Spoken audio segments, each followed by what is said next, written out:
naona kila mtu alikuwa hapa. Na tulikuwa tunaandika nini kwa notes? Kwa vitabu.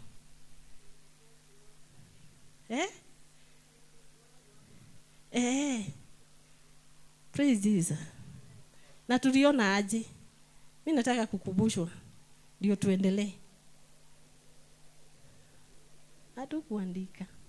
Sasa mnaona? So hakuna kitu huwa tunafanya. Tunasema ati ni Bible study. Tumesoma na hatuwezi tukasema nini nilisoma last Sunday. So sijui ni tuseme nini. Hallelujah. Lakini ni vizuri tu, ni kwa wema tu. Today tunaendelea na that topic, na tunaenda kusikia kuhusu obedience. Kwa sababu hiyo ndio maana inafanya tunaanguka, kwa sababu hatumtii Mungu. Si tunaambiwa tukae zifiti za mbele. Hatutii, tunataka kukaa tu huko nyuma. Praise Jesus. Sasa mnataka kuwa wana wa wale ambao hawatii, disobedient people. Hallelujah. Why obedience to God is important. Na kama hautatii mahali hapa, utamtii Mungu? Kama hautatii hapa kanisani, ama kama hautatii kiongozi wako, utamtii Mungu? Hallelujah. Tutatii Mungu kama hatutii mahali hapa? Vile tunaelekezwa hatutii. Na je, Mungu tutamtii? Acheni tuombe. Baba, katika jina la Yesu Kristo, mfalme mwema, ninakushukuru asubuhi ya leo ni kwa sababu wewe ni Mungu. Tumekuona ukiwa Mungu na umekuwa mwaminifu. Asante kwa kutulinda wiki mzima. Ebeneza, umetuleta katika madhabahu yako ili Ebeneza tukaweze kusikia neno lako asubuhi ya leo. Asante ni kwa sababu Bwana siku ya leo umetuandalia neno ambalo tutaenda kutubadilisha, mfalme mwema. Tusaidie Ebeneza tukaweze kulipokea, nami ukanitumie kama shobo Bwana, ili nikawafikishie ujumbe wako Bwana jinsi utakavyo, na ni katika jina la Yesu tuomba na kuamini. Why is important to obey God? Jesus called us today to do what? To obey him. Ametuita mahali hapa. Nani alikuita akakwambia ukuja mahali hapa asubuhi? Hai. Mimi najua ninauliza maswali. Sitaongea peke yangu. Ulikuja, nani alikuita? Ni Mungu. Na ukakubali kutii na ukakuja. So kwa hivyo ndivyo maana uko mahali hapa, ulitii. So we find the perfect model of obedience as his disciples. Tulisoma kuhusu disciples, si ndio? Ama tulisoma kuhusu nini? We follow Christ's example as well as his commands. Our motivation for obedience is love. Yenye tumesikia hapa asubuhi. Praise God. Kwa hivyo upendo lazima tupendane. First tusome katika kitabu cha John 14 verse 15. Lakini sana ningetaka tuandike. Hallelujah. Ndio maana nasema uandike ili ukienda nyumbani unasoma. Praise Jesus. Utashambua, utajua ni nini tulikuwa tunasema. Itakusaidia. Praise Jesus. So if you love me, you keep my commandments. Nani huyo anasema hivyo? Jesus. So kama utapenda Mungu, utaweka maagano, utaweka agano lake. Ama commandment nini? Amri. Praise Jesus. Na kama utatii amri, kutii amri ndio kuobey. Ama ni nini hiyo? Yes. Kwa hivyo kuna kutii Mungu. Na kama ni kumtii, lazima utende kulingana na mapenzi yake. So obedience is an act of worship. Kwa hivyo wakati unapotii, it's an act of worship. Unamwabudu katika ile hali ya kutii. Praise Jesus. Katika ile hali ya kumtii Mungu, anasema ya kwamba you worship him, or you are worshiping him. So, while the Bible places a strong emphasis on obedience, it's critical to remember that believers are not justified, made righteous by obedience. Salvation is a free gift of God, and we can do nothing to merit it. True Christian obedience flows from a heart of gratitude for the grace we have received from the Lord. Praise Jesus. True Christian obedience flows from a heart. So, katika ile kuwa Mkristo ambaye ni wa ukweli, obedience lazima tutaiona kwako. Praise Jesus. Itaflow. Hautakuwa unalazimishwa katika kutenda kazi ya Mungu. Hautakuwa unaambiwa usipite hapa na wewe unajipeleka huko, unakosa kutii. So if you are a true believer or a true Christian, you must obey. You obey God. You obey your leaders. Praise Jesus. Romans 12 verse 1. Tunaandika Romans 12 verse 1. And so, dear brothers and sisters, I plead with you to give your bodies to God because of all he has done for you. Let them be a living and a holy sacrifice, the kind he will find acceptable. This is truly the way to worship him. Hapa tumeambiwa ya kwamba we worship him with our bodies, and we make our bodies a living sacrifice. Kwa hivyo, how do we worship God with our bodies?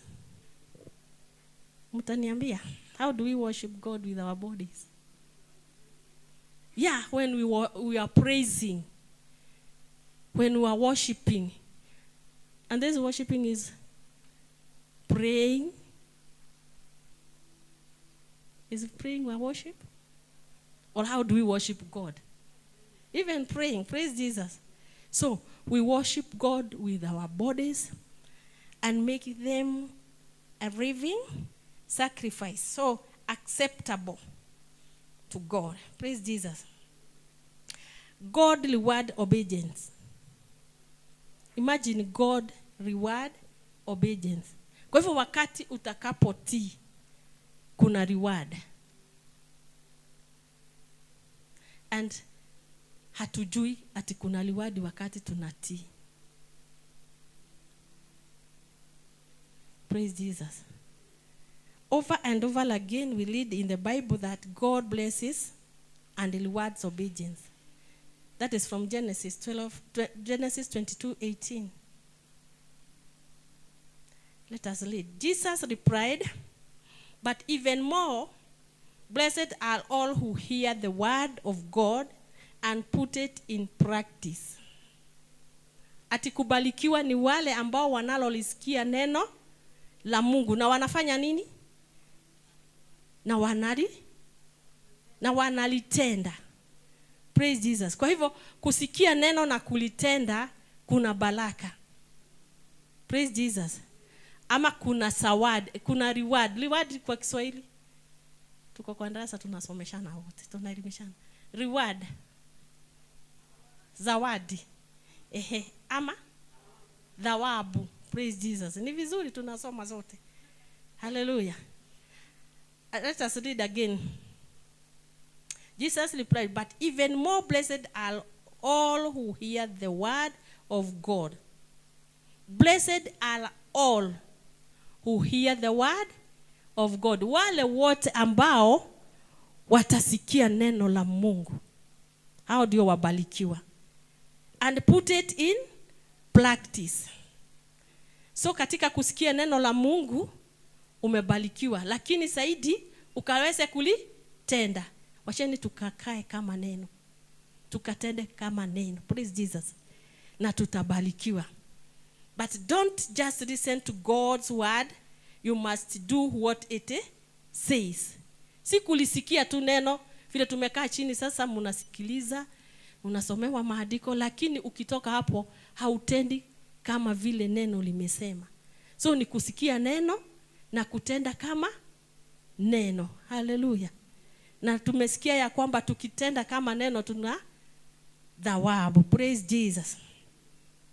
Tumesoma katika Luke, hiyo ilikuwa Luke 11:28. But don't just listen to God's word, you must do what it says. Hivyo tumeambiwa.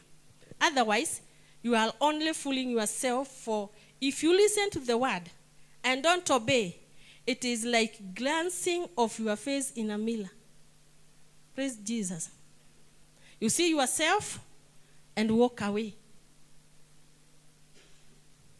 and forget what you look like. Na mara mingi si tunaendanga kwa kioo, unajiangalia, alafu ukiondoka hata ukumbuki ulikuwa umejiona aje. Sasa hivyo ndivyo inamaanisha ya kwamba unaenda kwa neno, unasoma, unaondoka. Hata uwezi kukumbuka lilikuwa linasema nini. Praise God. Si tulifanya hili neno, ukienda hiyo kwa hili ni kama washa tuende kwa kiona, usimame hapo na ujione vinye uko. Na usisahau vile uko. Praise Jesus. So it is like if you look carefully into the perfect law that sets you free, and if you do what it says, and don't forget what you had, God will bless you for doing it. Tumesikia? If you look carefully into the perfect law that sets you free. Ni sheria gani hiyo imekuweka huru? Si ni neno? Ama hapa tunaongelea sheria gani? Ama neno la Mungu sio sheria? Si ni sheria ambalo imetuweka huru. Praise Jesus. Na ukaweze kulitenda vile linasema. Na usisahau. Mara mingi tunasoma na tunasahau. Si ni kweli? Tunaambiwa hapa tusisahau vile linasema. Na tusiposahau na tukifanya hivyo tutabarikiwa. Tutakuwa wabarikiwa. Praise Jesus. So hapa kuna kutii hizo sheria zote tukaweze kutii. Praise Jesus. Obedience to God proves our love.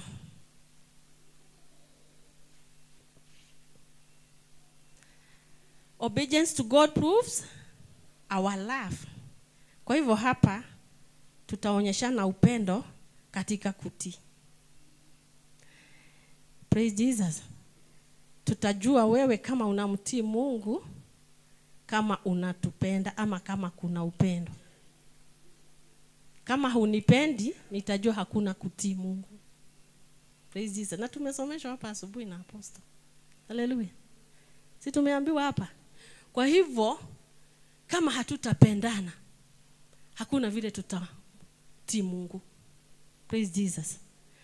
So, obedience to God proves our love. The book of 1 John chapter 1 and chapter 2.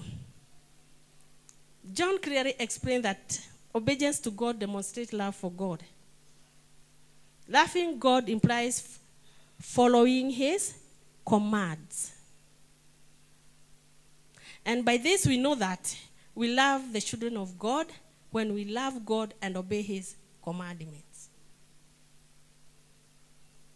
So for this is the love of God, and that we keep his commandments. Ni maandiko katika hizo vitabu nimesoma John chapter 1 and chapter 2 inaongea kuhusu. So ni vizuri tukaweze kukaa kama neno. Tukalitii neno na tusije tukasahau vile neno linalivyotuambia. Praise God. Na tutabarikiwa, tutakuwa wabarikiwa.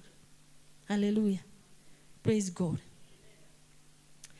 Love doing what God has commanded us, and he has commanded us to love one another just as you heard from the beginning. Upende kutenda.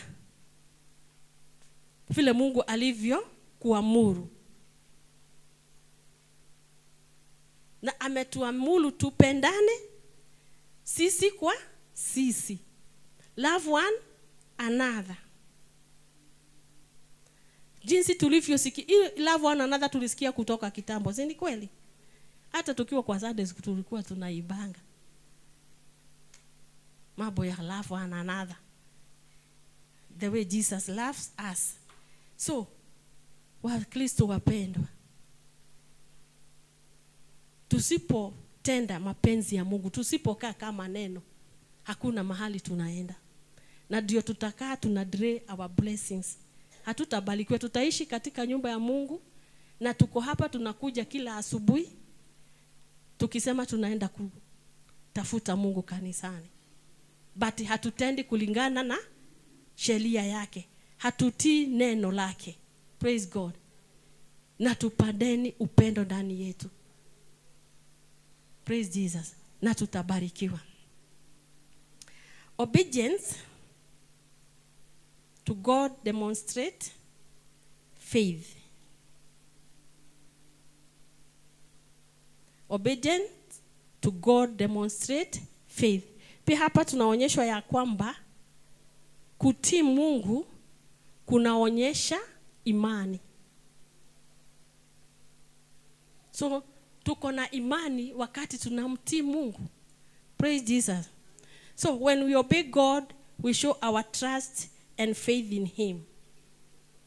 Hallelujah. And we can be sure that we know him if we obey his commandments.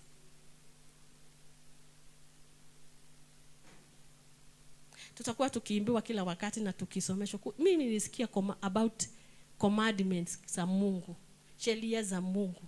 But tunasikia ni kama ni wimbo tu tumeishi kuimbiwa kanisani. Na hata tukitoka hapa tunakaa tuko serious, tunasikia, but we are going to forget. Si Mungu atusaidie tusisahau. Tuifanye practically, yani sijui nitaelezea aje. Praise God.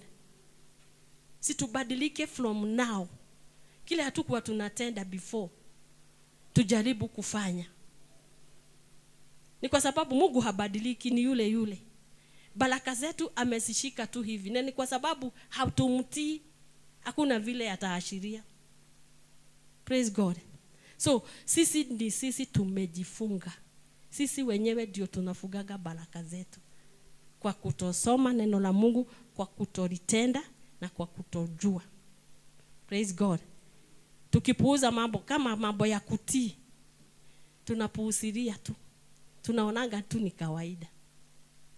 Tukiambiwa kujeni kanisa saa 1 ama saa 12, hatufiki, tunafika saa 2, hatutii. Lakini ukienda kazi kesho Monday 5:30 unakuaga kwa barabara. Praise God. Unamtii nani wakati unatoka kwa nyumba 5 ukienda kazini? Unatii nani? Si mwajiri wako. Na kwa nini kanisani huwezi fika saa 1? Tuseme saa 1 ndio mapema kwako, nikupe saa 1. Kwa nini huwezi fika saa 1? Ni kwa sababu haumtii Muumba wako ambaye huyo unakuja kumtafuta siku ya leo. So kwa hivyo mwajiri wako ndio mkubwa kuliko Mungu wako. Praise Jesus. Si Mungu atusaidie sana. Situenge Mungu wetu mbele. Situmtii Mungu wetu mbele na hayo mengine ifuate. Hallelujah. Mungu atusaidie.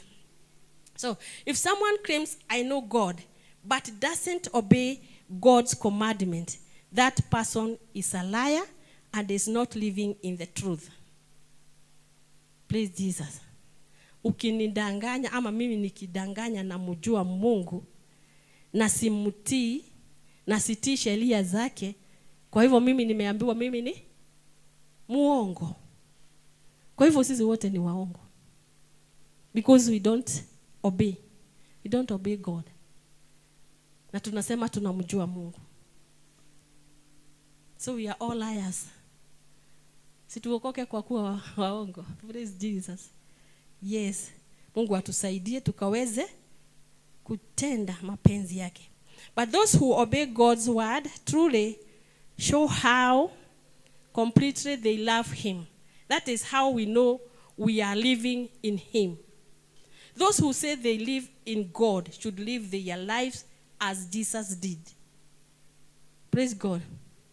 Ukisema wewe unamjua Mungu na unaishi na Mungu, kaa kama jinsi Mungu alivyoishi. Tutaweza kuiga mfano wa Mungu. Tutaweza kuishi vile Yesu alivyoishi. Praise God. Hallelujah. May God help us. Another point is obedience is better than sacrifice. Na hiyo tumeishi kusema. Mimi hiyo ninazikianga sana. Ati kutii ni bora kuliko dhabihu. Kwa hivyo ukitoa sacrifice na hujamtii, hakuna kitu umefanya. Kweli? Hivyo ndivyo nasema obedience is better than sacrifice. So if you sacrifice and you don't obey, hakuna kitu umefanya. Praise Jesus. So the phrase obedience is better than sacrifice has often perplexed Christians. It can only be understood from the Old Testament perspective. The law required the Israelites people to offer sacrifice to God, but those who sacrifices and offerings were never intended to take place of obedience. Praise Jesus. Si tumekuwa tukisoma kwa maandiko na tunajua kuhusu hiyo. But Samuel replied, what is more pleasing to the Lord? 1 Samuel 15:22-23. 1 Samuel 15:22-23. Wacha tusome. But Samuel replied, what is more pleasing to the Lord? Your burnt offerings and sacrifices, or your obedience to his voice? Ni Samuel alikuwa anauliza. What is more pleasing to the Lord? Your burnt offerings and sacrifices, or obedience to his voice? Listen, obedience is better than sacrifice, and submission is better than offering. Praise Jesus. Rebellion is as sinful as witchcraft, and stubbornness as bad as worshiping idols. So, because you have rejected the commandments of the Lord, he has rejected you as a king. Huyu ni Samuel alikuwa anaambiwa hivyo. So, the same way, kama tumekataa sheria za Mungu na tumekataa kutii Mungu. Praise Jesus. Hapa tumesoma hapa kidogo, tunasikia. Acha nirudie kidogo. Tunaambiwa we are rebellious. And rebellious is as sinful as witchcraft. What is rebellion? Ni rebellion ama ni kulibela ama ni rebellious? Kulibelo ni kufanya nini? Kuasi. Ama kupinga. Kuasi.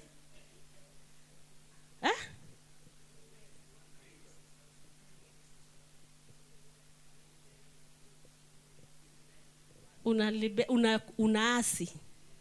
Praise Jesus. Most of the time we rebel. Praise Jesus. Na tumesikia rebellion is as sinful as witchcraft. Imagine ukilibel wewe ni zaidi ya mchawi. Praise Jesus. Si Mungu atusaidie. Mungu atusaidie. Tukae kama hili neno jinsi linavyotuambia. Tumjue huyu Mungu. Tumtii Mungu. Unajua mara mingi tumeona kama Mungu ako mbali, na ndio maana tunatenda kulingana na kila mtu jinsi anavyofikiria. Praise Jesus. Ni kwa sababu wewe you think God is ako mbali. Kwa hivyo hata ukitaka kufanya kinyo unataka, unaona hayuko, hajaona. Na ndio maana tuna rebel. Wewe hutaki kujua. Kwa sababu huoni Mungu, kwa sababu na Mungu naye hatendi haraka, hata kupunish haraka. Na ndio maana mara mingi tunalibel, kwa sababu punishment ya Mungu ikujagi haraka. Kwa sababu ikiwa ni mimi nitakukemea saa hiyo, lakini naye Mungu si hivyo. Na ndio maana tumekaa jinsi tunavyokaa sasa. Hatustuki, hatumuogopi, hatuogopani, hata sisi wenyewe tunaongeleshana jinsi tunavyotaka. Hakuna mkubwa, hakuna mdogo, na ni kanisani. Kwa sababu gani? Mungu akobali, hatuoni. Na akikuja ndio unaanza kujua nini inaendelea. Praise Jesus. Utasema nimerogwa na hujarogwa. Ni kushughulikiwa, ni wakati wa kushughuliki. Sasa tusifike hapo. Praise Jesus. Tubadilike wapendwa. Praise Jesus.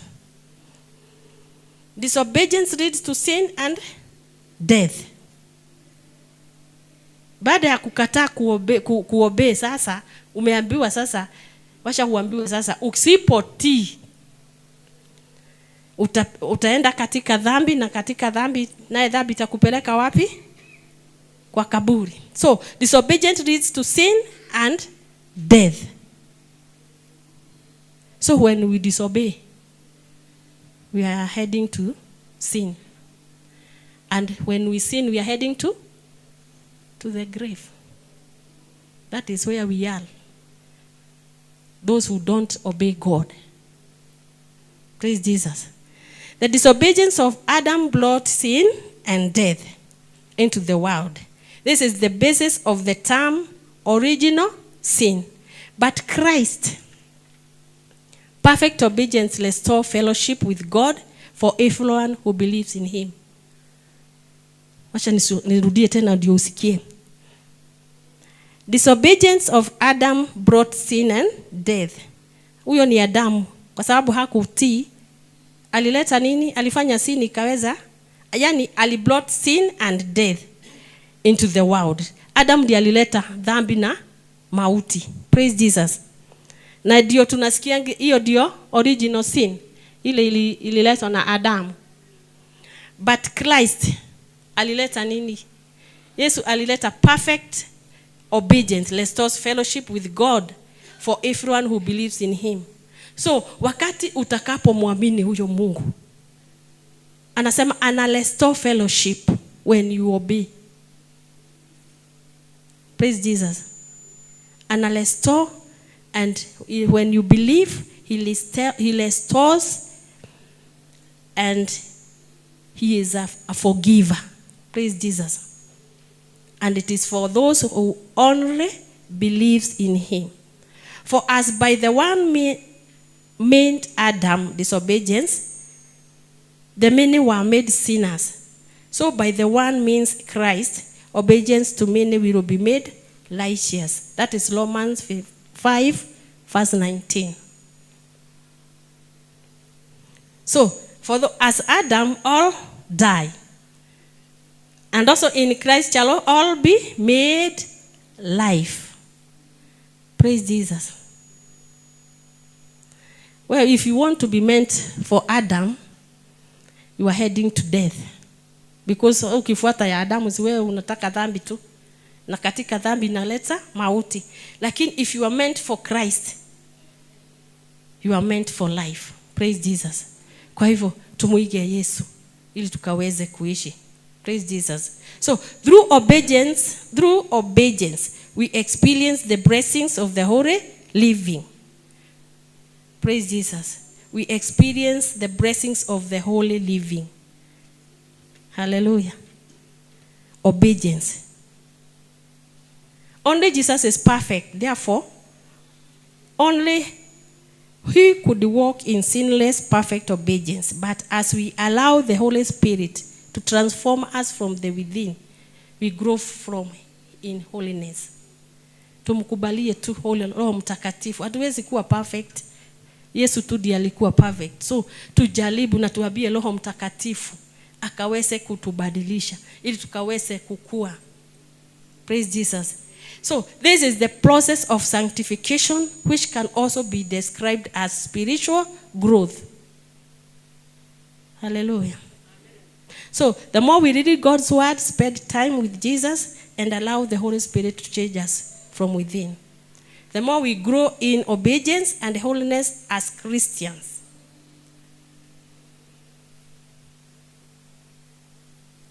Hallelujah. Tunashika kitu. The more we read the word of God, the more we spend time with Jesus.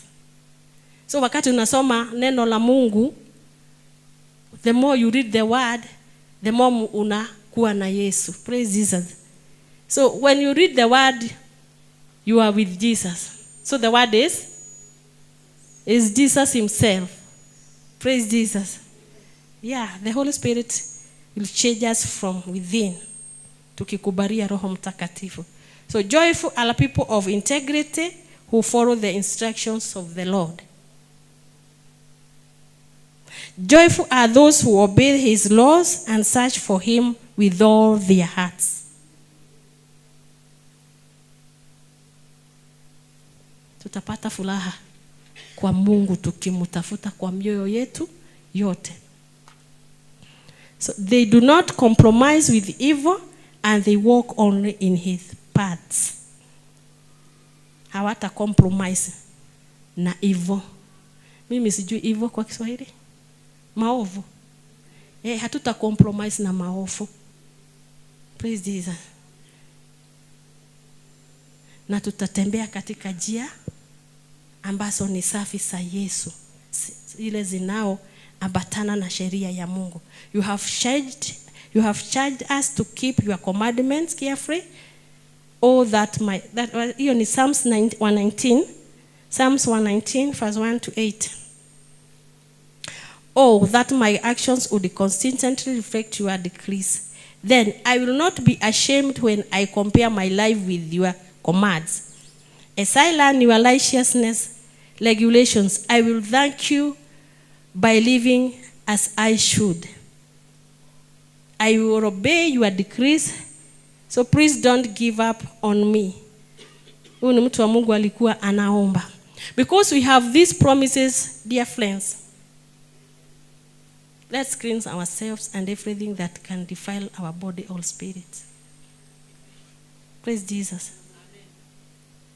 Let's cleanse ourselves from everything that can defile our bodies or spirit.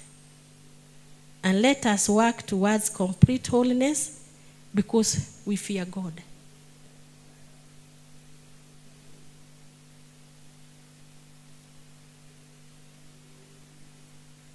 We don't learn obedience overnight. It's a lifelong process that we pursue by making it a daily goal. So hatutafanya tu saa hii vile tumesoma, ni tuendelee sasa, kuanzia sasa kuobey, kujizoesha kutii. Praise Jesus. Si ya saa hizi tumesoma. It's a long life. It's a process katika maisha yale tunayoishi sasa. Tuendelee kutii, tujizoeshe kutii. Na ni kutii Mungu na kutii sheria zake. Na ni kwa sababu ametuambia ya kwamba katika kutii kuna baraka, kuna reward. Na tusipotii kuna reward yenyewe tunagoja. Is in the reward I think we don't know what we are doing. If we are not going to obey, if we are not going to practice obedience as a process or something that will continue with your life doing it. Praise Jesus. Hallelujah. So ninawashia hapo, mkijiendelea kujipanga na kutii sheria za Mungu na kutii viongozi katika nyumba ya Mungu. Praise Jesus. May you be blessed. Hallelujah, hallelujah. Bwana Yesu asifiwe. Hallelujah. Hey, say hi to me. Say hi to me. Hallelujah. Say hi to me. Hey, praise and worship. Say hi to me. Hello. Ninawashukuru sana. Thank you for coming to church on time. Our pastor tells us that we should be here by 8:30. But it seems most of us hatutaki kutii. Lakini Mungu wetu atatusaidia. Amen. Hallelujah. Salimia mtu. Simama, salimia mtu, salimia mtu, salimia mtu. You look beautiful, you look handsome. Hey, hallelujah, hallelujah, hallelujah.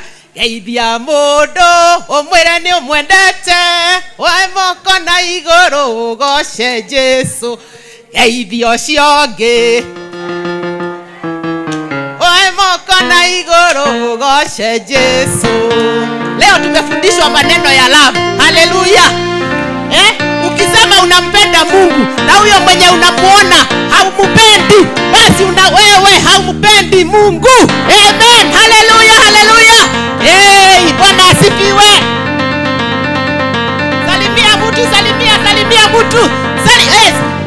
Salimia mtu, tembea ukisalimia mtu, tembea ukisalimia mtu. Hallelujah, hallelujah, hallelujah. Bwana asifiwe, Bwana asifiwe. Hey. Hallelujah. Hey. The book of 2 Timothy. The book of 2 Timothy 2:20. It says, but in a great house, and this is a great house of the Lord. Hallelujah. Amen. There are not only vessels of gold and silver, but also of wood and clay, some of value and some of no value. So, if a person cleanses himself from the latter, he will be a valuable vessel, sanctified and useful to the master, and prepared for every good work. Hallelujah. Ninataka ujiulize, am I a vessel of honor? Am I a vessel of honor? Hallelujah.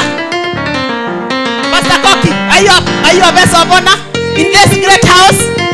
Hallelujah. Hallelujah. Hey, are you a great vessel? Yeah, in the house.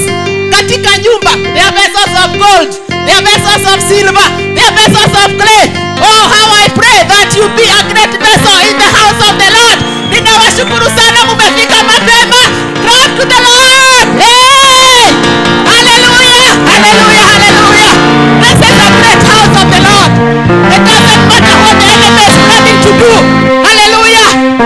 Kuna muovu anapanga kupiga kanisa, lakini nataka kuambia siku ya leo ya kwamba the church will stand in Jesus name. Hey! Kanisa la Bwana litasimama katika jina la Yesu. Hey! Whether the devil likes it or not.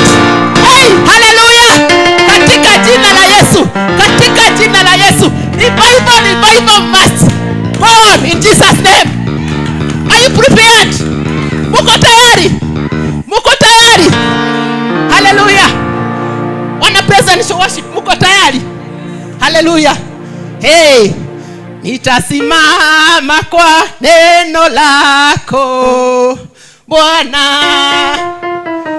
Nitasimama na neno lako Yesu. Hallelujah. Bwana asifiwe. Bwana asifiwe. And I hope you are also praying for the Korogoya crusade. Yeah? Unaomba kweli? Unaomba kweli? Hallelujah. Hey, Bwana asifiwe. Bwana asifiwe. I hope you are all praying because Mungu amewaweka katika wakati kama huu kwa sababu nyinyi ndio mtasimamia ukweli katika jina la Yesu. Amen. Hallelujah, hallelujah. I want to welcome the praise and worship. Muko tayari? Tafadhali. Nyinyi ndio ninagojea katika jina la Yesu. Because you are great vessels in this house of the Lord. You are great vessels in this house of the Lord. Hallelujah. Bwana asifiwe. Hallelujah. Buju.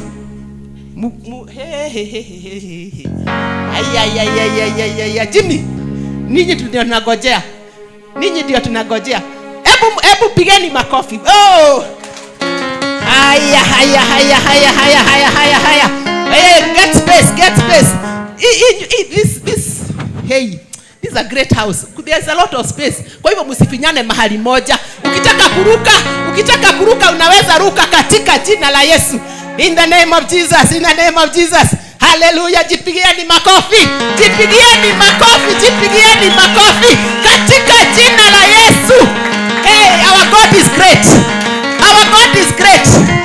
Jana nilikuwa na watch TV. Mazishi ya huyo mama wetu ndio Mukami. And I was so happy because the deputy president said kanisa lazima litasimama. Na akaambia watumishi wa Mungu, msiogope. Msiogope. Kwa hivyo hata nyinyi nawaambia msiogope. Let us be strong like Joshua in the name of Jesus, because the Lord has encouraged us and he has told us not to fear. In the name of Jesus. Hallelujah. When the praise and worship take over katika jina la Yesu. Amen. Amen. Hallelujah, hallelujah. Amen. Chini tukaweze kumwabudu Mungu kwa roho na kweli. Hallelujah. Tunasema tunamwabudu siku ya leo. Kufika mahala hapa ni neema. Yes.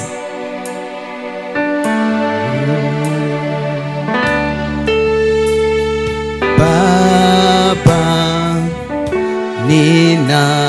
ninakuabudu. Baba, ninakuabudu. Baba, ninakuabudu. Baba yangu Baba, Baba, ninakuabudu. Nakuabudu Baba. Baba, ninakuabudu. Sina mwingine mimi Baba. Baba, ninakuabudu. Baba, ninakuabudu. Baba, ninakutukuza.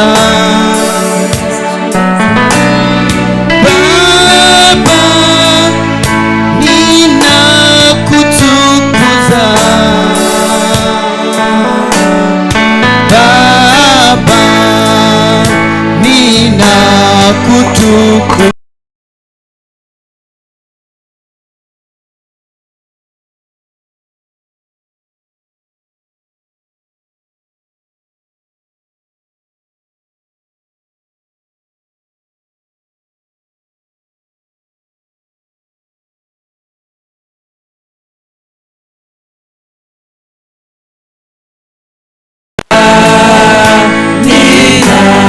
Ninakutukuza. Sema Baba, Baba. Baba, ninakutukuza. Ulinipenda kwanza Baba, nakutukuza. Umenitoa mbali sana, nakutukuza. Baba, nakutukuza. Nasema Baba yangu, wewe wastahili. Baba, ninakutukuza. Tuseme Baba, Baba. Baba, ninakutukuza. Wastahili Baba. Baba, ninakutukuza. Unaweza Baba. Baba, ninakutukuza. Yesu wangu Baba. Baba, ninakutukuza. Baba, ninakuheshimu. Baba, nina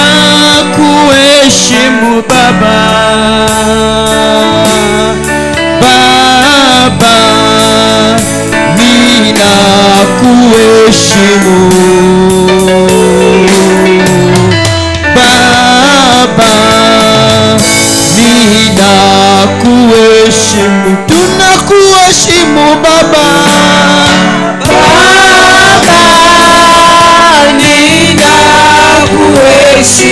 Ninakuheshimu Baba.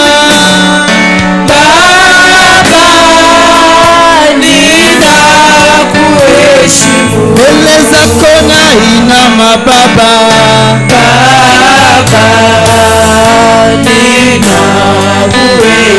Mikono nainua kwako Baba.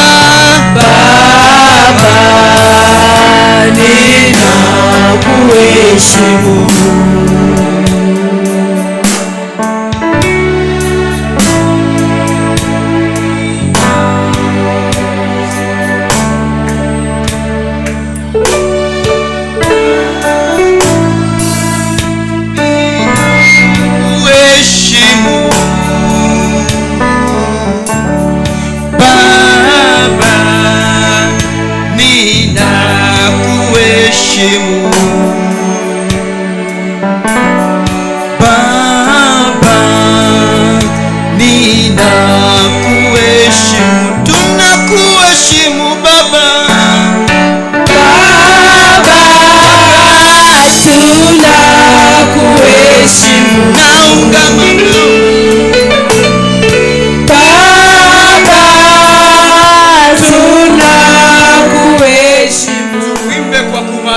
Jamani, Baba tunakuheshimu, tunakuheshimu Baba. Baba tunakuheshimu.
Unatuponya Baba, ni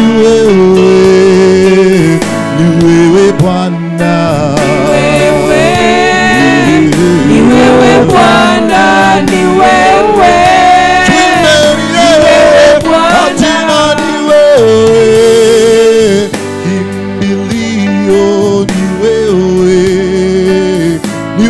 wewe Bwana,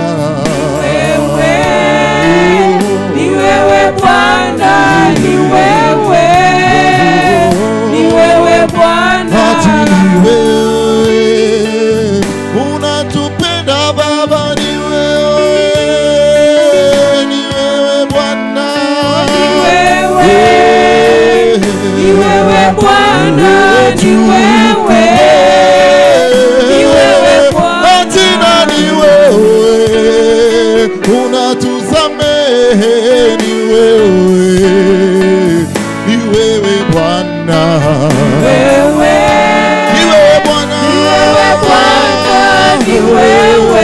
wacha tumuike Yesu, ati na ni wewe Bwana, ni wewe Bwana,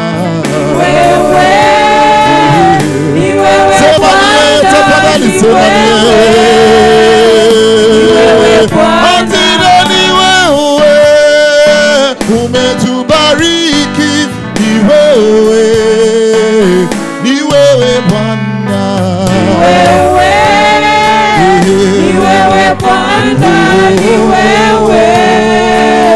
ni wewe Bwana, kama sio wewe ningekuwa wapi mimi?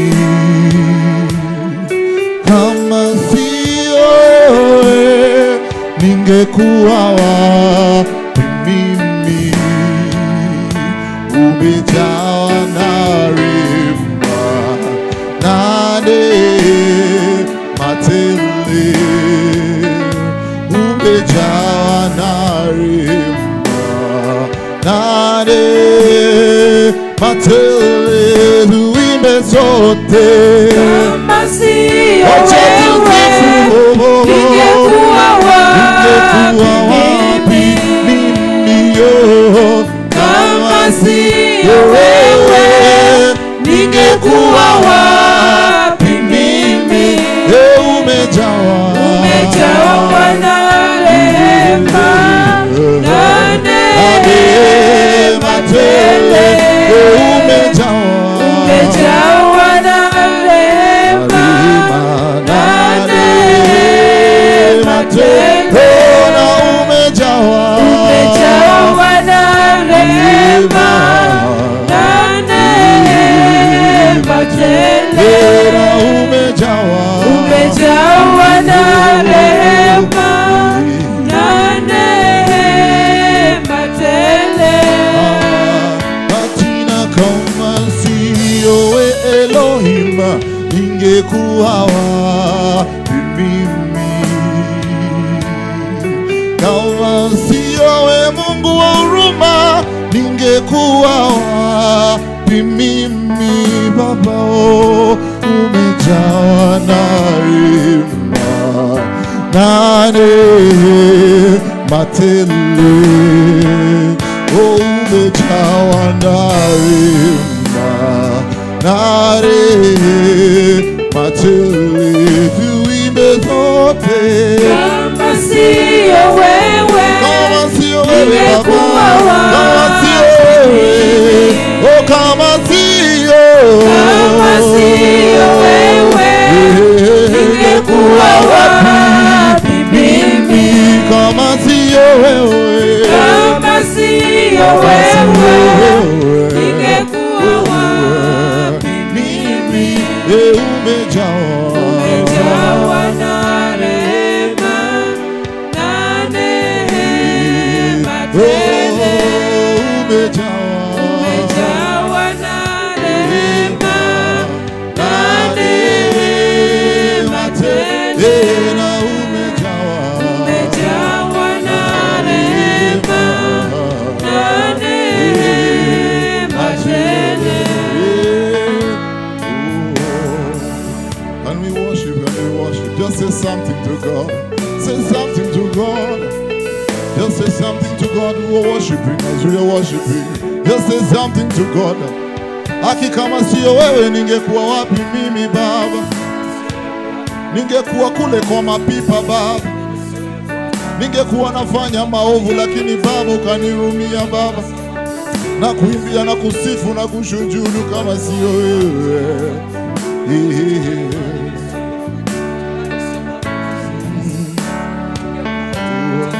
Nina sababu ya kukuabudu, nina sababu ya kukusifu.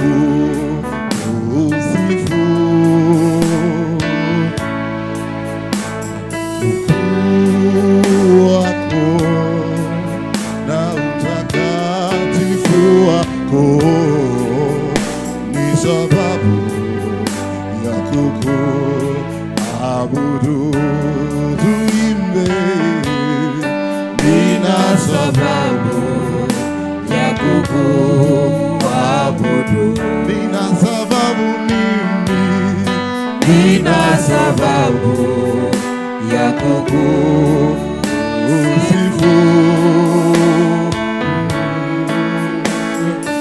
Ukuu wako na uaminifu wako ni sababu ya kukuabudu.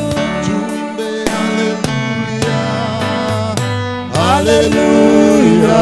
Nina sababu ya kukuabudu. Haleluya, Haleluya, nina sababu ya kukusifu. hadi Ukuu wako na uaminifu wako ni sababu ya kukuabudu. tuimbe tena haleluya, haleluya, Haleluya, nina sababu ya kukuabudu. oh haleluya, Haleluya, nina sababu ya kukusifu.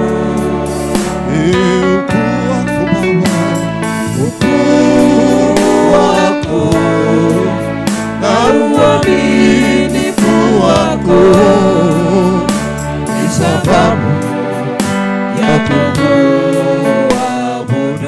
hadi haleluya, Haleluya, nina sababu ya kukuabudu. haleluya, Haleluya, nina sababu ya kukusifu. ukuu wako, Ukuu wako na uaminifu wako ni sababu ya kukuabudu. oh ya mwisho haleluya, Haleluya, sababu ya kukuabudu. na sababu mimi haleluya, Haleluya, nina sababu ya kukusifu. Ukuu wako na uaminifu wako ni sababu ya kukuabudu. Acheni tuabudu, acheni tuabudu, tuabudu. Unastahili kuabudiwa, unastahili Yesu, unastahili kuabudiwa, unastahili tuimbe, stahili kuabudiwa, Unastahili Yesu, unastahili kuabudiwa. unastahili pokea sifa, unastahili Yesu, unastahili kuabudiwa,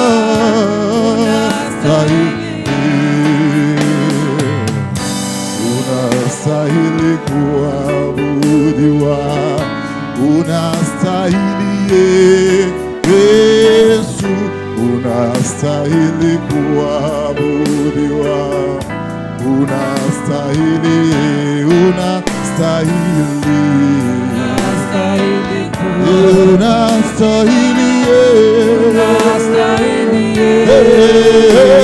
Yesu, unastahili kuabudiwa, pokea sifa, wewe unatuponya, Yesu unastahili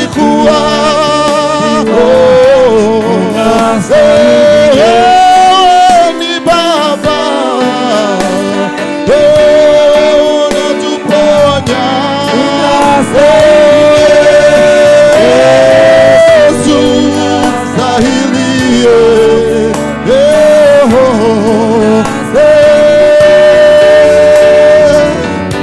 unastahili kuabudiwa, unastahili, Yesu unastahili kuabudiwa, unastahili, unastahili kuabudiwa, unastahili, Yesu unastahili kuabudiwa. Ni mwaminifu Baba, Baba, Yesu unastahili kuabudiwa. Abudu Baba, mwabudu, mwabudu, tafadhali mwabudu. Not like you, unastahili. Mwabudu, mwabudu. Hakuna miungu mingine bali uabudiwe. Tusiabudu pesa, tusiabudu mali ya hapa duniani. Wacha tumwabudu Baba, katika jina la Yesu Kristo tumwabudu na tuponya. Unastahili Baba, unastahili Yesu, unastahili. Mwabudu, mwabudu, mwabudu, mwabudu. Sahau na yale ya nje, sahau na shida zako zote, mwabudu. Unastahili, mwabudu mama, mwabudu baba, mwabudu, mwabudu, mwabudu. Zunguka katika kanisa, mwambie unastahili. Anastahili, anastahili, anastahili. The Lord is unastahili, mwambie unastahili kuabudiwa. Nyenyekea, nyenyekea, nyenyekea, nyenyekea. Mwambie, mwambie, mwambie. Shuka chini umuinue, shuka chini umuinue. Mwambie unastahili, unastahili, omba, omba, omba, omba. May you pray, pray, pray. Mwambie unastahili. Hata zile shida zangu, nimekosa school fees, hata baki kuwa Mungu, yeye ndio anaweza. Unastahili kuabudiwa. Pray to God, pray to God, pray to God, pray to God. Muombe yuko hospitalini. You are here, you are here, you are here with a common purpose. You are here because of God. Mwambie unastahili. He's under the sea. Ako juu yenye pale kwenye mbinguni. Anakuona, anajua shida zako. May you pray, may you pray, may you pray. Mwambie anastahili. Sitatoka hapa kabla Baba hujanibariki.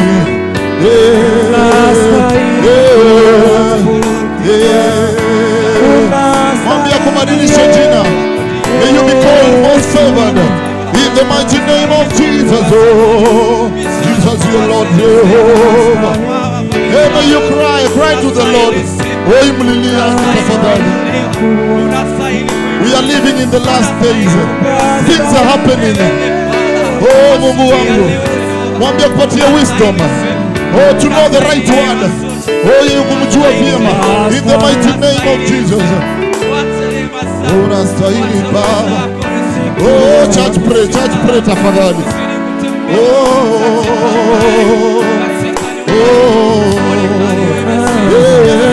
Last time we were taught by the apostle that this Islamic brotherhood is coming to overthrow Christianity. May you pray for Christianity. Oh Jehovah, Jehovah, Jehovah. Mana wewe ni Mungu unastahili Baba. We pray for the Christianity. Oh Jehovah, Jehovah. Oh Jesus, may you remember. Oh Jehovah. Unastahili Baba.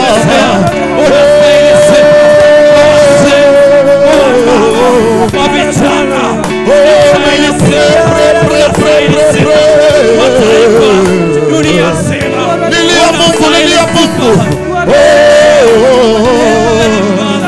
He's the only one, Almighty God.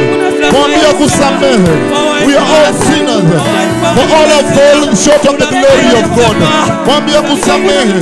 Oh Jehovah, tunakupenda Baba. Sisi watoto wako. Unastahili Baba. Wewe ni mwaminifu. Oh Jesus, you are good. I like you, Jehovah. Oh Jehovah. We have sinned, oh God, my Father, lakini bado unatupenda. Jesus, you are. Unatupenda, unatupenda, unatupenda. Baba na ubarikiwa nawe.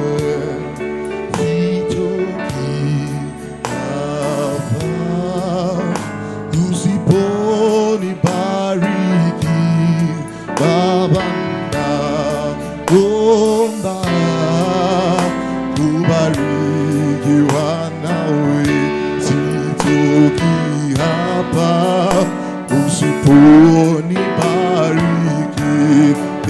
Tuikwe Baba, Baba naomba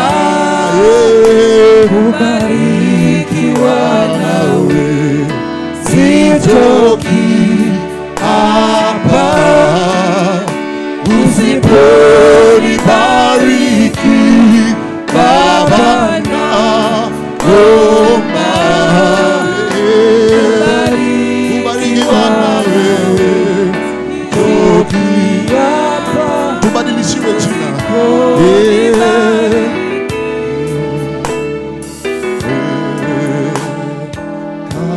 Kabadilisha Yakobo jina,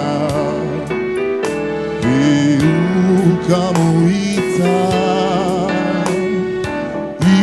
Israeli, maana yake ni mbarikiwa. Nami naomba kubarikiwa nawe.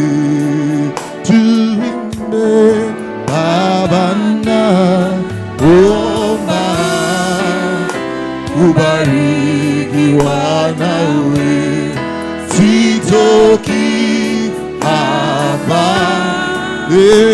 usiponibariki.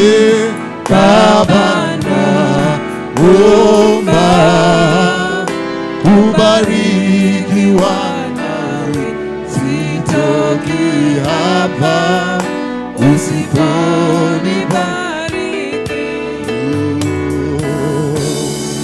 Baba naomba kubarikiwa na wewe, sitoki hapa usiponibariki. Baba naomba kubarikiwa nawe, sitoki hapa usiponibariki. Tuimbe tafadhali. Naomba kubarikiwa nawe, sitoki hapa usiponibariki. Baba naomba kubarikiwa nawe, sitoki hapa usipo. For just 1 minute, tell God to akubadilishe jina lako, akuite baraka, akuite favor. Yes, akubadilishe jina. The generational curses, you break them. Hiyo jina ndio imetuma labda unapitia yale unapitia. Please, akubadilishe jina, akubadilishe jina. Mwambie Baba, nibadilishe jina, nibadilishe jina. Cut the umbilical cord. Tuliambiwa tunakata mokonyo. Cut it, cut it, cut it. Now pronounce the name of Jesus Christ. Useme nimekata, I break my umbilical cord, I cut it. Because I am most favored. I am a blessing in the mighty name of Jesus. In this altar of synagogue, it is much more of blessing because it is anointed. Mwambie kata, kata, kata, kata, kata. Break, break, break, break. Akupe jina mpya, akupe jina mpya. Akuite baraka, akuite blessing. Oh, akuite favor in the mighty name of Jesus, because we are favored in the mighty name of Jesus. Pray for your children, pray for your children, pray for your sister, pray for your cousin, pray for your friend. Oh Jehovah, Jehovah, Jehovah, tunakuja mbele zako Baba. Oh, we love you, we love you, we love you, we love you, we love you, we love you, we love you, we love you, we love you. Pray for a great name, pray for a great name. We're in synagogue, tuko CBD. Ati ukitoka hapa, you are going to be blessed. Almighty God, utakuja kushuhudia, I promise you, in the mighty name of Jesus. Oh, prophesy good things in your name. Prophesy good things in your name. Prophesy good things in your name. I'm telling you the truth. Prophesy good things in your name. Oh, Jehovah, just 1 minute, 1 minute, 1 minute. Oh.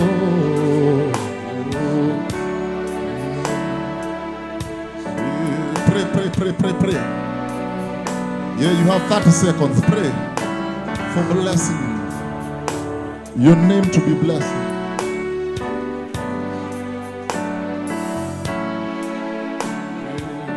In Jesus' mighty name. In Jesus' mighty name. In Jesus' mighty name. Amen. We say amen. Amen. Our names are changed. Amen. Hata mimi, just feel my name. Nimeitwa most favored. Amen. Na wewe, you're going to prophesy. You prophesy good things. Ile jina tuliambiwa, it's all about the generational curses. Ile jina unakuta uliitwa wethirwa mureu. Mureu in my tribe means mtu wa kukunywa. You break that, break. Unataja na jina ingine ambaye ni ya kiungu. Amen. Oh, we should just continue for a few minutes. Vizazi hadi vizazi vya kufahamu wewe uliye Mungu wa kale na uliye Mungu wa leo. Kazi zako zaonyesha ukuu wako wewe.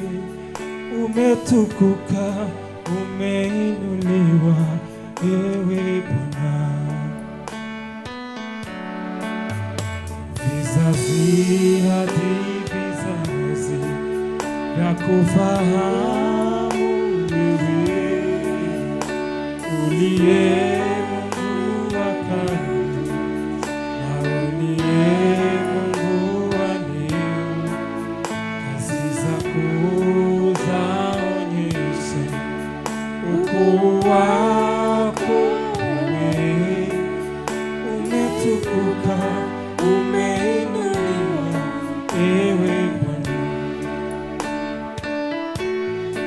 Kweli wewe ni Mungu.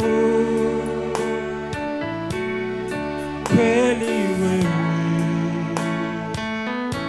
wastahili.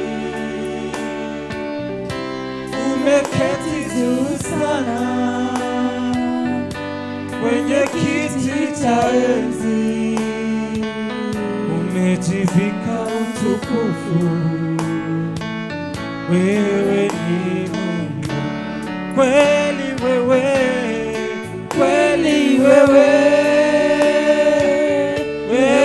ni Mungu. Kweli wewe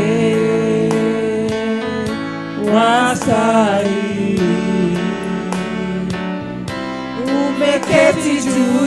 sana kwenye kiti cha enzi, umejivika utukufu, wewe ni Mungu. Kweli wewe, kweli wewe, wewe ni Mungu. Kweli wewe wastahili, umeketi juu sana kwenye kiti cha enzi, umejivika utukufu, wewe ni Mungu. Wakupewa sifa, wakupewa sifa na utukufu na heshima ni wewe, mwenye nguvu na uweza ni wewe.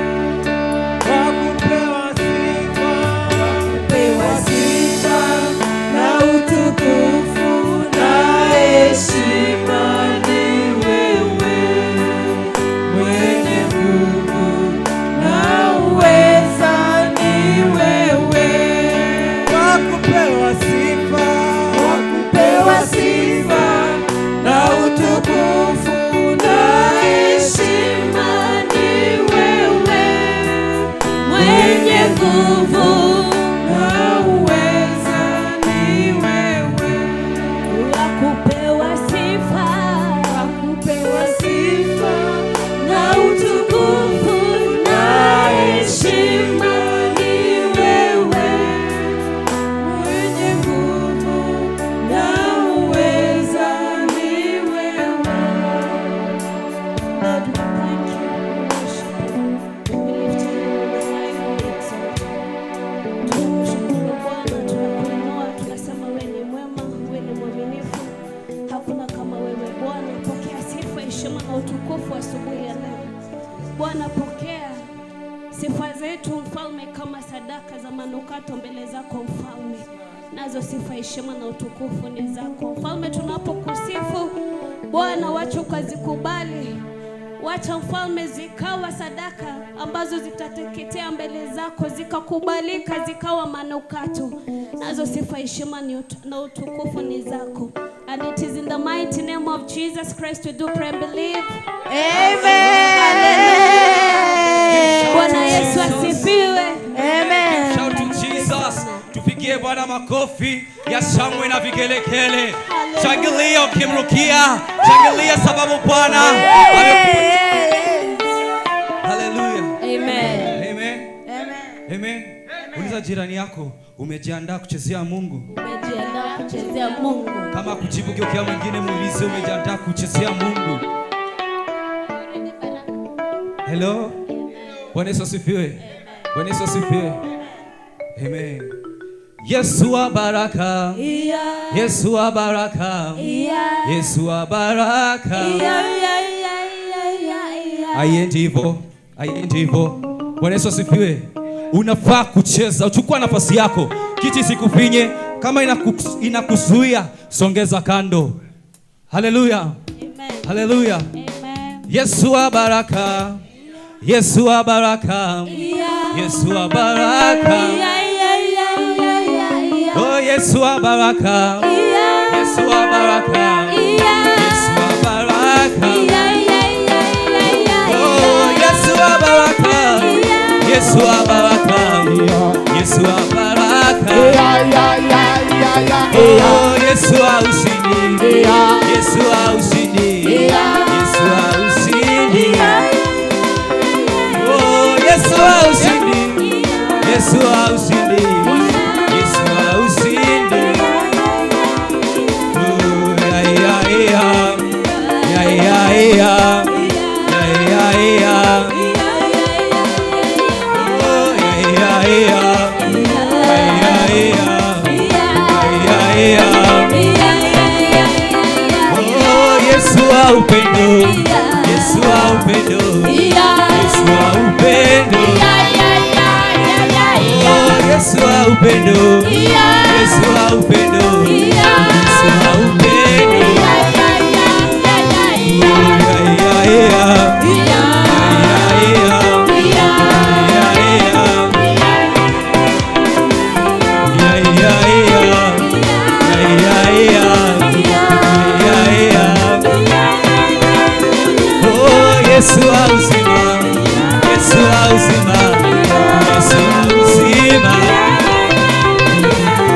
Yesu wa uzima, Yesu wa uzima, Yesu wa uzima.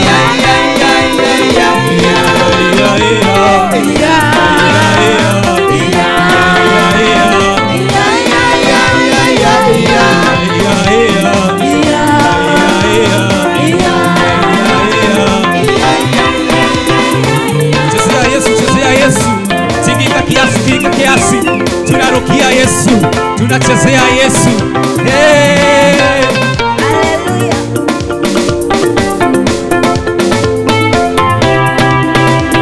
Oh, Yesu wa ushindi, Yesu wa ushindi, Yesu wa ushindi.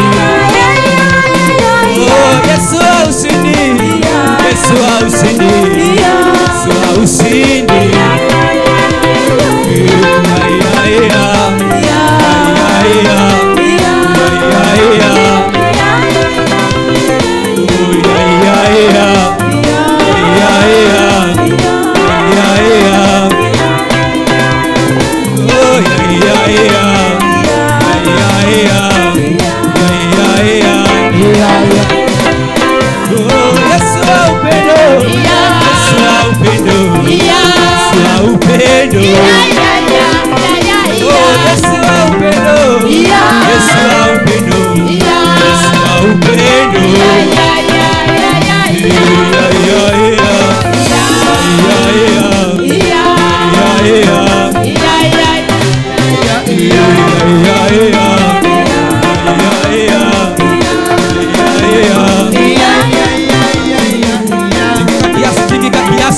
Yesu ni wa upendo, ametupenda, ametufikisha siku ya leo. Yesu lazima tumshangilie. Patia Yesu makofi ya shangwe na vigelegele. Nakwatie ngai wakwa, nakwatie tata, nakwatie ngai wakwa, nakwatie tata, nakwatie ngai wakwa, nakwatie tata, nakwatie ngai wakwa, nakwatie tata, nakwatie ngai wakwa, nakwatie tata, nakwatie ngai wakwa, nakwatie tata. Nisungane ukea, nakwatie tata, nakwatie ngai wakwa, nakwatie tata. Nisungane ukea, nakwatie tata, nakwatie ngai wakwa, nakwatie tata.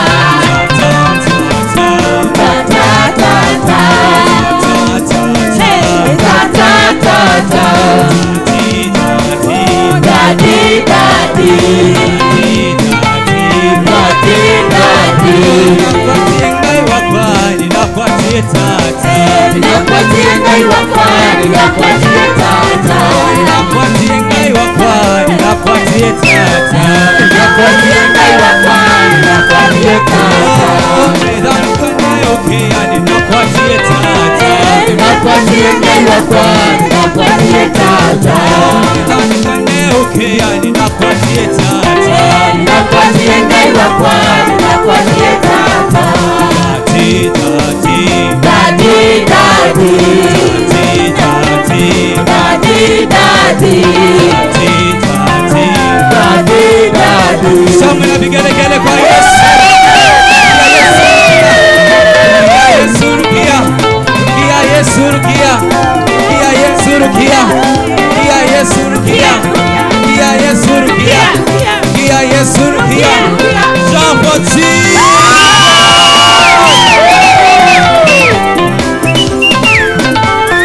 Yesu tayante, tayante, Yesu tayante, tayante, Yesu tayante, Yesu mwana wa Nyasaye tayante, tayante, tayante, Yesu tayante, tayante, Yesu tayante, tayante, Yesu tayante, Yesu mwana wa Nyasaye tayante. Yesu mlino wanje, mlino wanje, Yesu mlino wanje, mlino wanje, Yesu mlino wanje, Yesu mwana wa Nyasaye mlino wanje, mlino wanje, Yesu mlino wanje, mlino wanje, Yesu mlino wanje, mlino wanje, Yesu mlino wanje, wanje Tayanze Yesu tayanze tayanze Yesu tayanze tayanze Yesu tayanze Yesu mwana wa Nyasaye tayanze. Shout for Jesus.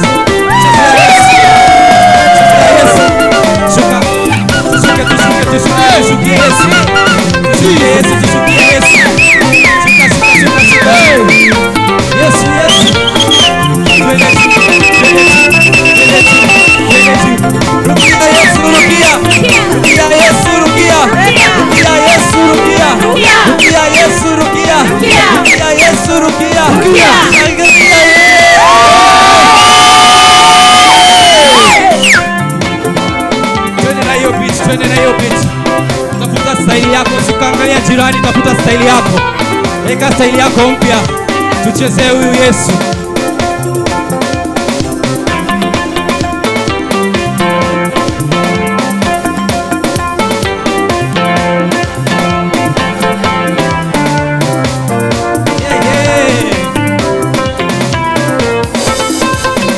Hakuna Mungu kama wewe Bwana.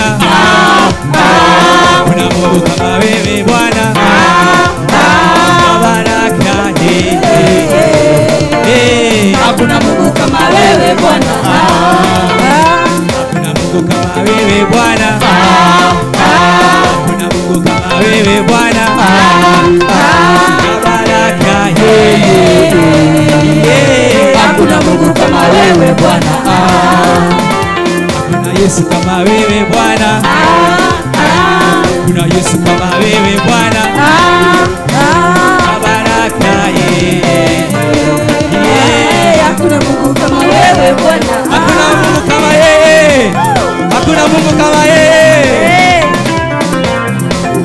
Twende hivi. Twende. Twende. Twende. Chezea Yesu, chezea. Twende. Twende. Twende. Geukia Yesu, chezea Yesu, chezea Yesu. Hakuna Mungu kama wewe Bwana. Hakuna Mungu kama wewe Bwana. Baraka Hakuna Mungu kama wewe Bwana.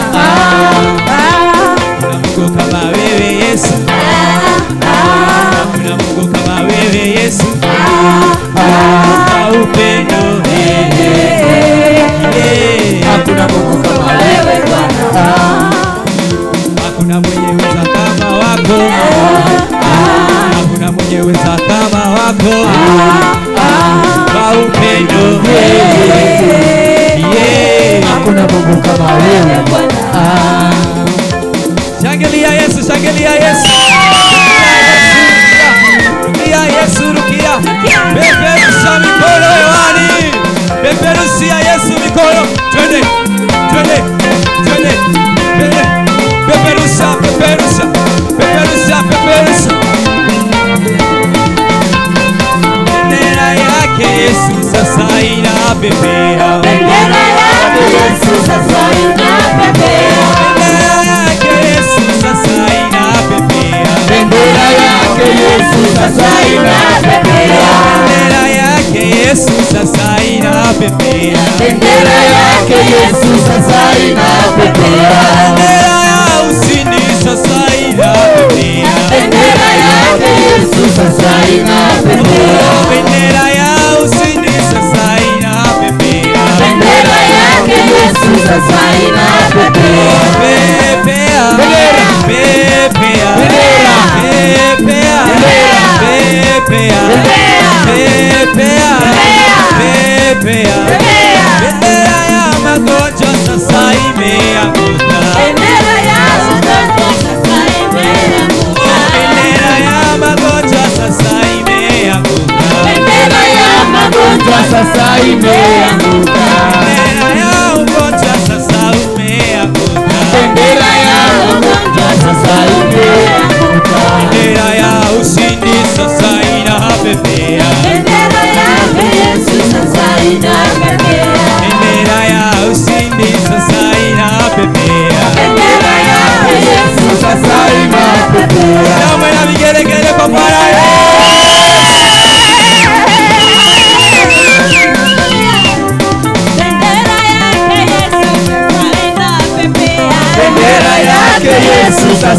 inapepea.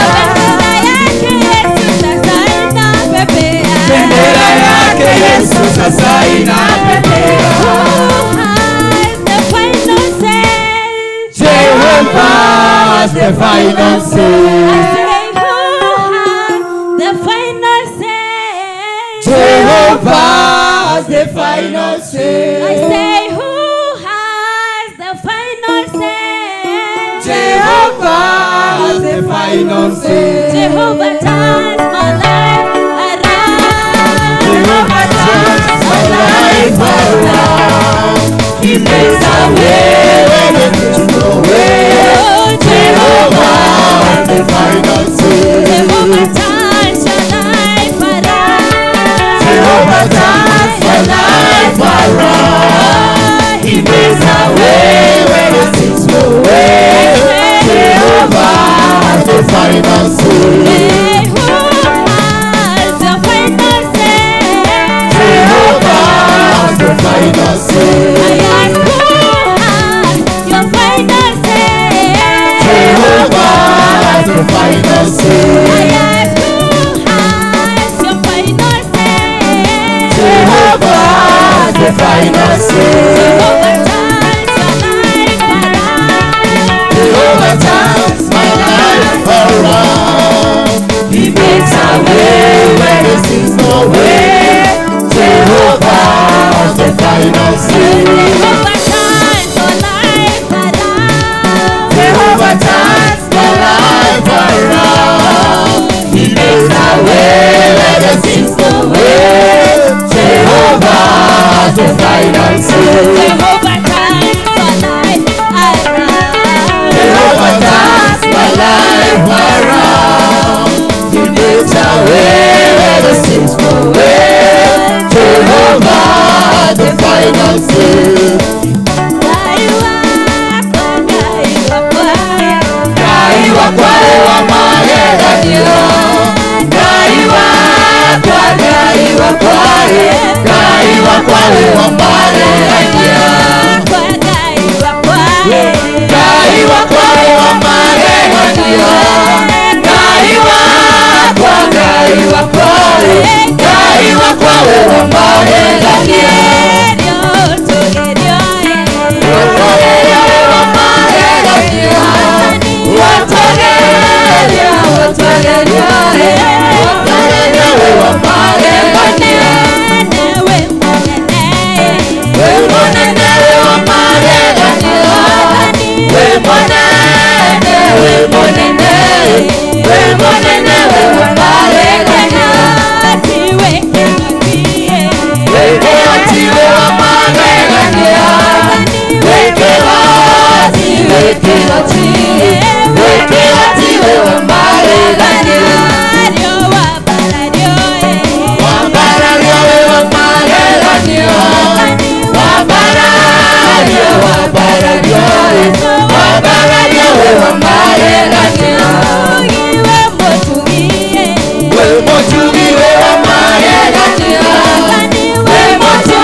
Today.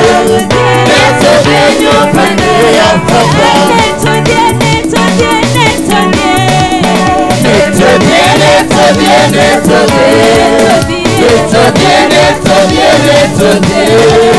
Leso denyo bani ya papa. Kayore mwega, kayore mwega,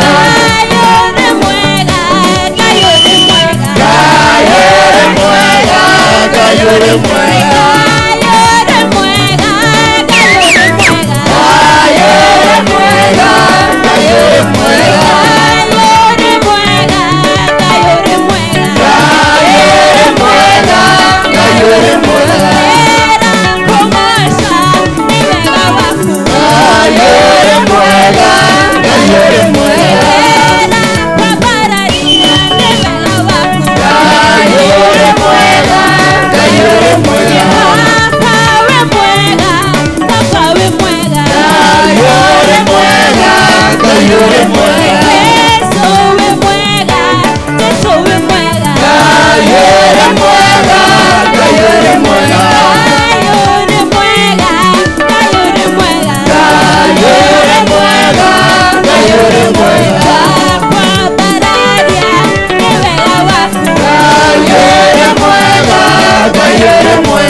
Farao animeokoka asitarudi tena Misri na enda Kanaani. Mwambie Farao nimeokoka sitarudi tena Misri na enda Kanaani. Namwambie Farao animeokoka asitarudi tena Misri na enda Kanaani. Mwambie Farao nimeokoka sitarudi tena Misri na enda Kanaani. Namwambie Farao animeokoka asitarudi tena Misri na enda Kanaani. Mwambie Farao nimeokoka sitarudi tena Misri na enda Kanaani.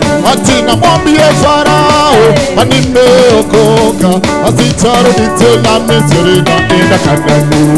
Mwambie Farao nimeokoka sitarudi tena Misri na enda Kanaani. Ati namwambie Farao nimeokoka asitarudi tena Misri na enda Kanaani. Mwambie Farao nimeokoka sitarudi tena Misri na enda Kanaani. Wapishane na vigelegele tafadhali. Makofi. Yesu ni Bwana, sio? Yesu ni Bwana. siku zote tunaimba Baba. Yesu ni Bwana. Siku zote tunaimba Baba. Yesu ni Bwana. Siku zote tunaimba Baba. Yesu ni Bwana. Siku zote tunaimba Baba.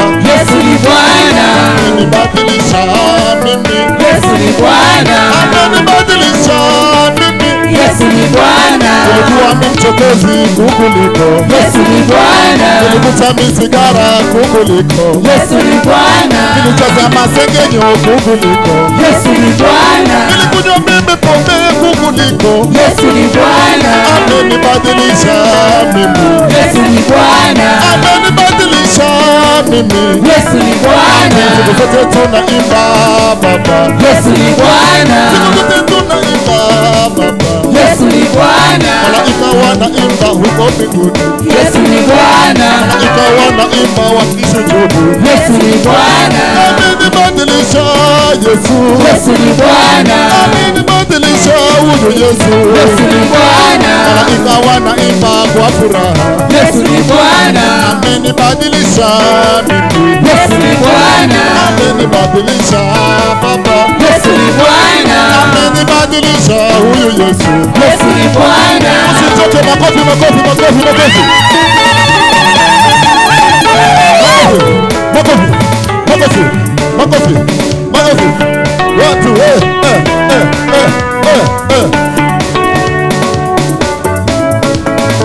Maana fadhili zake ni za milele. Tumshukuruni Bwana kwa kuwa ni mwema, kwa maana fadhili zake ni za milele. Tuimbe, mshukuruni Bwana kwa kuwa ni mwema, kwa maana fadhili zake ni za milele. Tuimbe tena, mshukuruni Bwana kwa kuwa ni mwema, kwa maana fadhili zake ni za milele. Mshukuruni Bwana kwa kuwa ni mwema, kwa maana fadhili zake ni za piga makofi basi. Bwana wa majeshi leo ainuliwe.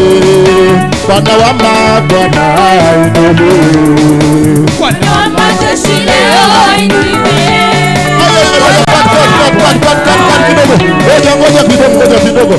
Kidogo. Ngoja. We are not going to praise our king like that. Tafadhali. Kama ni governor angekuwa kila mtu angetaka kumuonyesha ati penyewe ni mudedli kukatika. And our king, you don't want to praise our king. Bwana asifiwe tafadhali. Do you know while praising and worshiping, shida zako zenye ulikuwa nazo, even healing. Do you believe so? Na mbona hutaki kukatika tafadhali? Kama jacket ni mzito, kama unasikia jacket ni mzito, toa. Nisaidie na microphone. Tafadhali. Oh my God. Tafadhali imbeni bana. It is a great Sunday. Praise the Lord. Sawa, mimi nitaimba, mimi nitakatika, mimi nitaimba. Tuko pamoja? Sema kofi twende.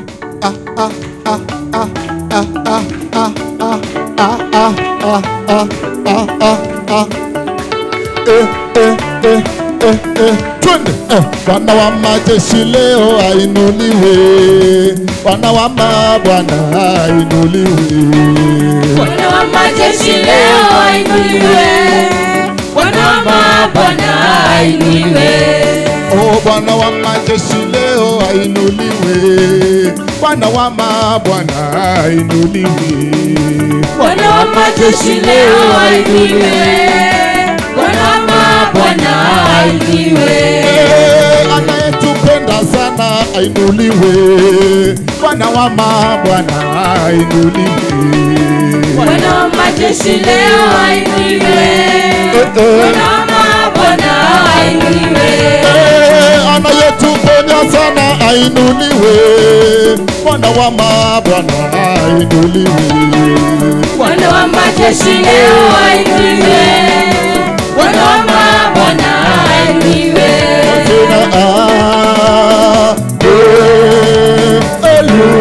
Hallelujah. Haleluya, haleluya. Bwana wa majeshi ameinuliwa. Haya. Hakujainua Bwana wa majeshi. Ama niwaambie warudi tena. Haleluya. You may have your seats in Jesus name. Wacha nimeona mmechoka sana, nikasema wacha niwapee nafasi Mungu. Mketi chini kidogo. Haleluya. Mkalie kiti na mkalie maadui zenu katika jina la Yesu. Amen. Haleluya. Haleluya. Bwana asifiwe. Kwa majina ni Jacinta Wangeshi na nimeokoka na ninampenda Bwana katika jina la Yesu. Wakati huu nitaka kupeana watu wawili watupee ushuhuda. Ushuhuda moto moto katika jina la Yesu. Hallelujah. Testimony in the house of the Lord. I told you this is a great house. And you are all vessels of honor. Na vessels of honor hawezi kosa testimony katika jina la Yesu. Hallelujah. Amen. Testimony by show of hand. Testimony moto moto. Even being alive is a testimony. Unaona watu huko Shakahola wanaenda wanafast mpaka Hallelujah. Testimony ama nipitishe hiyo kipindi. Hallelujah. Mimi niko na ushuhuda. Kama nyinyi hamtaki kupeana ushuhuda, wacha nipeane yangu. Hallelujah. Bwana asifiwe. Last Saturday tulikuwa na launching ya this great house of the Lord. Amen. Lakini nakwambia wiki hiyo nilishikwa na homa. Nikaenda kwa daktari. Imagine daktari ananiambia ati unless nidunge shindano. Nikamwambia daktari, homa unidunge shindano? Hapana. Hallelujah. So this great house imekuwa na vita kali sana. Na ninawaomba, let us continue to pray. For the enemy is not happy. Hajafurahia hata kukuja hapa. Vile tu mnasikiaga apostle akisema, it has been a big fight. But the Lord is good. Amen. Hallelujah. Amen. I just want to tell you that Jesus loves you and you are special in the eyes of the Lord. Amen. Ebujiabi, I'm special in the eyes of the Lord. Hallelujah. And you are great people. Amen. You are great people. Amen. Sasa nataka, ni nani ako na mtoto wa Sunday school na amemuacha nyumbani? Hebu mtuinue mkono juu. Kama uko na mtoto umewacha kwa nyumba, your hand up. Haya. Kwani hii nyumba hainaga watoto? Nimeona kamoja pale. Mami, hello. Sasa. Praise God. Please don't be leaving your children in the house. Leteni watoto katika nyumba ya Bwana. Hata kale kananyonya, msiwache nyumbani. Yesu akasema wacheni watoto waje kwangu. Amen. Hallelujah. So please, we have a very nice program for the children. Please bring your child in the house of the Lord. Tuko na walimu, qualified teachers, good teachers. Amen. So please, usiwache mtoto kwa nyumba. Sasa umewacha mtoto kwa nyumba na wewe umekuja kanisani. Si hata Mungu ukiwa pale atakuuliza, wewe ulikuwa unaenda kanisa lakini unawacha mtoto kwa nyumba. Kwa nini? And the Bible tells us, let the children come to me. Amen. Kwa hivyo from next Sunday, please, hebu muniletee watoto. Muniletee watoto. Hata kale kadogo, hata kale kananyonya, nitalea, muniletee. Amen. Hallelujah. And then youth. Mulete wana youth wengi sana wako huku. They are roaming about in the streets. Please, can you evangelize to them and bring them in the house of the Lord? Amen. Waambie tu wakuje vile walivyo. Tutawahubiria, watabadilika katika jina la Yesu. Amen. Hallelujah. Thank you. Then I also wish to welcome all our visitors. Wageni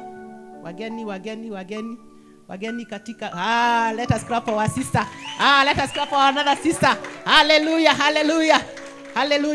There is a brother there in the name of Jesus. Mnaweza tu simama mtusalimie, mtuambie majina yenu. Feel welcome in the house of the Lord. Mumekaribishwa sana in the synagogue. This is a great house. Si mnaona hii nyumba ni maridadi? Wageni, si nyumba ni maridadi? This is a beautiful house. Amen. So you feel welcome and feel musikie mkiwa nyumbani. This is the house of your father. Amen. Hallelujah. Mgeni wetu tusalimie katika jina la Yesu. Bwana asifiwe. Bwana asifiwe. Oi, tumelala mpaka saa hii kweli. Anaitwa Dominic, mimi si mgeni sana. Nishaikuja hapa tena, labda wengi wanaona hii sura yangu. Lakini nimesema leo tushiriki na nyinyi. Asante. Pigia makofi.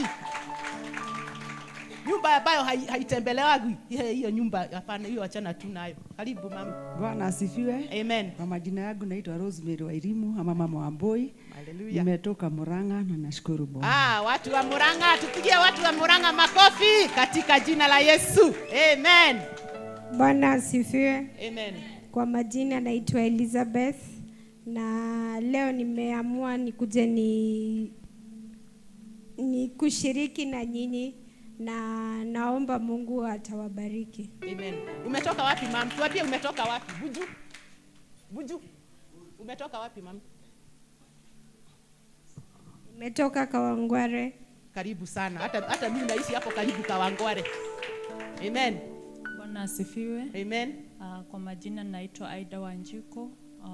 Meokoka, nimetoka saidi ya Juja Farm. Welcome. Karibu sana. Bwana Yesu asifiwe. Amen. Kwa majina naitwa Maureen Wagethi, nimetoka Bahati.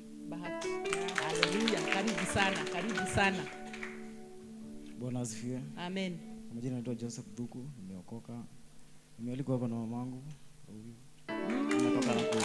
Hallelujah. Makofi kwa Yesu, makofi kwa Yesu. Wageni wetu ninawakaribisha sana katika jina la Yesu. Kuna hizo naona mko na programs. Those are our programs for the church. Feel most welcome and God will bless you. And kama umekuwa ukitafuta kanisa, if you have been looking for a church, this is the church. Hallelujah. Make this to be your church and you shall be blessed. And here we preach the true doctrine. Hapa hatufundishi maneno sijui ya ati mu fast 40 days. Hapana. Hapa tunafundisha ile the true doctrine. Amen. Hallelujah. So if you have been looking for a church, please, you are most welcome. Tunakukaribisha sana na tunawapenda sana katika jina la Yesu. So after service ningetaka kukutana na wageni wote. Tafadhali, alafu tutaongea mawili matatu. Amen. Hallelujah. Tupigie wageni wetu makofi. Makofi mazuri. Katika jina la Yesu. Thank you so much. Now, there is some new changes about the keshas. Mondays. Hebu tuseme Mondays. Yani ni kesho. Kutoka as from tomorrow. Kesha ya youth. Hello? Muko? Tupo. Kesha ni yenu. Hallelujah. Kwa hivyo mjipange. Tuesdays, ma'am. Women. Hallelujah. Margaret, women. So mobilize all the women. Can we meet here on Tuesday for the kesha? Amen. Hallelujah. Wednesday. Tuseme Wednesday. Intercessors. Lakini najua kila mtu ni intercessor. All of us we are intercessors. Hakuna mtu ambaye sio intercessor. Everyone is an intercessor. Because if you don't pray, una expect nani atakuombea? Una expect apostle ndiye anakuombea? Hapana, unajidanganya. So, I'm expecting that on Wednesdays we shall all be here. Amen. Hallelujah. Thursdays. Wazee hoye. Chairman. Chairman nako wapi? Chairman. Wazee. Thursday ni siku yenu katika jina la Yesu. Hebu tupigie wazee wetu makofi. Hallelujah. Nakwambia hii kanisa italipuka. Kesha kila siku. The devil is a liar. Atajua hajui. Friday, all of us. Friday, sisi sote mpaka watoto. Sisi sote, all of us here kesha. Amen. Haya, tupigie Bwana makofi. Makofi mazuri. Amen.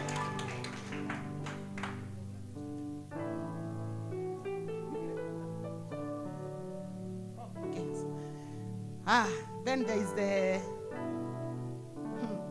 hallelujah, I had forgotten something. From Tuesday. Sema from Tuesday. Where? Sema from Tuesday to Friday. Lunch hour service daily. Lunch hour service kila siku. From lunch hour tunaitaka lunch kutoka saa ngapi? Kutoka unajua nilikuwa nafanya kazi. There was a place I was working. Tulikuwa tunaambiwa lunch muanze kutoka saa 5. So mimi nilikuwa napenda saa 5 ndio niende nikule top player.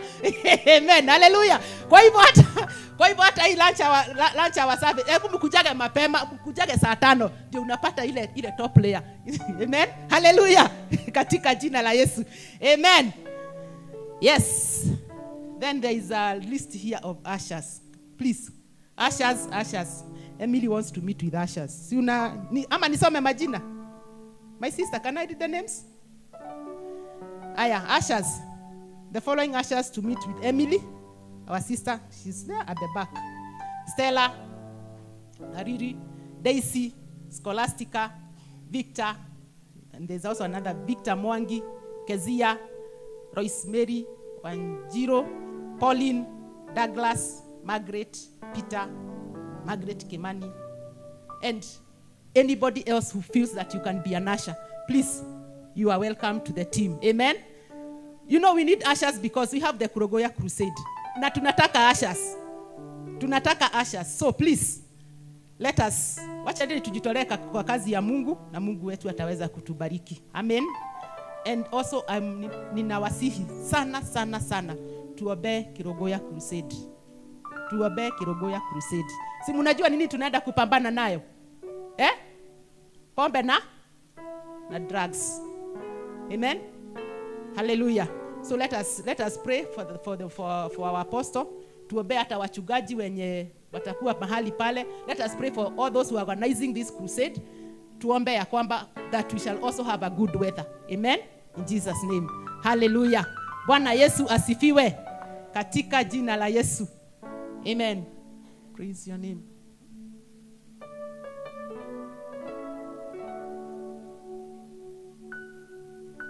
I'm also being reminded of the crusade dates. 19th. Okay. Our crusade will start on 19th to 21st. 21st will be on a Sunday. From Friday to Sunday. Okay. So please mark the dates. Please let us pray for that crusade. That will be our second crusade, and it will be our first crusade after the launching of this beautiful and great house of the Lord. Amen. Hallelujah. Amen. Bwana Yesu asifiwe. Praise and worship. Get ready in the name of Jesus. Hebu tusimame. Praise and worship ili tuweze kuingia kwa praise, to worship, to praise, and then we can welcome the preacher of the day. Amen. Hallelujah. We worship you, Lord. You are worthy, Lord. Ni wewe Bwana, ni wewe Bwana, ni wewe Bwana, ni wewe Bwana, ni wewe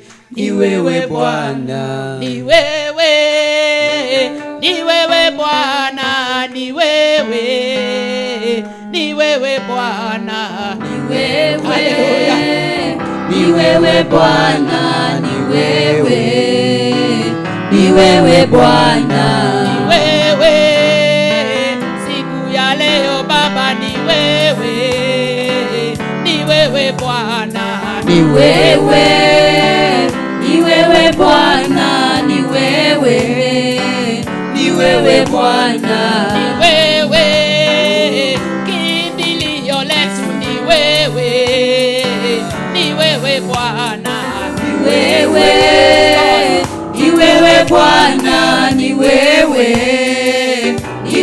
Bwana, ni wewe waweza yote Baba, ni wewe Bwana, ni wewe Bwana, ni wewe Bwana, ni wewe twakuinua Baba, ni wewe Bwana, ni wewe Bwana, ni wewe Bwana, ni wewe Bwana,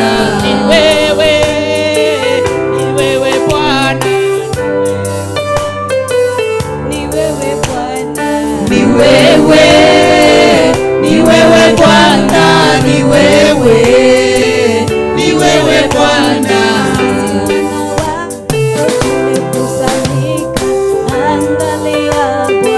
Angalia Bwana, wana wako tumekusanyika. Angalia Bwana, angalia Bwana, sisi wana wako tumekusanyika. angalia Bwana, sisi wana wako angalia Bwana, angalia Bwana, angalia Bwana, angalia Bwana, angalia Bwana, angalia Bwana, angalia Bwana, angalia Bwana, angalia Jehova, angalia Bwana, angalia Bwana, angalia Bwana, angalia Bwana, angalia Bwana, sisi wana wako tumekusanyika. Angalia Bwana, angalia Bwana, sisi wana wako tumekusanyika. Angalia Jehova, angalia Bwana, wana wako tunakungoja. Angalia Jehova, angalia Bwana, sisi wana wako twakutegemea. Angalia Jehova, angalia Bwana, sisi wana wako twakutazamia. Angalia Jehova, angalia Bwana, sisi wana wako tunakungoja. Angalia Jehova, angalia Bwana, sisi wana wako tunakuomba. Angalia Jehova, angalia Bwana, angalia Jehova, angalia Bwana, angalia Jehova, angalia Bwana, angalia Jehova, angalia Bwana, angalia Jehova, angalia Bwana, angalia Jehova, angalia Bwana, angalia Jehova, angalia Bwana, angalia Jehova, angalia Bwana, angalia Jehova, angalia Bwana, angalia Jehova, angalia Bwana, angalia Jehova, angalia Bwana, angalia Dadi, angalia Bwana, angalia Bwana, angalia Bwana, angalia Jehova, angalia Bwana, angalia Jehova, angalia Bwana, tunakutazamia Yesu, usinyamaze mfalme. Bwana, tunapo mfalme, we are expecting of you.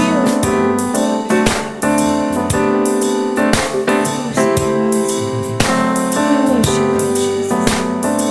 There is no one like you, Jesus. We lift your name on high, we exalt you, God.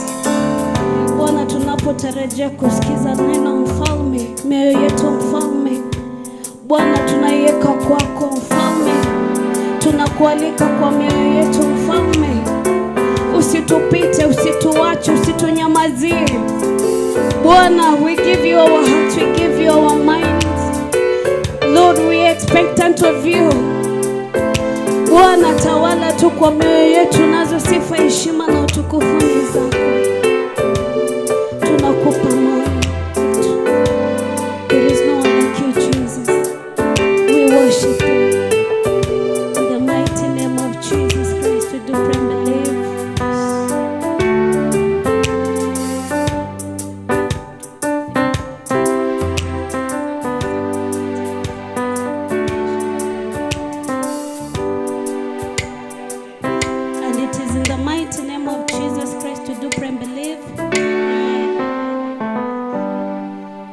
Hallelujah.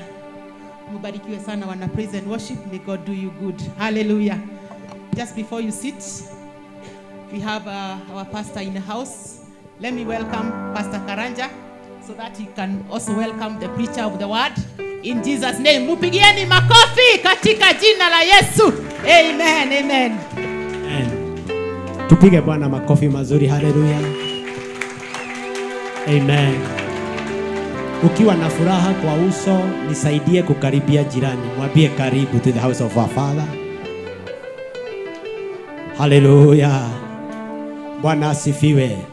Tell your neighbor we are a family. Mwambie we are a family. A blessed family in the name of Jesus. Hallelujah. Bwana Yesu asifiwe sana. Amen. Amen. Amen. Amen. Nataka tu appreciate the grace of God in the house because of the man of God in the house. Hallelujah.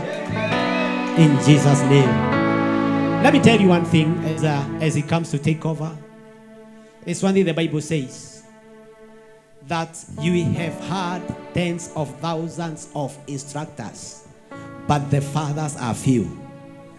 I say the gift of a father is a very rare gift. Look at what Paul says. Hallelujah. I wish we can just look at that scripture even as he prepares to take over. Just listen to this. The Bible says, 1 Corinthians 4:15. So even as we appreciate, even as we receive the gift of our Father, we know what is ahead of us. 1 Corinthians 4:15, the Bible says, for though you have 10,000, look at the number. For though you have 10,000 instructors in Christ, yet you have not many fathers. For in Christ Jesus, I have begotten you through the gospel. Hallelujah. Bwana asifiwe. We have many men of God who have been there in our life. Majority of them, according to the word, have been instructors.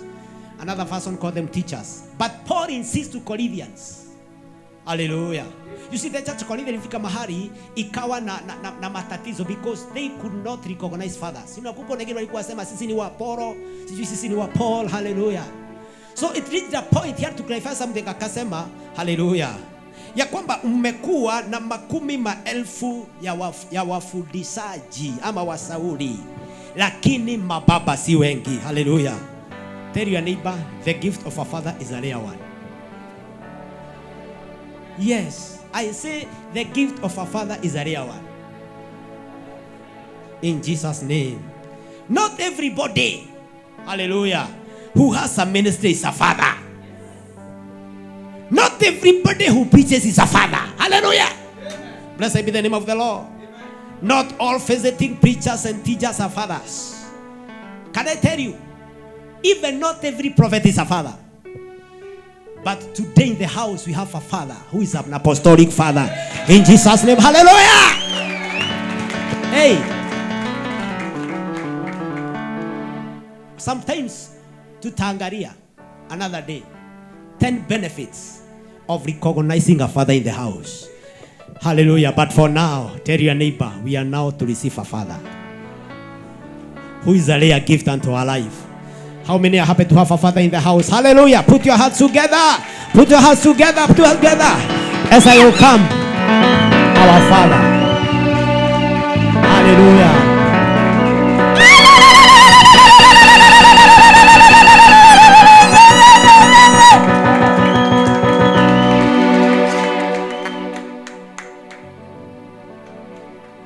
Hallelujah.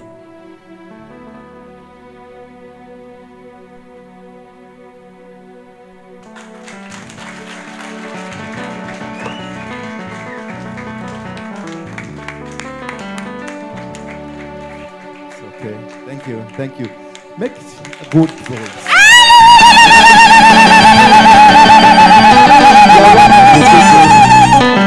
Hello. You are wonderful people. Tell your neighbor, I'm a wonderful person. Tell your neighbor, I am a wonderful person. Hata kama hauna miguu mizuri ya kusimama, mwambie tu, I am a wonderful person. Mwambie, look at me. Waiwoko. Okirali.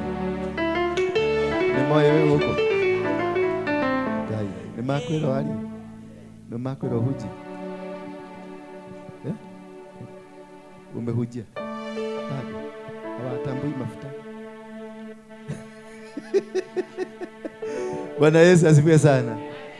Let me welcome my daughter. She's my pastor. I didn't know. Hata singekimbia, nimetoka TV ya NDURA, nilikuwa nahubiri, nimekata nikimbie kwa sababu nikuja nihubiri. Niko nikumenya hayo kuandikioka. Huyu ndio pastor yangu. Huyu ndiye anihubia nikaoka. Kama kuna mtu ameniombea mpaka nikachange lifestyle yangu, it's my daughter. Huyu ndio wanake wako. And she's married. She's married. Where is Mose? Teo kaka ukutana na Mose. Whether he's serving or not. Mnatembea, hiyo ndio kibeti yako. Kwa kweli wewe, nikwega uguo. Kwenda shortage. Chera kanake. Ikara ukimururaga dona Harrison. Nani hoya gerani? Bwana Yesu asifiwe sana. Let me give you her like 30 minutes tusikie kutoka from her. Si ndio? Thank you.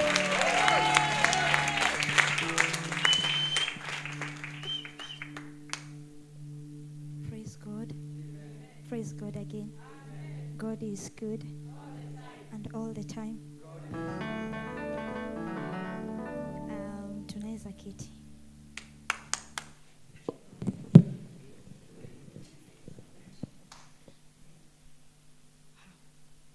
So firstly, ningesema I'm humbled to be in the presence of all of you. I'm short of words. Najisi kunyenyekea sana tena zaidi. Bwana Yesu asifiwe. My name is Doreen Wamboi Gashoro. Gashoro is the name of my husband. Sijaweza kuja naye manake anahudumu. He was serving. Singemtoa kwa huduma. Nilimpata akihudumu. But the next time probably we'll come together. Yes, and I'm happy to see nyinyi wote. Bwana Yesu asifiwe. Yes. So we'll share the word of God shortly, kwa ufupi sana. Jina la Bwana litukuzwe. Amen. And I believe the Lord will bless us. So what we'll discuss is kitu general, sindio? Okay, before that, let's pray. Heavenly Father, King of all the glory, I bless you and I give you glory. This moment, Adonai, I pray that use my mouth, Ebenezer, to speak your wisdom, O Lord. Ebenezer, King of all the glory, anything that is of my own, I denounce, my Lord. That, but Father, King of all the glory, your will be known, your will be understood, O God. I bless you, King of all the glory. I honor you and I bless you. Speak to each and every one of us in a language we can understand, O God. That we may know you better, that we may understand you, O God. For the glory and honor of your name. Receive all the glory and receive all the honor. It's in your name, Jesus, we pray, trust and believe. Amen. Tumekuja tao. Si tumekuja si hapa ni tao. Si ndio. Alafu kuna kuangana wale watu wanakuangana wale wakakobole umpatie kobole alafu usimame upimwe. So we know those people. Wanapima nini? Weight. Lakini tukikuja kanisani hakuna mali tunasimamia tupimwe weight yetu. Bwana Yesu asifiwe. I want us to talk about our weight in the spirit. Praise the name of the living God. Hallelujah. My weight, your weight in the spirit. Jina la Bwana litukuzwe. And on that, I'll first start by saying that growth is not the same as development. Jina la Bwana litukuzwe. Sijui kugrow ni nini kwa Kiswahili vizuri. Ni kukua. Na kudevelop ni kufanya nini? Kudevelop.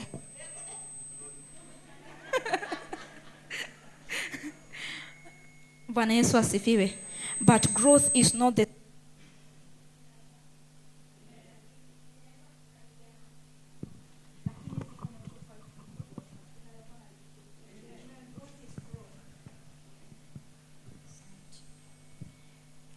Growth tulizaliwa, si ndio? Kuna mtu alizaliwa na meno 32? Hakuna. Kuna mtu alizaliwa akiongea? No one could. Tulizaliwa tukiwa wachanga sana. Jina la Bwana litukuzwe. Masiku yalipokuwa yakisonga, miezi zikapita, miaka zikapita, tukaendelea tukikua. Jina la Bwana litukuzwe. That was growth, but that was not development. Jina la Bwana litukuzwe. So growth is physical. Jina la Bwana litukuzwe. Mimi kunona ama kukonda, it is physical, you will see.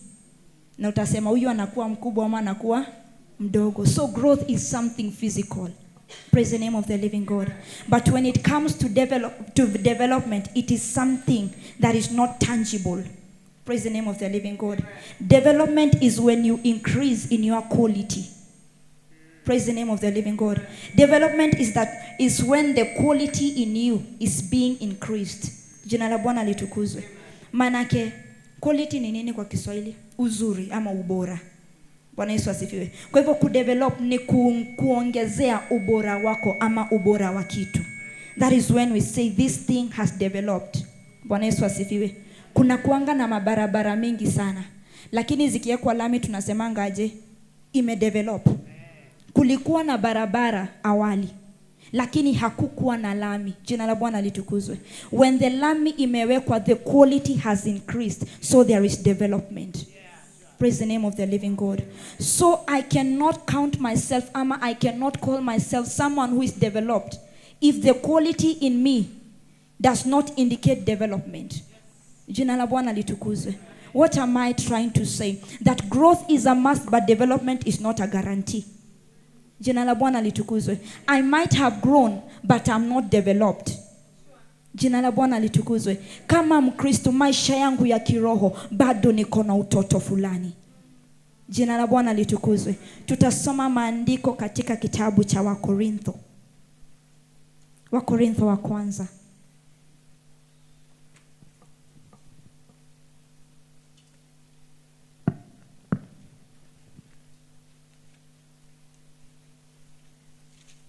Tumefika?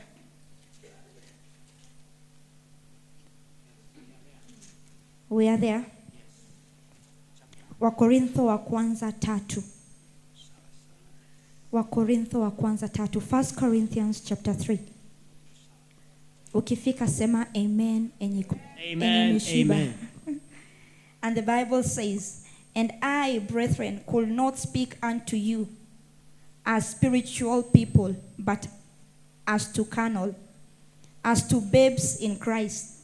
I feed you with milk and not solid food. For until now you are not able to receive it. And even now you are still not able. For you are still carnal. Bwana Yesu asifiwe. For where there are envy, strife, and division among you, you are not carnal by behaving. Are you not carnal by behaving like mere men? For when one says, I am of Paul, and the other says, I am of Apollos, are you not carnal? Jina la Bwana litukuzwe. Hallelujah. Huyu ni Paulo anaongelesha wa Korintho. Anasema siwezi waongelesha, jina la Bwana litukuzwe, as spiritual people because you are still carnal. Jina la Bwana litukuzwe. How am I carnal? Naweza sema nimeokoka, Yesu ni Bwana, lakini jinsi ninavyokaa, jinsi roho yangu hivyo, how my inner man is defined whether I am carnal or spiritual. Praise the name of the living God. Last Sunday in our church where I fellowship, we were studying about the man. That is the body, the soul, and the spirit. And we came to understand that lazima utoke kwa spirit ukienda kwa body, because God anaanzanga kwa spirit akikuja kwa body. Jina la Bwana litukuzwe. Na hapa Paulo anaambia wa Korintho, siwezi waongelesha kama watu ambao wamekomaa kiroho, bali nitawaongelesha kama watoto. Jina la Bwana litukuzwe. Mbona ndio wamekomaa kimwili, lakini ndani yao anasema there is still envy. Kuna mvutano ndani yenu. Praise the name of the living God. The book of Songs of Solomon says that take care of the little foxes. Praise the name of the living God. The little foxes is what will make me not to develop. Bwana Yesu asifiwe. Si kwa sababu mimi si mwizi nimekomaa kiroho. Bwana Yesu asifiwe. Because I do not know many, una zile dhambi zinazoonekana kubwa. Kwa sababu sifanyi hizo dhambi kubwa kubwa, haimaanishi nimekomaa kiroho. Jina la Bwana litukuzwe. Lakini utu wangu wa ndani, my inner man will define whether I'm developed or not. Praise the name of the living God. And when my inner man is strong, the manifestation will be seen in the body. Jina la Bwana litukuzwe.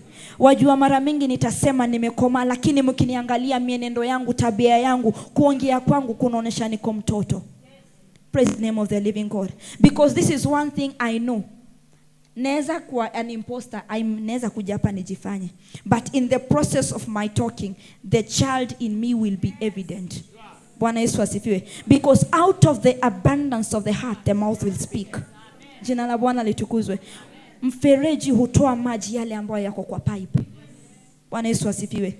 Hawezi enda kufungulia mfereji pale iko na maji kwa pipe itoe maziwa. It cannot happen.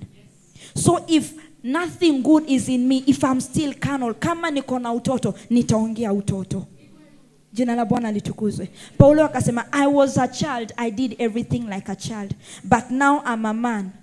Jina la Bwana litukuzwe. Being a man does not mean growing up. It means being developed. Praise the name of the living God. Because I am meant to understand that God called Paul kama amekoma, hakuwa ananyonya. Praise the name of the living God. He was a grown man, but he was not developed. Praise the name of the living God. That is why he said, I was once a child. I did like a child. I talked like a child. And I did everything like a child. And I was comfortable as a child. Bwana Yesu asifiwe. But now I am a man. I do things that men do. Bwana Yesu asifiwe. My weight in the spirit will be determined whether I am developed or not. Uzito wangu kiroho.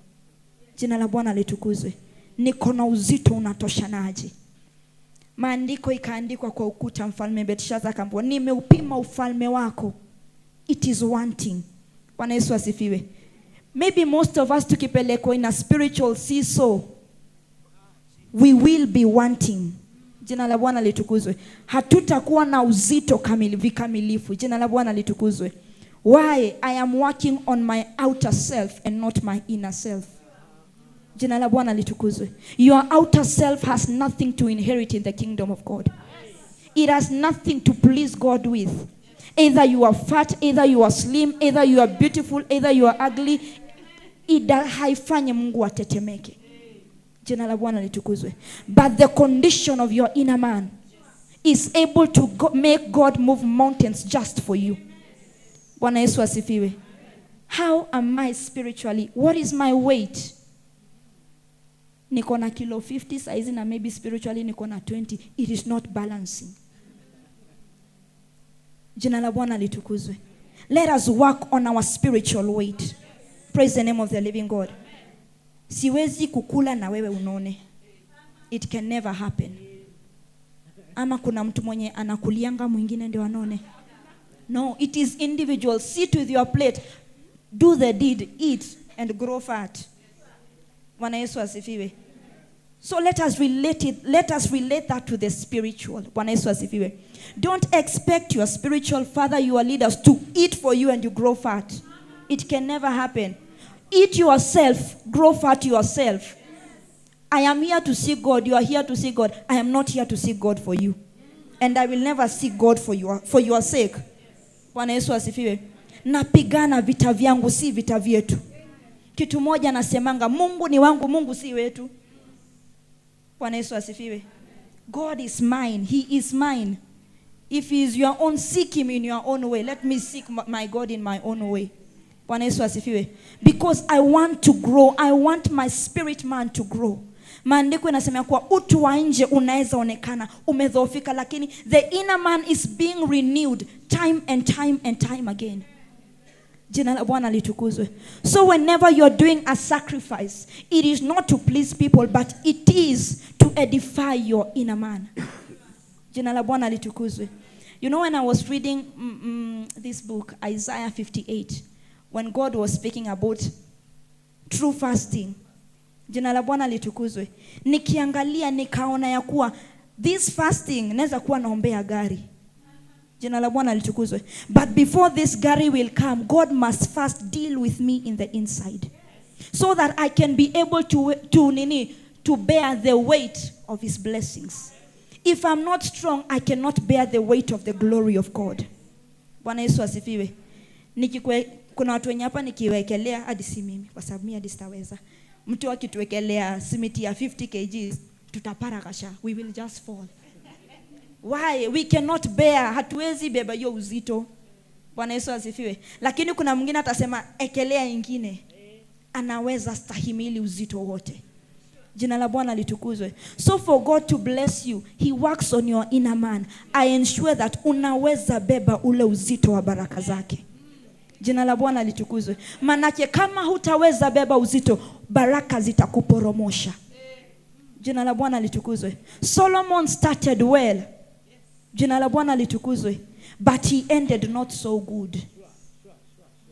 Praise the name of the living God. I may start well. It does, as in it, si venye ninaanza ndo ina guarantee venye nitafika. It is how I finish the race. Bwana Yesu asifiwe. Wakimbiaji, someone may start, anaweza anza na psych. Unaona pale ameambiwa go, anza na psych yake yote. By the time anafika lap ya 4, he has nothing. The energy is gone. Bwana Yesu asifiwe. Unadhani anaongoza, kumbe ako lap ya 4, wengine wako lap ya 5. Now he's leading on the behind. Praise the name of the living God. But how I end is what matters. Jina la Bwana litukuzwe. And not everyone can finish well. Bwana Yesu asifiwe. As in, what am I trying to say? It is in my mind, but it is not coming. This is what I want to say. We can finish well, but it is not a guarantee for us to finish well. Bwana Yesu asifiwe. Maombi yako, kutoa kwako, kufunga kwako, kufanya mambo mengine mengi. Jina la Bwana litukuzwe. Me, I say, the number of days you fast hazishtuangi Mungu. After all, Jesus fasted. Who are you to fast 3 days and accept unaongojea Mungu aseme, oh my God? No. Who are you? Umefast hadi hujafast dry. Sija fast dry alafu nangojea mbingu zitetemeke. Why? Wamboi amefast 3 days. It won't move God. Not at all. Bwana Yesu asifiwe. But the impact of that fasting in your life, in your spiritual life, will move God to answer your prayers. Praise the name of the living God. Not your fees, not inje. Bwana Yesu asifiwe. Naweza kuja hapa na 6 packs ama na 10 packs ama na 20 packs, but that won't scare God. Bwana Yesu asifiwe. It does not matter how melodious my voice is. As long as sigusi moyo wa Mungu. Mimi na ule mtu anaimba klabu, we are singing, we are not ministering. Bwana Yesu asifiwe. Because there is a difference of singing, there is a difference of washing the church and ministering. I may be washing the church and I'm ministering, and I may be washing the church na ninaosha kama vile naoshanga nyumba.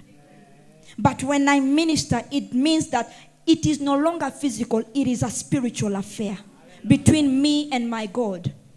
Jina la Bwana litukuzwe. Why? I have come to an understanding that the things of God are not carnal. The things of God are spirit. So I must relate to my God in a spiritual way. Bwana Yesu asifiwe. When you come give your offering, it does not matter whether it is 1 million, 10 million, or even 10 bob. It matters about what is the relation. Is your giving carnal or is your giving spiritual? Bwana Yesu asifiwe. The book of Leviticus chapter number 10. The Bible speaks of the sons of Aaron. Na kama desturi, kwa kuwa walikuwa wana wa Aroni, maandiko inasema ya kuwa ilikuwa kazi yao to burn the sacrifices. But the Bible tells me that this time they came with a strange fire. Jina la Bwana litukuzwe. And the Bible says that the anger of the Lord, the fury of the Lord was upon them. Why? They had a strange fire. What am I trying to say? Walikuwa wanafanya kile ambacho kinafaa, but the fire in them was strange.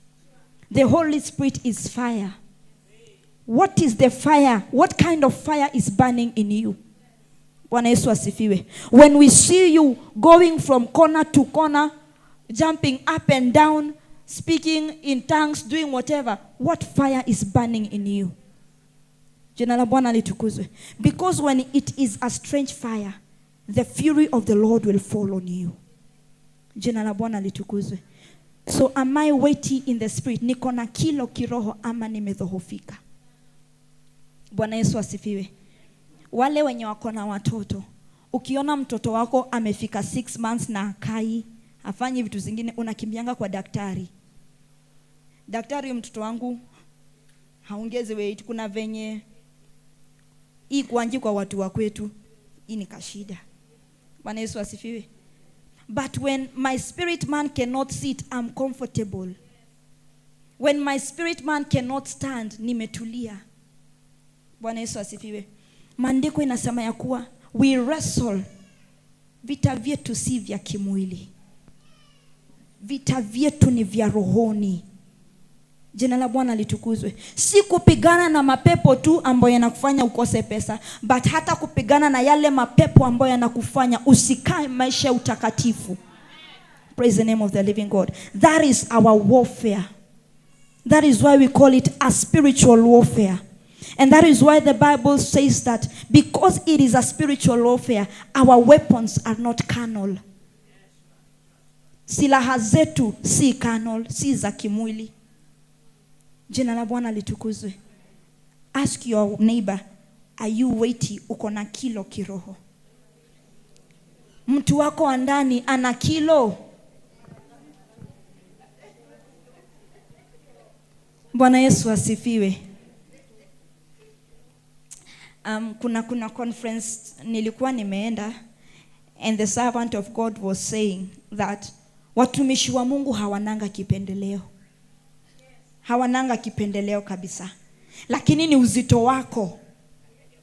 Uzito wako utamfanya afanye mambo ambayo hawezi fanyia mwingine. Bwana Yesu asifiwe. Your weight must be felt even in the house of God. Bwana Yesu asifiwe. Akasema kuna mtu anaweza enda miezi 2. Hakuna mtu atanotice.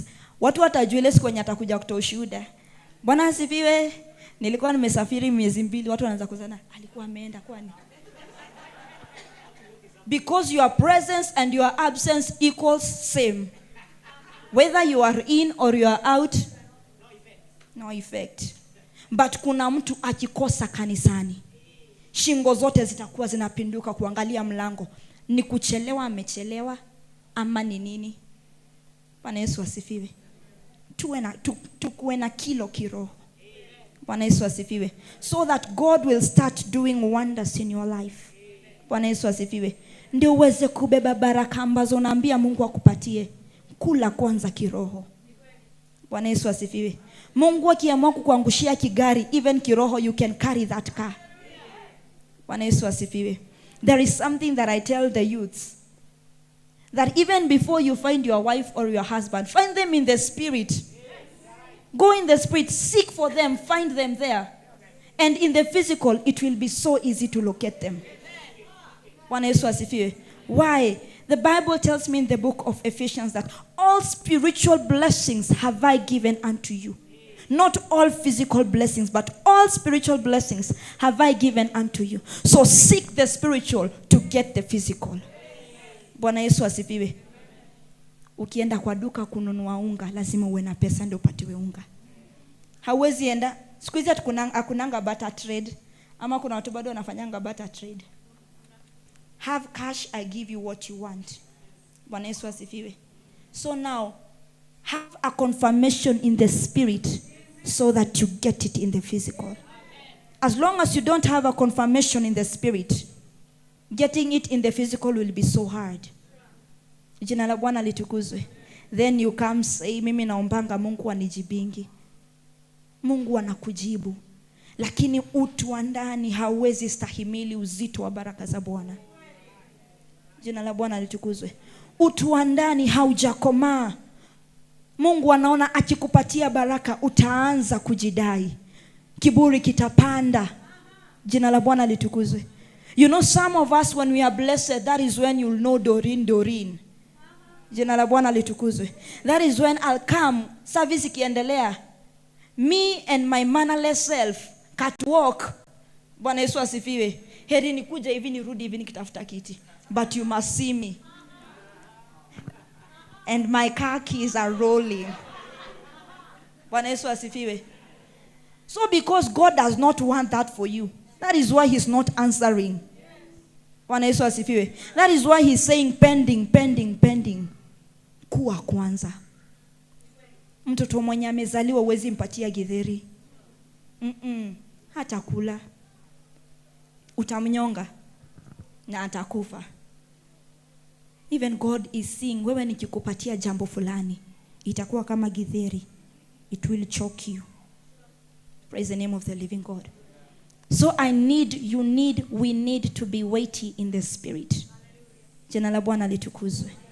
Not depending on anyone, but understanding imbio ni yetu sisi wote. Bwana Yesu asifiwe. Yesu akikuja hapa, sitaenda kujificha nyuma ya mtu. Ati Yesu kumbuka, tuseme atakuwa na video, maybe atakuwa anafanya puchu. Nimwambie fanya hivi, kumbuke uone ile siku tulikuwa tunaomba na huyu. No, it is something personal. Bwana Yesu asifiwe. You know, worship, I say, is a lifestyle. And I can only reach to the level of worship if my inner man is strong. Bwana Yesu asifiwe. Because what is worship? Worship is intimacy with God. Being intimate with God. Jina la Bwana litukuzwe. I was listening to Miles Monroe akifunza about worship. And this is what he says. He said that the praise alifananisha na akiita bibi yake, "Oya, uko smart." Amemwita mbele ya watu. Si ndio? Lakini anasema when they enter their bedroom, that is worship. Worship is intimate. You don't need other people. Bwana Yesu asifiwe. Sikuhitaji, haunihitaji, tuabudu Bwana kila mtu. Si ndio? At a personal level. And when there is intimacy, pregnancy is a must. Bwana Yesu asifiwe. There is no way you will be intimate with God and come out the same way you entered. No. He will deposit something in you. Praise the name of the living God. Something that your inner man will be able to carry. Praise the name of the living God. Something that you'll be able, kitu yenye utaweza beba na kusonga nayo mbele. God will deposit in you. Jina la Bwana litukuzwe. So that level of spirituality. Unajua kuna wakati nikuwa high school, tulipangishwa line. Tukaambiwa leo naombea you speak in tongues. So akakuja akatuombea mara ya kwanza, I didn't speak. And I was wondering, why am I not speaking and others are speaking? Bwana Yesu asifiwe. But ndio upande that other level of spirituality. Your inner man. Bwana Yesu asifiwe. Utu wako ndani lazima uwe sawa. Jina la Bwana litukuzwe. Ndio upandishwe hatua ingine. Because God is a good father. He is a loving father. Hawezi kupatia kitu yenye anajua itakuumiza. Kama itakuumiza na kuondolea. Praise the name of the living God. So when we are doing any sacrifice to God, when we are doing anything to God, let us itoke kule ndani. Bwana Yesu asifiwe. Isianzie kwa mwili ikikujanga kwa roho. Wacha ianzie kwa roho ikikuja kwa mwili. Jina la Bwana litukuzwe. Because God speaks to the spirit. The spirit tells it to the soul and the soul tells it to the body. Bwana Yesu asifiwe. But when the reverse happens, Mungu hawezi ongelesha mwili. Jina la Bwana litukuzwe. John chapter 4, the Bible says that even now God is looking for worshipers. God is a spirit, and those that must. Bwana Yesu asifiwe. So if you feel like don't worship, but those that must worship him, they must do so in spirit and in truth. Kama ni lazima uabudu, abudu kwa roho na kweli. Haujalazimishwa, sijalazimishwa. Bwana Yesu asifiwe. Tukue na uzito. Ukijudhukadhukia hivi wache usikie ndani uko na uzito. Bwana Yesu asifiwe. Tusikue kama karatasi. Unajua karatasi inaendanga shu shu, upepo ikikuja. Let us be weighty. Bwana Yesu asifiwe. And when we are weighty, the manifestation will be seen on the outside. Bwana Yesu asifiwe. Yes, I think I can stop at that. No.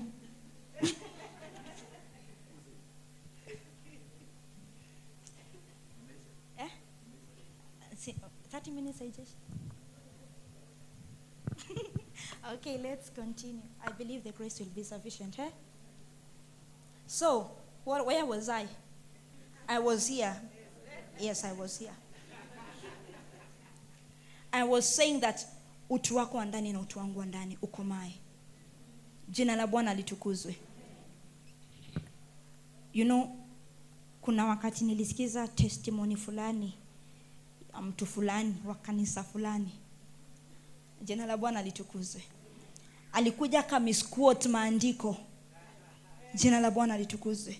Kwa ujasiri alisema ni heri, ile maandiko yanasema ni heri kutii kuliko dhabihu. Alibadilisha yote. Hakujaipatikana maandiko kama hiyo kwa Biblia. Bwana Yesu asifiwe. Na wenye walikuwa walimpigia makofi na wakashangilia. Jina la Bwana litukuzwe. Why? Hawajui. Bwana Yesu asifiwe. If I come tell you that niwapatie neno mbaya, kama ndani yako hujakoma, you will believe and you'll go with it.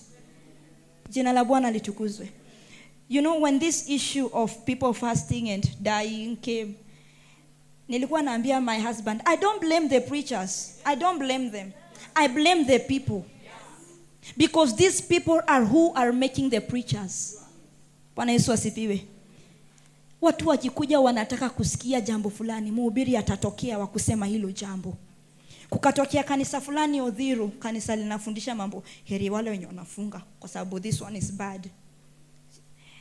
As in, it is a church of immorality. Jina la Bwana litukuzwe. But these people are sowing in. Why? Because they are not grown. Because they are not developed. Bwana Yesu asifiwe. When I'm developed, that is when I'll be able to understand this is right and this is wrong. I can do this, I cannot do this. This is the will of my Father, this is the will of the devil. Bwana Yesu asifiwe. Why? Nimefika mtu wa kuelewa. Jina la Bwana litukuzwe. I know, I understand, I have knowledge of something. Praise the name of the living God. You know, when you are developed, that is when wisdom is seen. Jina la Bwana litukuzwe. Wisdom si wewe kusoma the book of Proverbs. Unajua the book of Proverbs says a wise man does this and this, and then as in uko na tu hizo ukiambiwa memory verse a wise man, that does not make you a wise man. Bwana Yesu asifiwe. Because wisdom, it is that knowledge being implemented. Bwana Yesu asifiwe. I cannot implement the knowledge in me when I'm still young, kama sijakoma kiroho. Jina la Bwana litukuzwe. Tukiwa inaitangwa aje, siku hizi inaitwa grade 1. Zile primary zinaitwa nini? Playground. Oh. PP1 na PP2. Tulianzia kufunzwa 1, 2, 3, 4, 5, 6, 7, 8, 9, 10. Right now it sounds so easy and so silly. Why? Nilishajua. And I can say it, nikuwa nimefunga macho na sitasema badala ya niseme 1, 2, 9, 10. Sitasema hivyo, nitasema vilivyo. Bwana Yesu asifiwe.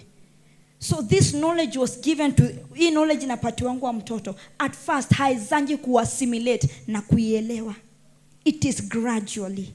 But as this mtoto anashinda akifundishwa from January to November, 1, 2, 3, 4 hadi 10. Itafika mahali mtoto ataweza kusema 1, 2, 3, 4, 5, 6, 7, 8, 9, 10. Bwana Yesu asifiwe. What am I saying? Jina la Bwana litukuzwe. Kuna mtu mwenye amechoka na kukua. As in ukasema mali nimefika. I've grown enough. God just sees you are seated there. I have grown enough. I don't want to grow again. Lazima tunatamanenji kugrow time and time and time and time and time. Bwana Yesu asifiwe. Kwa hivyo hadi mtu wako wa kiroho anastahili kukua na kukua na kukua na kukua na kukua. Jina la Bwana litukuzwe. Wale ambao walikufa Shakahola, kama ingekuwa ile akiba ya chakula yenye walikula toka kwa dogo, ingekuwa ili assimilate mahali, hadi saizi bado wangekuwa. Kwa sababu kidogo kidogo, unaona nga venye ng'ombe inafanyanga, inakula mingi alafu ikuwe na njaa. Hivyo ndio venye ingefanya ile chakula yote umekula ingekuwa packing. Sasa ingekuwa inatoka kadogo kadogo. But it is not that way. So why am I thinking that the prayer that I made, the sacrifice I made on January itanishikilia hadi sasa April? Bwana Yesu asifiwe. Mbona nikatosheka na vile nilikuwa January? Ukiniangalia January na leo, I am still same. We need to aspire to develop. Bwana Yesu asifiwe. Tutamani kudevelop. And when you desire, God will make it happen. Because God does not force something on you. In the book of Deuteronomy, akasema, see this day, I've given you power to make a choice. Whether you want to develop or not, it is your choice. Bwana Yesu asifiwe. Hallelujah. Si haulazimishwi na mtu yoyote kukomaa. By the way, I think kudevelop ni kukomaa. Si ndio? We thank the Holy Spirit. Haulazimishwi na mtu yote kukomaa. Lakini kukua unaweza kuwa. Tusipokuwa tunakimbilianga daktari. Na tusipokomaa tukimbilie Mungu. Bwana Yesu asifiwe. Mwalimu wangu akaniambia ya kuwa ujinga inatolewa shule, lakini upumbavu inatolewa kanisani.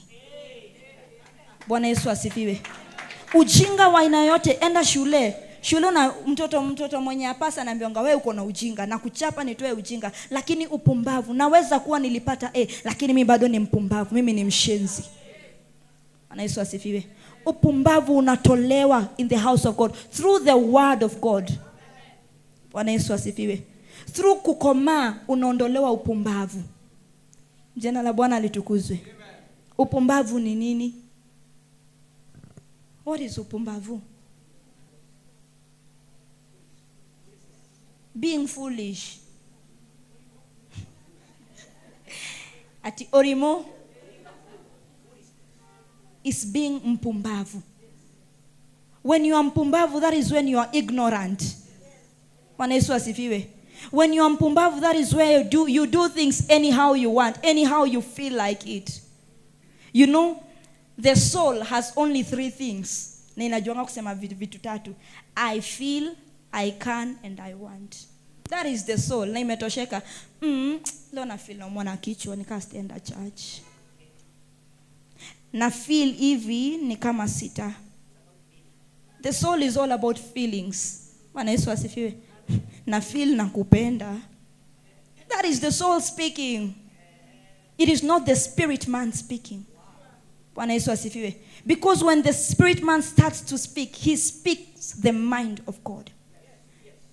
He speaks the knowledge of God. Bwana Yesu asifiwe. When you find someone with a mouth diarrhea, ni upumbavu. Jina la Bwana litukuzwe. Unajua mouth diarrhea is when I don't have break. I can say whatever I want whenever I want. Na hadi vitu zingine sijui. After nimesema aje. Hadi unakluya, you just saying. Bwana Yesu asifiwe. Tukikomaa inatufanya vitu zingine tunawacha. Bwana Yesu asifiwe. Mvutano ambao hauna maana. Paulo anasema, nyinyi mnasema mimi ni wa Apollo na mwingine anasema ni wa Paul. It is of no use. That is not the main thing. That is not the icing on the cake. Bwana Yesu asifiwe. But piganeni kusema mimi ni wa Kristo. Piganeni kusema namtumikia Kristo namna hii. Bwana Yesu asifiwe. Si kupigana kusema mimi ni wa hii kitengo na mimi kwa hivyo kwa sababu mimi ni wa hii kitengo hufai kukua hapa. No. Bwana Yesu asifiwe. Open your eyes to what lies pale mbele. Bwana Yesu asifiwe. The Bible in the book of Hebrews says that fix your eyes on the author and the finisher of your faith. Not on things temporary. Don't fix your eyes on it. Bwana Yesu asifiwe. Don't fix your eyes because you want to be the Geo or the Mami Geo. It does not show God. It won't do you anything good. Bwana Yesu asifiwe. But fix your eyes on seeking perfection. Because the Bible tells me that when Christ is coming, he's coming for a church which is perfected. Bwana Yesu asifiwe. Anakujia kanisa iliyo kamilifu. Bwana Yesu asifiwe. Tusitazamie hizi vitu za hapa hapa. Bwana Yesu asifiwe. Zingine ni za kutufanya to delay. Jina la Bwana litukuzwe. Zingine ni za kutufanya tutoke in the right path. But when you have fixed your eyes on the author and the finisher of your faith. Bwana Yesu asifiwe. You will live knowing that I am meeting my maker someday. Bwana Yesu asifiwe. It does not matter whether I am called this or I'm called that. Bwana Yesu asifiwe. It does not matter what men say about me. What matters is what Jehovah says about me when I meet him face to face. Bwana Yesu asifiwe. There is a song which says that after all is said and done, may you still be pleased with me. After all the singing, after all the 21 days prayer and fasting, may you still be pleased with me. Jina la Bwana litukuzwe. After all the sacrifices, Lord, I've made for you, still be pleased with me. When my works are tried in fire, wakati matendo yangu yanapitishwa kwenye moto, may I stand unashamed. Nisitetemeke. Kwa nini? Najua kazi yangu hadi ikipitishwa kwenye moto itatokea vile vile kule the other side. Bwana Yesu asifiwe. Lakini nikiwa na shaka, pindi ambapo sifahamu, ikipitishwa kwenye moto ni jivu itatokea ama ni kazi yangu itatokea kwa refined. Praise the name of the living God. Fixing our eyes. Seeking to be weighty in the spirit. Yes. Bwana Yesu asifiwe. Seeking to be made perfect, to be perfected by our maker. Jina la Bwana litukuzwe. People say, people shut up, people sleep. Bwana Yesu asifiwe. But what God has said will still stand. Jina la Bwana litukuzwe. God is coming for a perfected church and nothing can change that. Jina la Bwana litukuzwe. It does not matter what people may say, because people will shut up. But what the Lord has said, it will come to pass and it shall stand. Jina la Bwana litukuzwe. So if the Lord has called us to holiness, let us walk unto holiness. Praise the name of the living God. If the Lord has called us to righteousness, let us walk unto righteousness. Praise the name of the living God. Tusitoke. Jina la Bwana litukuzwe. Hii barabara ukifuata, I hope sitapotea direction, sitapoteza. I think ukiteremka hivi ndio utaenda Muthurwa. Si ndio?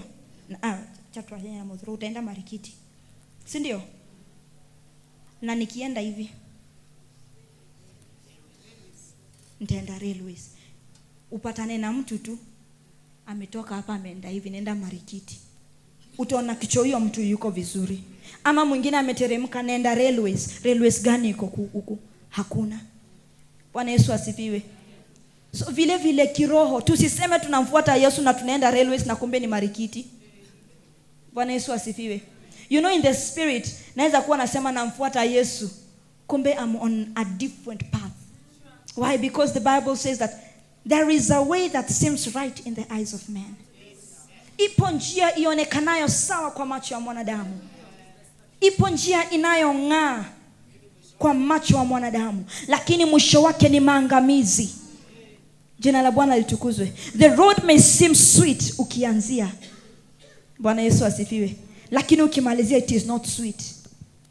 Ushaikula kitu, ulikuwa nguna krevia kitu, tuseme ni maembe.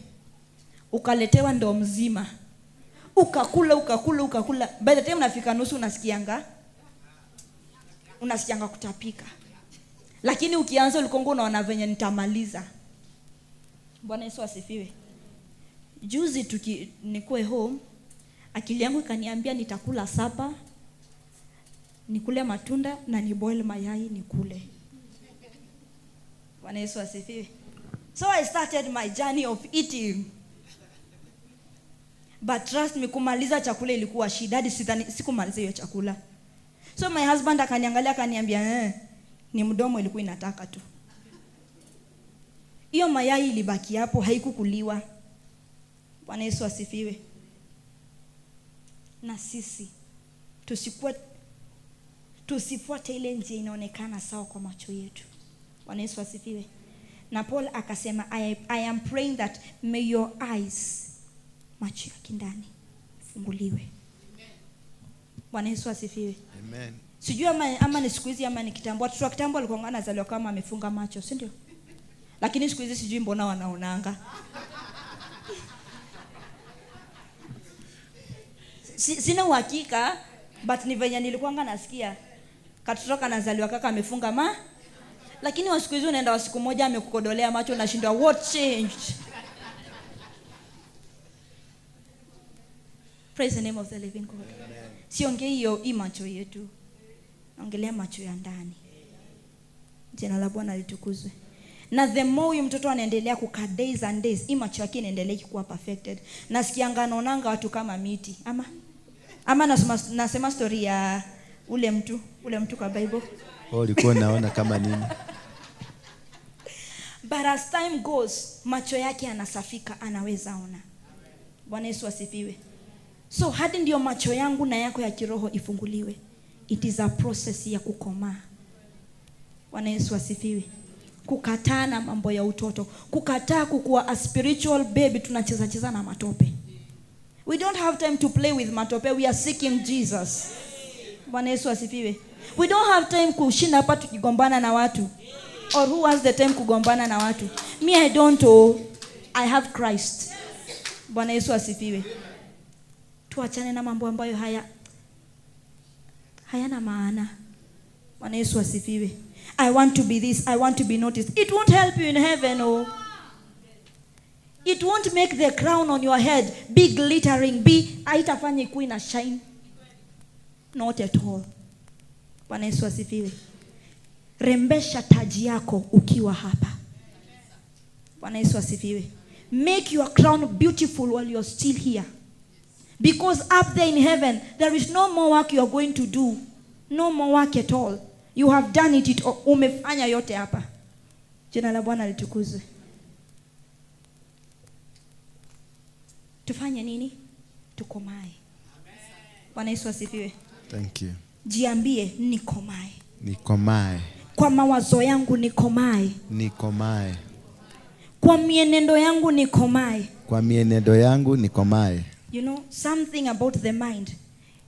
In the book of Romans chapter 8, the Bible says that carnality of the mind is enmity with God. Bwana Yesu asifiwe. Amen. When my mind is still carnal, unajua vena semanga roho ni ya Mungu, mwili ni ya Mungu, lakini akili ni yangu. I can think whatever I want. Hakuna mtu anaona. After all, saizi kuna mtu mwenye anaona anafikiria ugali. No one is seeing. But the Bible tells me that carnality of the mind is enmity with God. Bwana Yesu asifiwe. Fikra ya kimwili ni uadui na Mungu. Bwana Yesu asifiwe.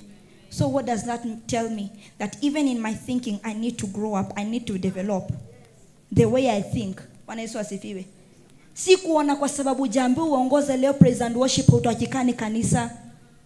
Tukomae. Bwana Yesu asifiwe. Si uone kwa sababu hujapatiwa kiti ya mbele utakikani kanisa ni kama hiyo watu wanionangi. No, koma. Hiyo kiti ingine iko hapo, it will still carry you the same, the other one will carry you. Bwana Yesu asifiwe. Hautaanguka ukikalia nyeko nyuma. Na neno haitabariki wenye wako mwanzo alafu ikufikie ikue 50, not at all. If you want itakufikia ikue 100%. Jina la Bwana litukuzwe. Wacha kusema ni mtu mmoja anaitangwa, ni mtu mmoja A, mtu mmoja B. Wachana na hayo mambo.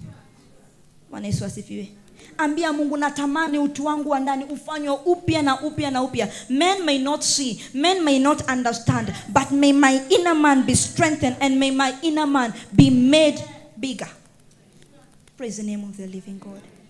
Wacha iwe kwa matamanio yetu. So that when God is speaking to us, he will speak unto us spiritually. Bwana Yesu asifiwe. Si kama watoto. Bwana Yesu asifiwe. Sidhani kuna venye Mungu kuanzia January hadi December atashinda kitukanya. Wacheni ye, wacheni ye, wacheni ye, wacheni ye, wacheni ye. Are we not tired of it? Bwana Yesu asifiwe. If God says wacheni A, wachana na A. Bwana Yesu asifiwe. Wacha siku yenye atakuja kuambia wachana na C, asikuje kuambia achana na A. Why? Nimetoka pale pa A. Bwana Yesu asifiwe. Nimetoka pale. Praise the name of the living God. Wakati Paulo alikuwa anamwandikia Timotheo, maandiko inasema hivi ya kuwa aliambia Timotheo, come with Mark. Bwana Yesu asifiwe. And Mark alikuanga mdogo kiumri. Bwana Yesu asifiwe. But Mark alikuwa amekaa na spiritual giants. Akagrow. That is why I think Paul ndo alikuanga Asia sijui na mwingine, but ilikuanga 2 continents apart. Of all the people, Paul akasema usiache Mark. He was waiting in the entire continent. Mark alikuwa able kuonekana. Bwana Yesu asifiwe. Uzito wetu utatufanya tuonekane. Bwana Yesu asifiwe. Ukiweka vitu rahisi na vitu mzito, zile rahisi zina sinkingi, zile mzito zinaonekana. Bwana Yesu asifiwe. For the blessing of the Lord to locate you, be weighty so that ukue huku juu. Bwana Yesu asifiwe. Usitamani kuzama. Hakuna mtu wa kukutafuta huko. Utajitafuta wewe peke yako. Bwana Yesu asifiwe. Bora uhope by the time unatokelezea, the blessing will still be there. Praise the name of the living God. But let us be weighty. Bwana Yesu asifiwe. Ukisimamia kilo ya kiroho hadi waibiki. Unajua kuna wengi wetu hadi ile kilo ya hii tu ya physical bado tunapimanga tukue peke yetu. Bwana Yesu asifiwe. Kwa nini nasema niko 20 years old na niko na kilo 42? Hiyo lazima nipime peke yangu. It is a secret. Bwana Yesu asifiwe. Kwa sababu hiyo miaka na hiyo kilo haziendani. Bwana Yesu asifiwe. Lakini nikuwe na kilo, lakini nikuwe na kilo mingi, nikisimama pale sitaogopa. Bwana Yesu asifiwe.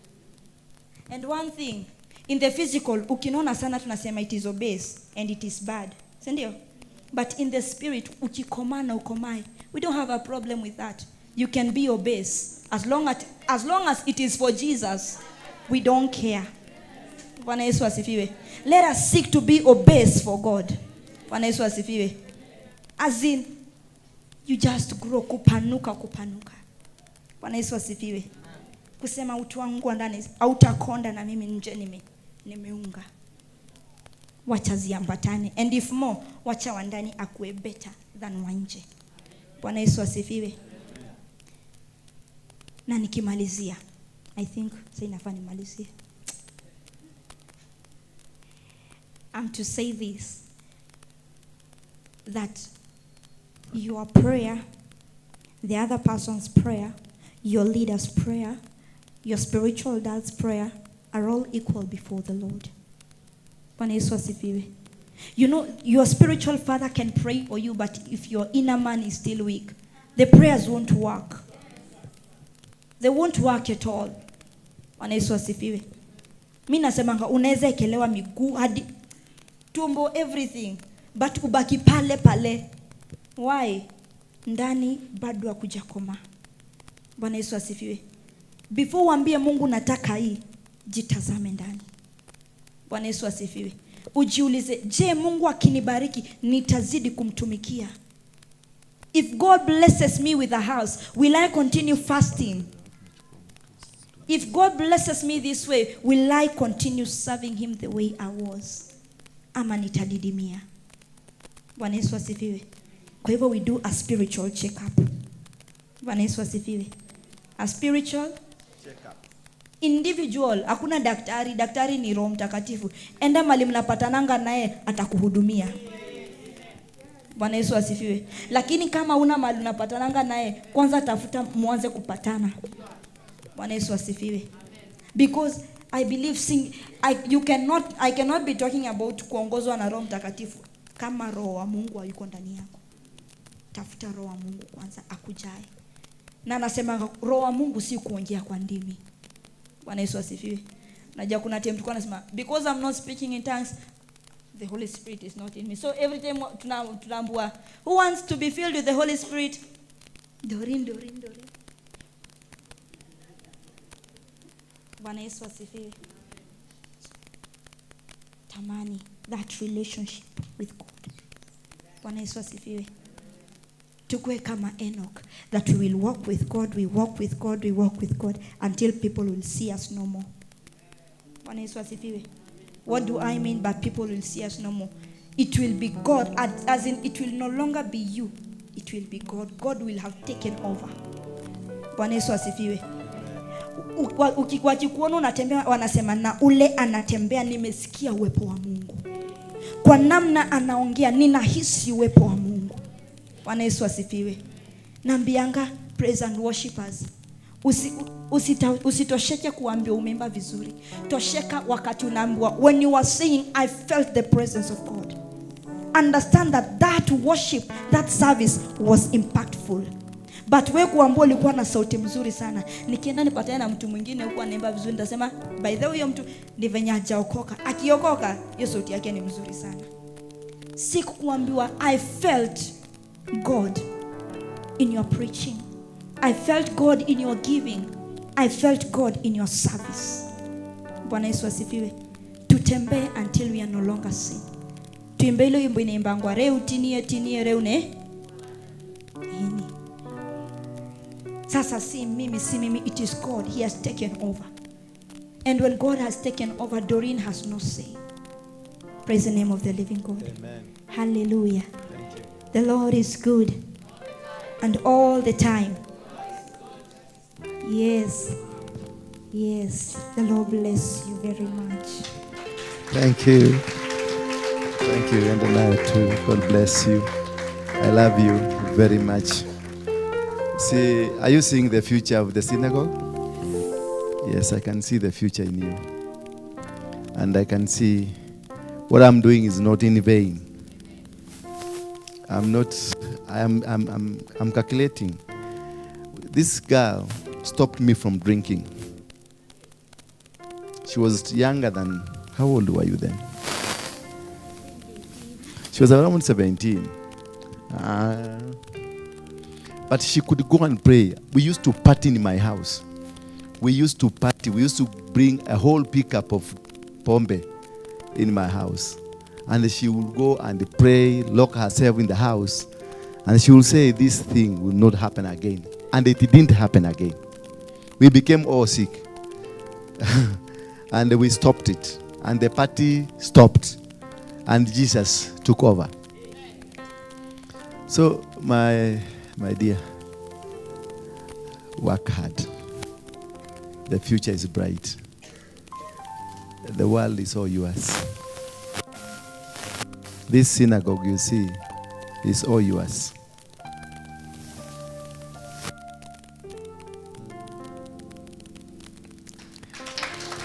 Oh yes. Thank you very much. That one takes me to the book of Luke. Sitahubiri. I just want to kweli mafuta ni mafuta. Nilishindwa kuja kuchukua simu hapa nisitarapu na mhubiri. You imenipeleka too slightly to the book of Luke. And in the book of Luke 6:38, I know this is a verse everybody knows about it. And you recite it because it is in your mind. Every time you unaiogelea tu inasemanga, give and it will be given to you, a good measure pressed down, shaken together and running over will be poured into your lap. For with the measure you use, it will be measured to you. The first parts of the story, I'm not after it. I'm after the last sentence. Hallelujah. What is the last sentence, Aris? What the kind of the measure you are using, it is the same measure that they are going to use to measure.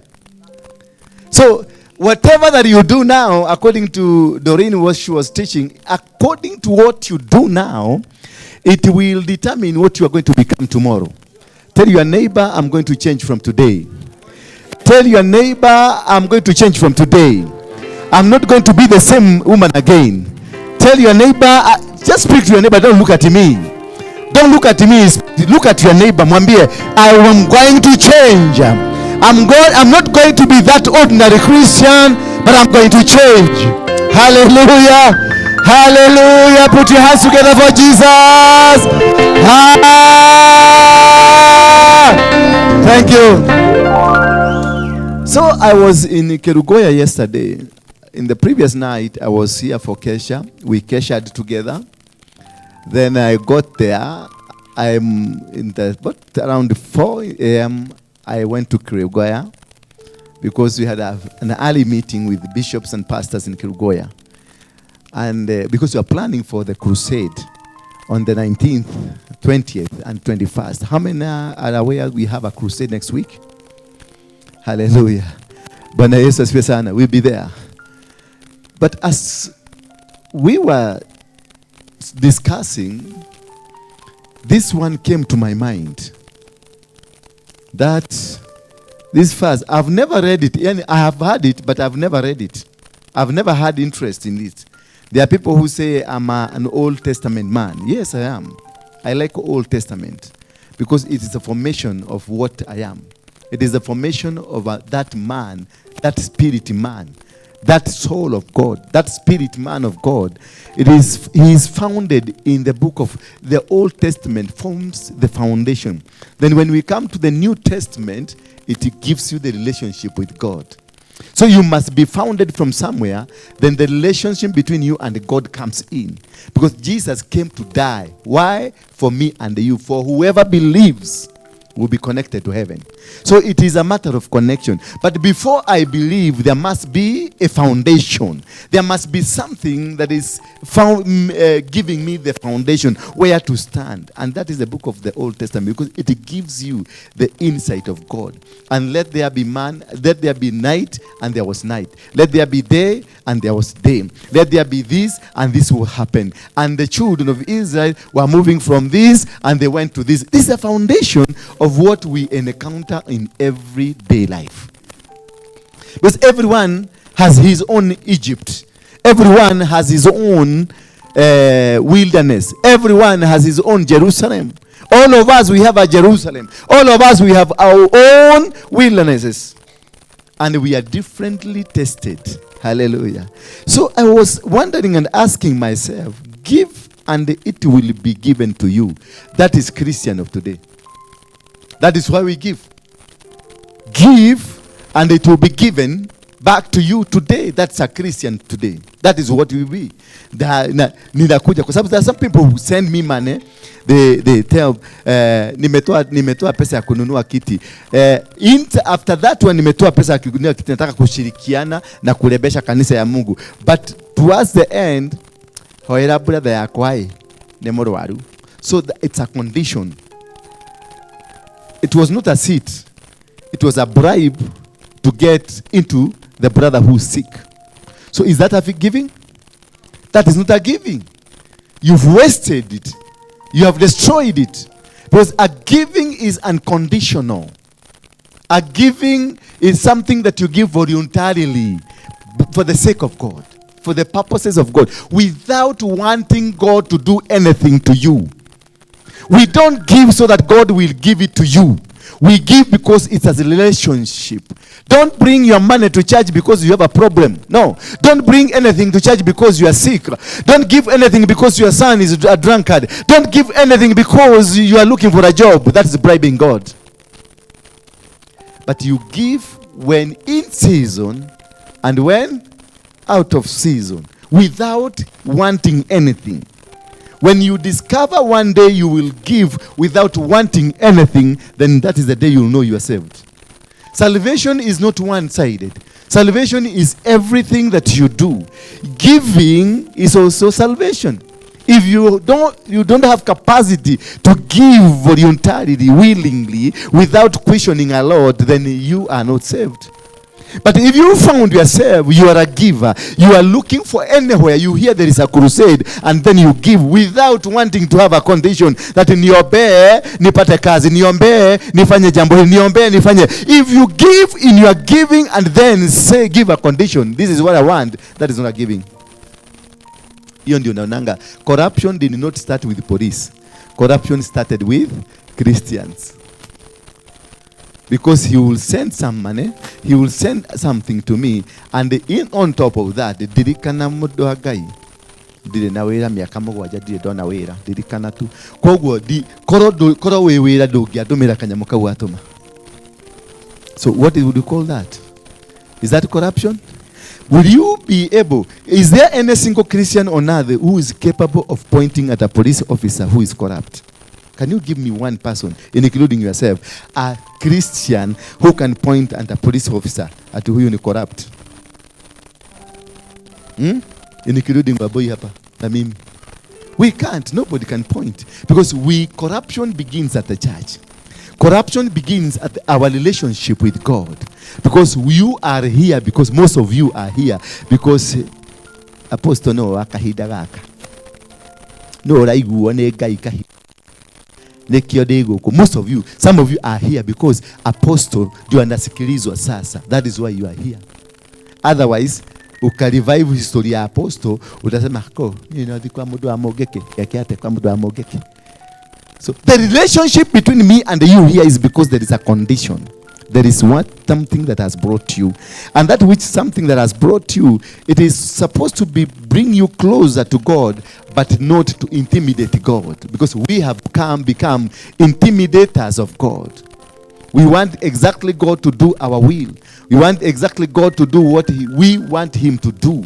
And when you are busy eating your money, when you are busy eating your life, you didn't want to even to hear over to have time for God. You will say how Wakristo wanatupigia makelele.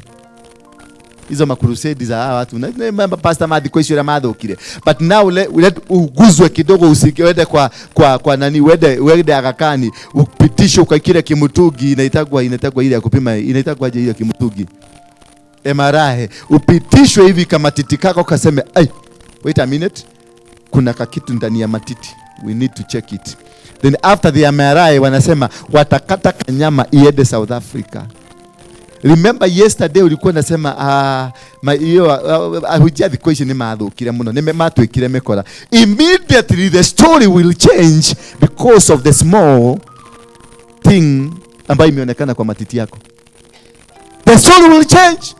That is when you say, oh hallelujah God I love you. That is when you go to your simu and unajua zile nyimbo nzuri za worship. Tigawale mwana wako. Bwana Yesu asifiwe sana. Na jana asubuhi ulikuwa unasikiliza ile wimbo ya nani? Ya OCPD. Na OCS. Ile ya Wasubu. Jana ulikuwa unasikiliza Wasubu na Jose Katutura. Lakini after the MRI, and it was not part of what they were looking for. It is by the way wakadiscover kwenye matiti kuna kakitu kanaitwa inaitangwa mamp ama inaitangwa nini? Kamam.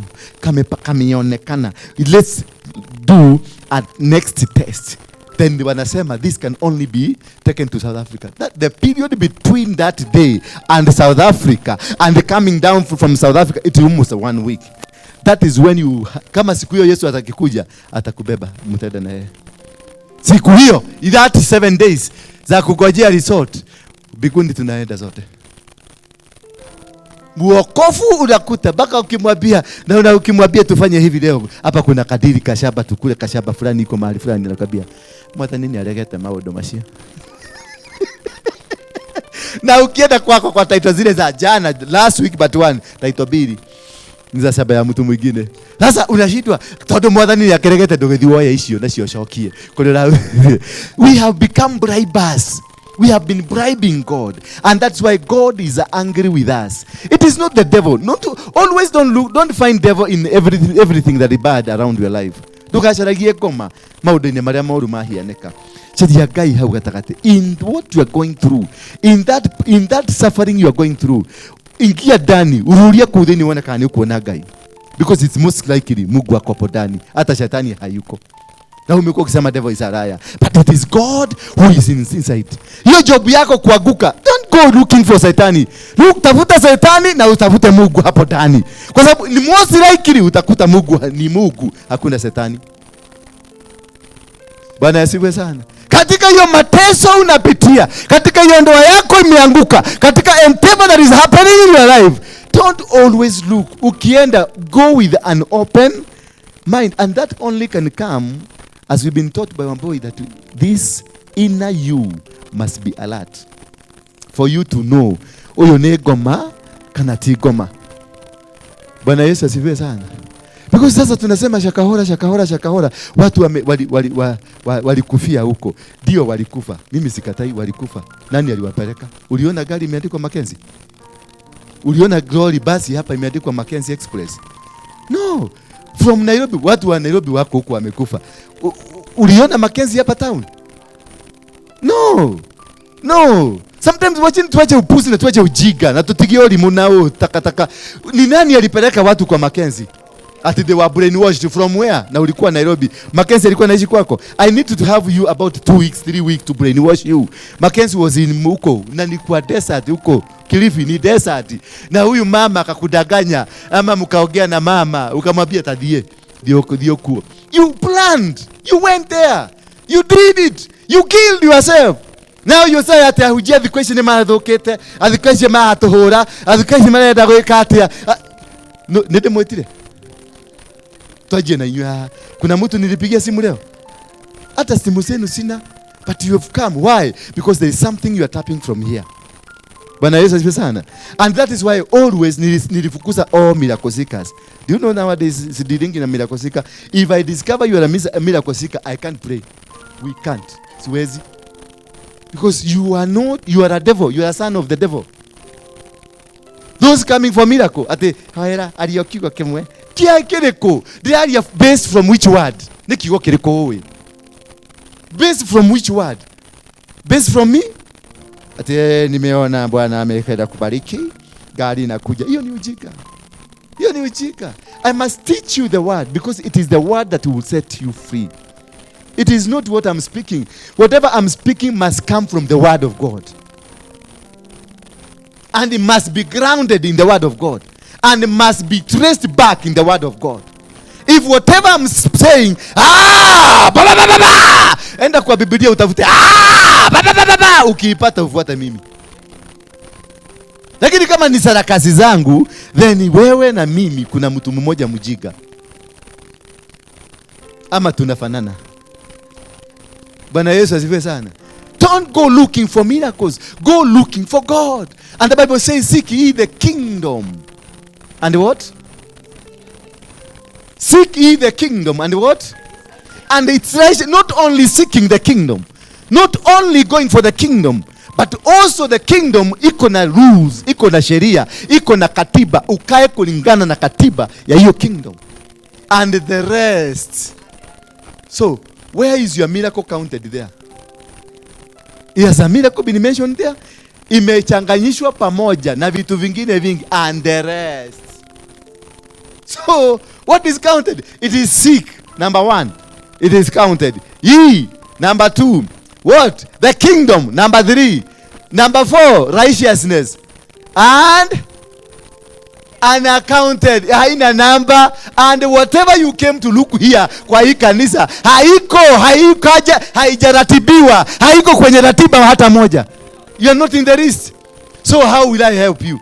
Ukija ukimujisa na hauko kwenye list, kukutaidia te, my dear friend, nitakusaidiaje? Tigakuhenirie gutunye pesa cia kule. Whatever I will be saying, it is not in the list. I don't know whether you're getting me. It is naitwa the rest. Sema the rest. But they have mentioned seek, it is there. Yeah? The kingdom is there. Righteousness is there. Why, kwa nini Mungu akufikiria atuambie the rest ni nini? So the rest is what is in your mind. And it can be rejected if it is not in the will. If it's not in the plan of God. Nitakuja, nitakuombea, but it won't work. But when you seek the kingdom, and that's what the Bible is saying, that I want to really concentrate on this last line, because it is important. Hata mimi nilijikuta nikaona I'll be doing something that is not right. That give and it will be given to you, and a good measure, pressed down, shaken together, and running over, will pour into your lap. That is where we end our Christianity. Nie dutete maguta maingĩ. Nie ũngĩona kanitha wa mũiro nĩ twarugamire naguo kĩambĩrĩria. Wanjirũ ambĩrĩria nĩ twacokete tũkĩrũgama nake. Nie maruta marĩa ndutĩte ona ngari ya mbere ya Wanjirũ nĩ ndarutire. Tũgĩcoka hari James Mainoka nĩ twarugamirie kanitha ĩyo wonaga hau. Nie kĩangwĩre ndungata ya Ngai. Gũtirĩ ndungata ĩrũgamaga ona we no tũkũrũgama nawe. So what is he telling you? Anakuambia nini? Anakuambia mimi kazi yangu ni kubraibu Mungu anibariki. Because when you start counting what you've done to God, then you are stupid here. Then you are what? Never ever count what you've given for the work of God. It was not yours. In the first place, whatever you gave to Wajiri was not yours. Whatever you gave to Moiro was not yours. Whatever you gave to WARUINGE was not yours. Where did you get it from? The money you are claiming yours. Where uliipata wapi? Hiyo shamba uliuza, uliipata wapi? Where did you get it in the first place? What belongs to you here, including that body of yours? That is nothing you own. I just tested somebody last time na nikamuuliza nikakuhudhira tu mudhuri ya ndio gutire kodo ndaguthi kurakara kwa pastor cio nikitumaga korora rore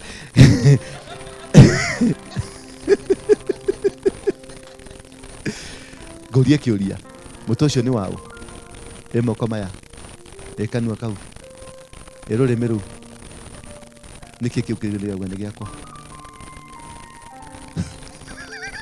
ate gutire kiu kiraga ate mutocio ni wao ni wakwa kanwa kau ni kau ni gakwa maguru macio ni mao ni makwa rurimi ru ruraria ni rwao ni rwaku no ucio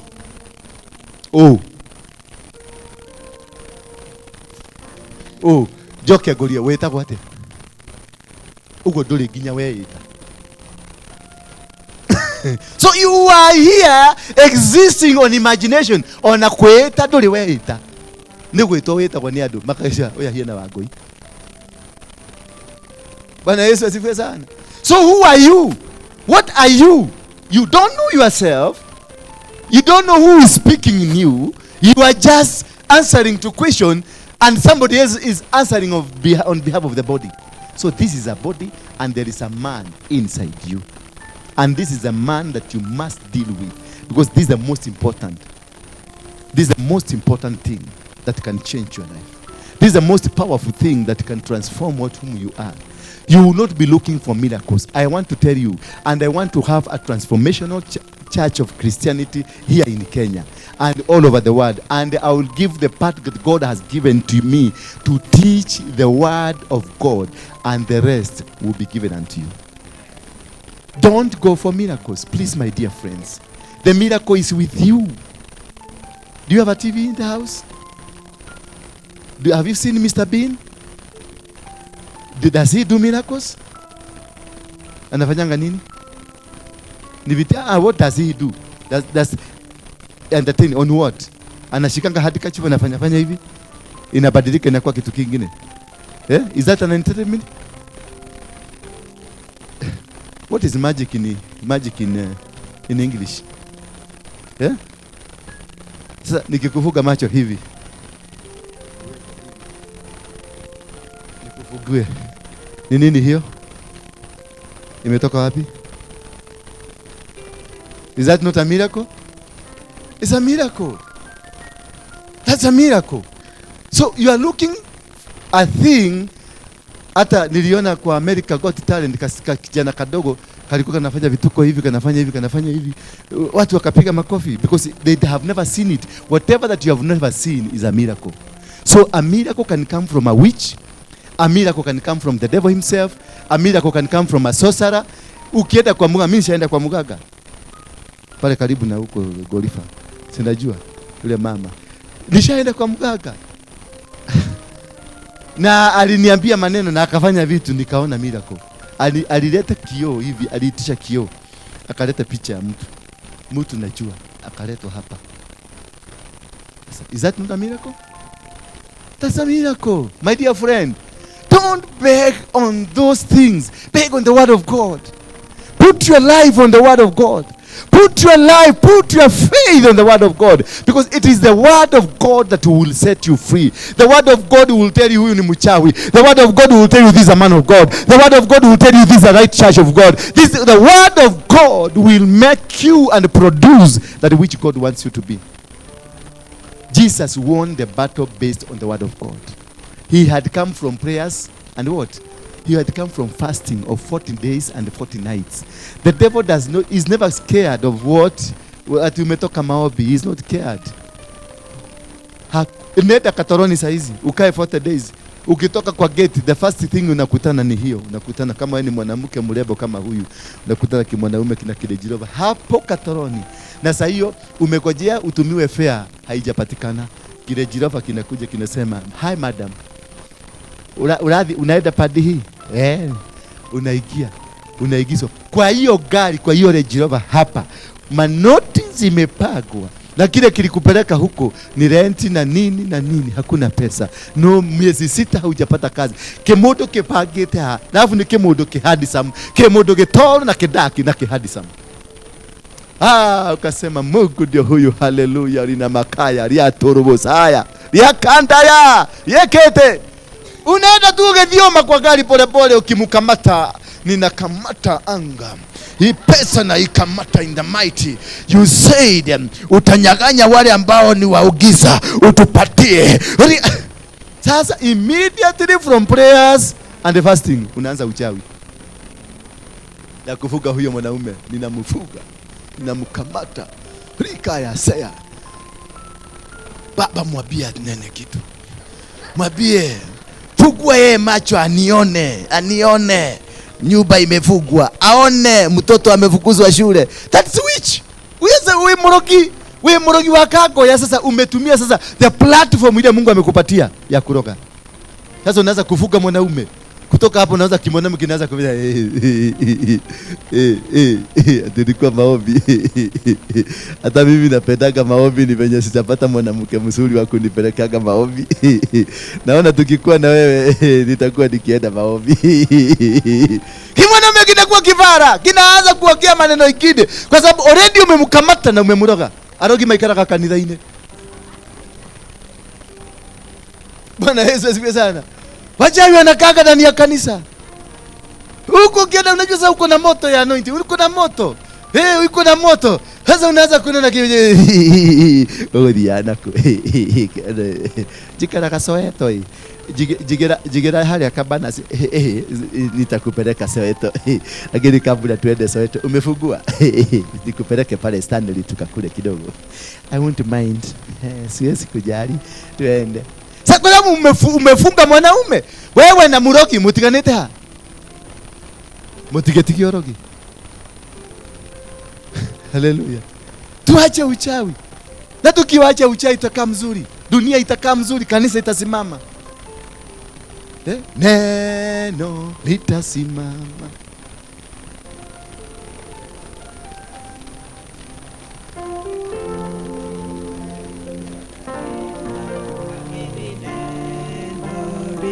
Ya ulimwengu yote including kimwanaume hiki umepatana nakyo itaisha, lakini neno litafanya nini?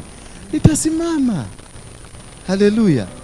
Bwana Yesu. I was teaching about Esther, and this thing has imeakisha moto kwenye mitandao sana.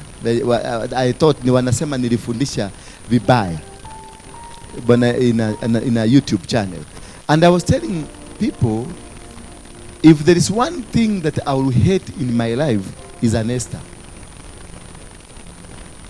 For you see how he liberated his community. For you see how he conquered, he fought a battle to save his community. But for me, I see a woman like this one. Come, you're my wife. Come now, you're my wife. Simama hapa. My prayer answered. Simama hapo. Now this is Esther and this is my darling. Kaki darling ndia wikarata mutumia wekele. Kaki darling. This is my darling. That is Esther. Esther is outside there and I have a darling. And Esther wants to liberate a generation, a tribe, there where he comes from. And the only impediment for these people to be saved from dying is this wife of mine. So Esther plotted and did a prayer to make sure Vashti comes out of the palace for her to enter. Did you know that? They prayed, they fasted, they cried to God because Esther wanted to get into the palace to come and save his community.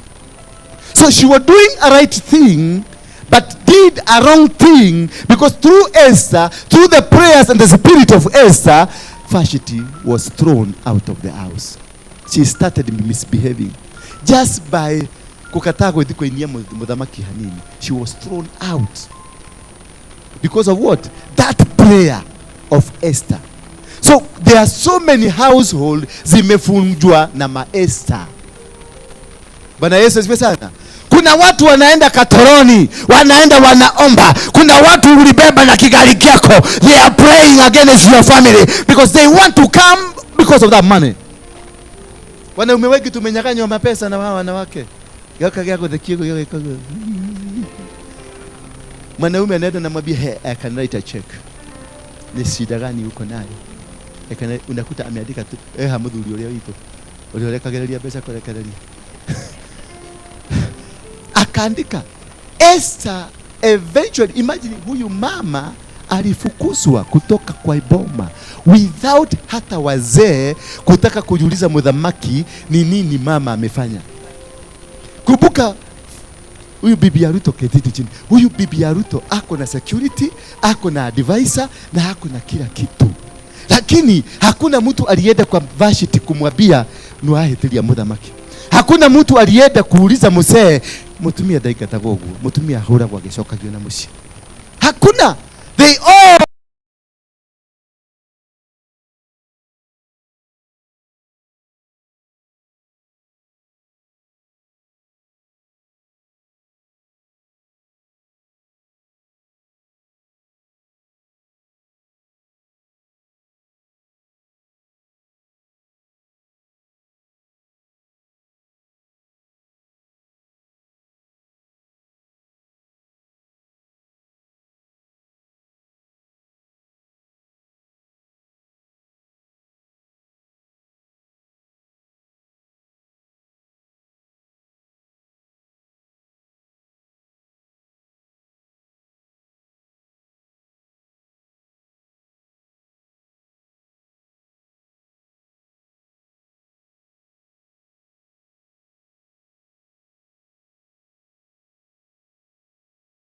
mabuda kwa sababu ya njaa. Iyo, ng'ombe kwa sababu ya njaa. Kila kitu was crying to God. We are hungry. And then God wanted to akasema neke kula kutoka nile. Wakaenda wakasikia kuna maombi inafanywa. Ni ya nini? Ni Esther anataka kuingia. The permission was granted. Ate ginya ng'ombe nisiatanire. Ginya pori nisietanire. Ginya koko nisietanire. That is how that wizard woman will do in the church, not kwa mugaga, in the church. Your wife will go right here in the church. Your ministry will go right here in the church. Your authority from God will go right here from the church. By who? Not a muganga. By that. Oyo mwede kakanake. Hivi akoraga akushoragira kahora. Ate turathi mahoya murathi nake gataro ni mahoya no we athie kuhoya uria uguthira we murathi kuhoyera kanitha. Bwana Yesu asifiwe sana. So it is very important when you have the inner man in you who is stronger, you will be able to understand and discern. Because Esther said, if I die, I die. Bwana Yesu asifiwe sana. If I die, so she was ready. She knew what she's doing was spiritual. she knew move that woman to get into this king. Na alipofika kwa mudhamaki, ujue that kind of power, that kind of authority that Esther had. Alifika kwa mudhamaki, mudhamaki alimuulizaje? Tell me what you want, hata kama ni nusu nitakupatia. Githake na mundu uikiriirio ihoya ria muthemba ucio. Githake na githuri kiu giaku giikiriirio ihoya githiaga mukuru kwa Ruben karumu kaigana uguo aumete muthaiga aitindage kuu na kanyatha etagie raida enda hapo esita kwatia kwa baga kwa kuna nini gikarete nyumba uguo ciana cigatetwo thukuru gikarete gwaku ni undu wa mahoya macio mao maesta. Mtu ndarafatara, hauhitajiki kwenda kwa muganga ndio ushikamate wachawi wako hapa kanisani. Muangalie mwenzako huyo wako karibu na wewe, tamurolewa na kanihe na morogi. Muangalie vizuri uone kama ni mchawi.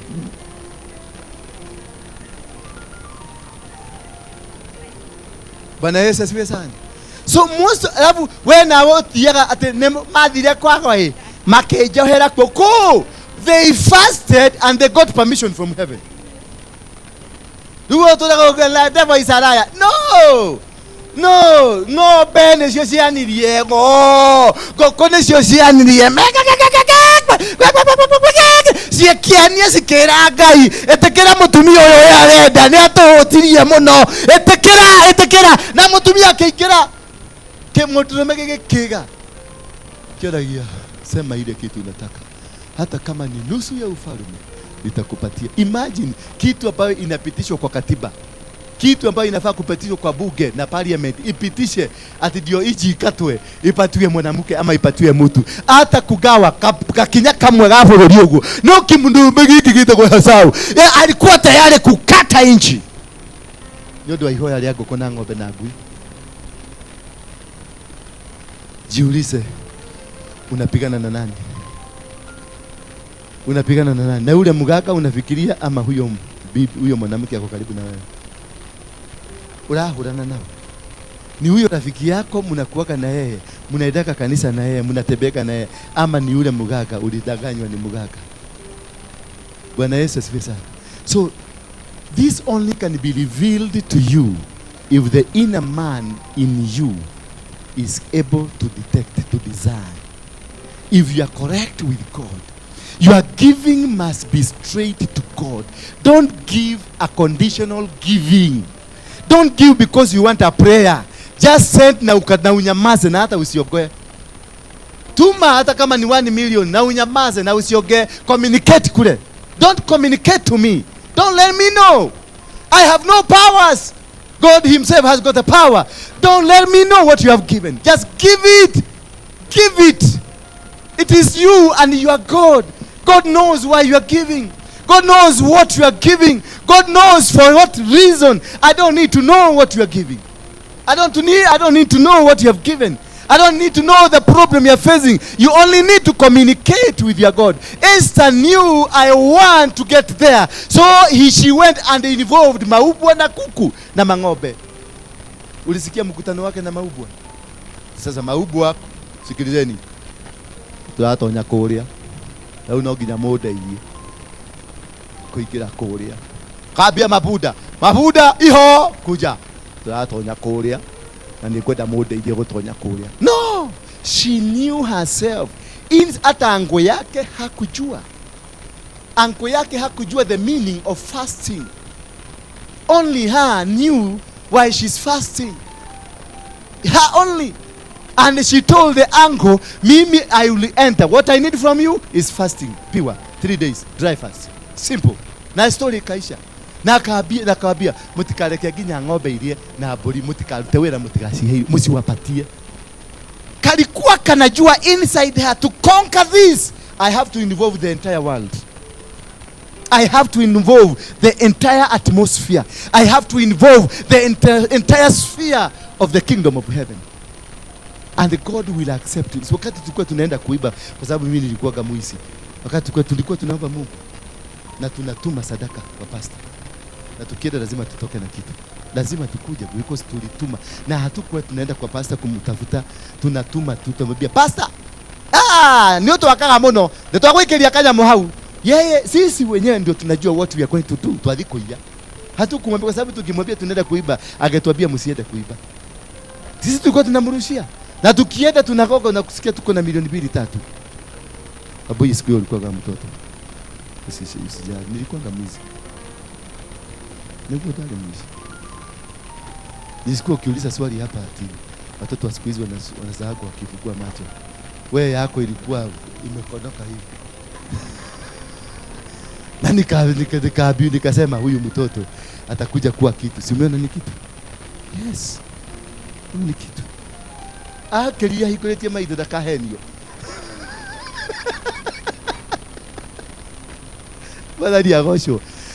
So when you are conducting, you are giving.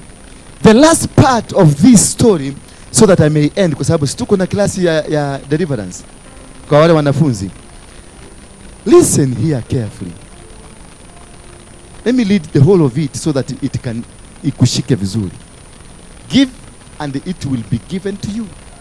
A good measure which is pressed down and shaken together and running over will be poured into your laps.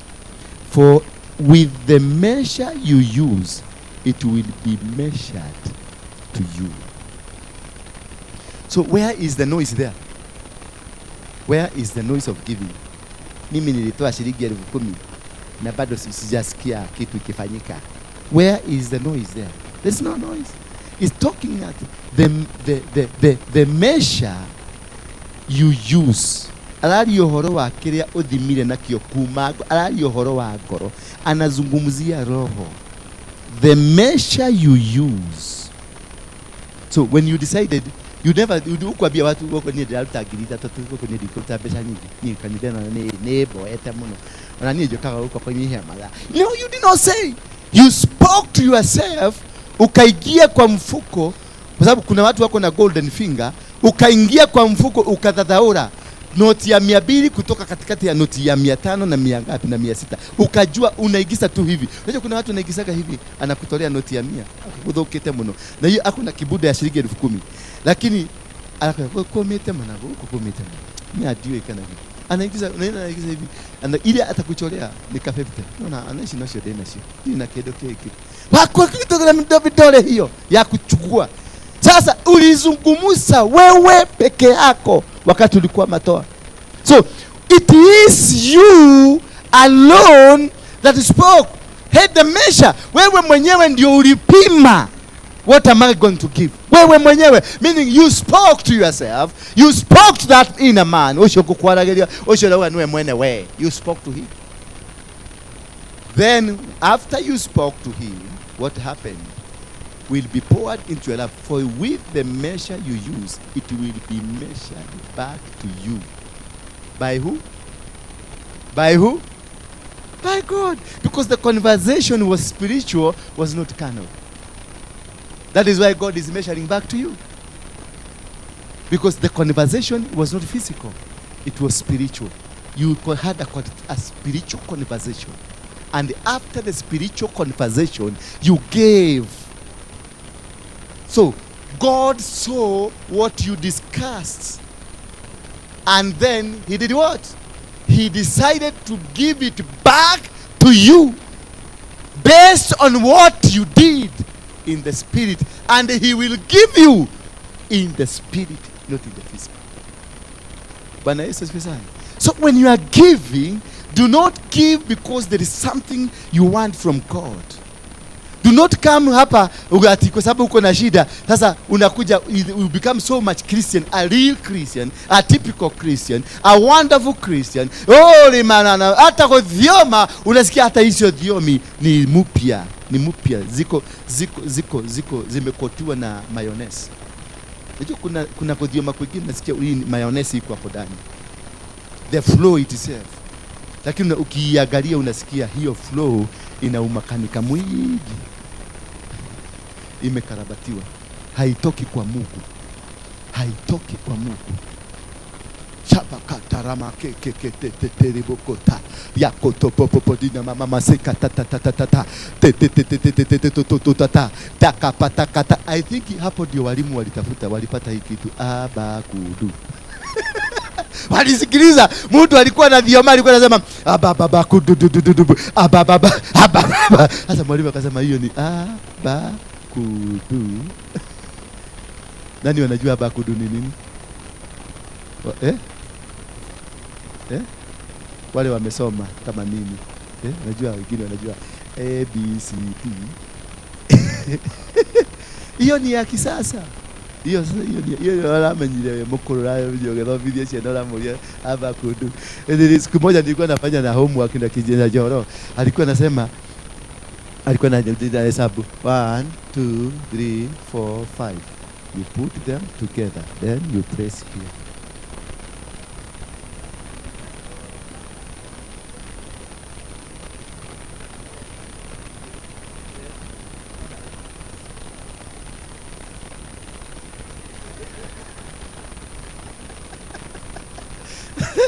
So, hiyo masomo ilibadilika kwetu. Sisi ni ile ya kiboko ile tulikuwa tunafanya hivi.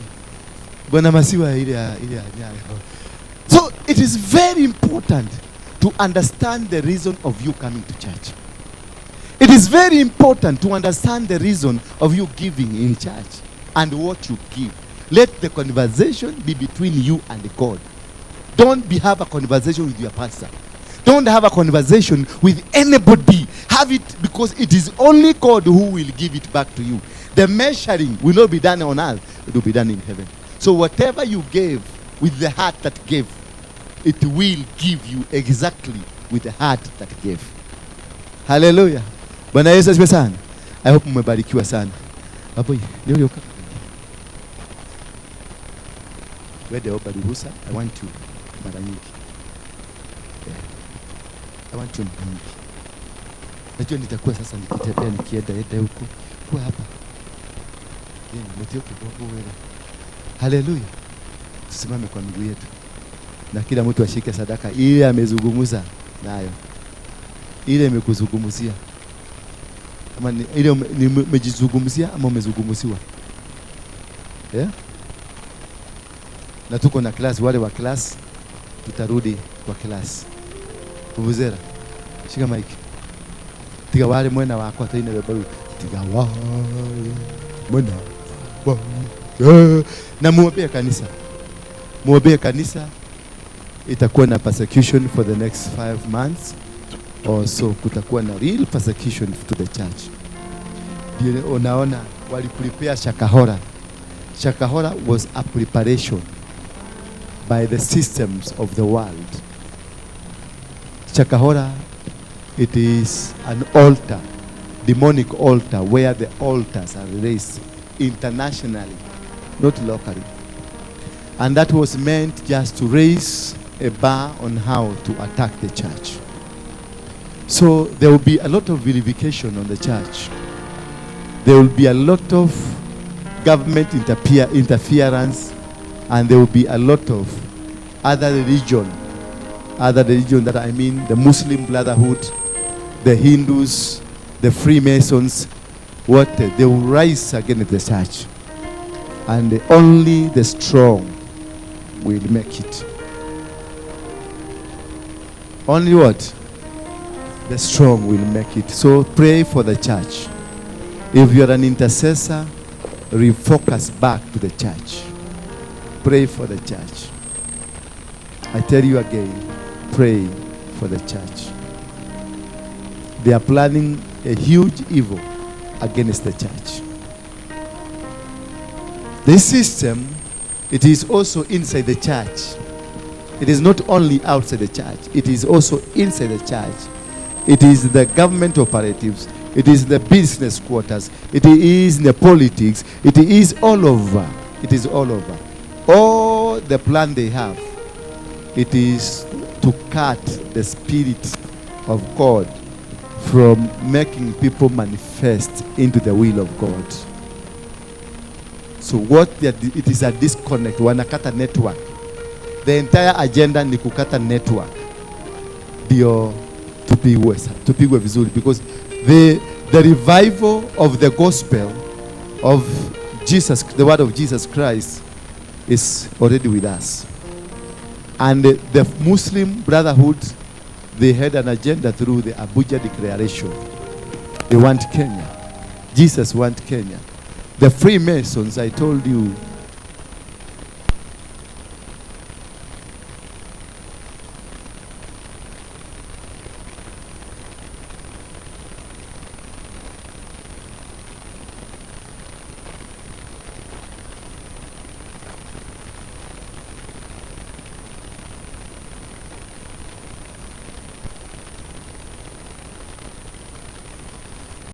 of the gospel.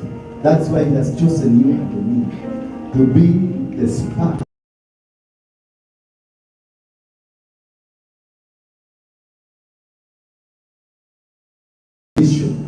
of the revival of the gospel. Therefore, this is an altar that has been risen in the name of the synagogue to bring down these altars which are not local but they are international. Let us pray for country Kenya. Hiyo ndo rudisha pale umetoka. Rudisha hiyo ndo pale umetoka. Rudisha pale. Hiyo ndo peleka nyumbani ioshe. Leta kikapu. Ununue kikapu mzuri mbele hapa. Mnaji kile ndio mweka hiyo. Mnaona mwe kwa namba ya simu. Mnaji mkeka weka pale. Unajua mkeka ni pesa ngapi? Yule alinunua hii mkeka kwa sababu hapo hapa. Akiona kiakilio kibutuki ya plastiki, anafikiria. Unasikia nini watu? Niambie, umetia kibutuki karai ya kuoshea nguo, umeenda hapa. Na yule mwenye alinunua anakuangalia hali sana, ndio kwa nani? Aliroka weke kale. Atumia kanina, mkala ni mmoja kwa nini? Makana ni mmoja. Demande. Makana ni kila mtu kila hapa.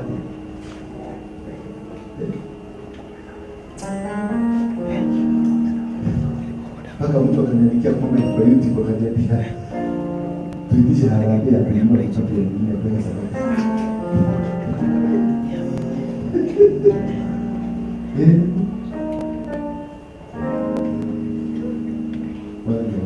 But you know, mesawa, that is what the knowledge they have. Hawana ubaya, lakini sasa unaangalia change kumechange. Unaangalia mkeka yenyewe.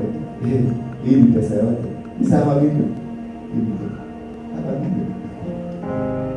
Hadi mtu mmoja tu alikuwa. Hadi yeye mmoja hapo. Pesa. Hapa vipi? Noto ndio sana kwa sababu ndio ndio ndio kisimulia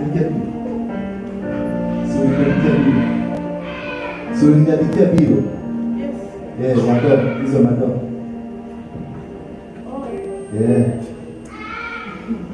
Niende kwa pesa ya kanisa, ninunue ndoo. Nikuje niweke pesa ya kanisa. Ndio maana sijalipa na sitalipa. Sijalipa na sitalipa. Mlipe mwenyewe pesa yake. Sitalipa. Modo anapolipi sitalipa.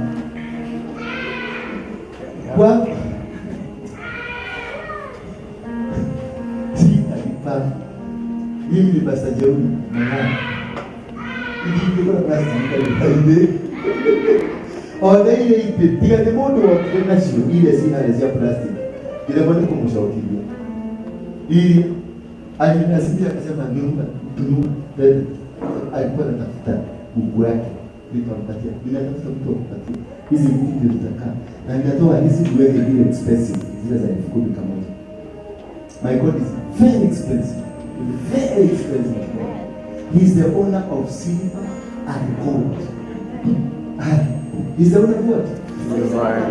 And that is my father. That is my father. Wewe, baba yangu ni tajiri. Ndio mwenye silver na gold. Unajua silver ni nini? Silver ni nini? My daddy is rich. So we must treat daddy as a rich man. so that you can go. Ukienda kwake anaona umemtabua. Ukiingia tu kwa pesa mtoto wa Ruto akiapigia minister wa Kenya, any minister amwambie I want to meet you, kuna minister anasema kwa sababu ya nani? Kwa sababu ya nani?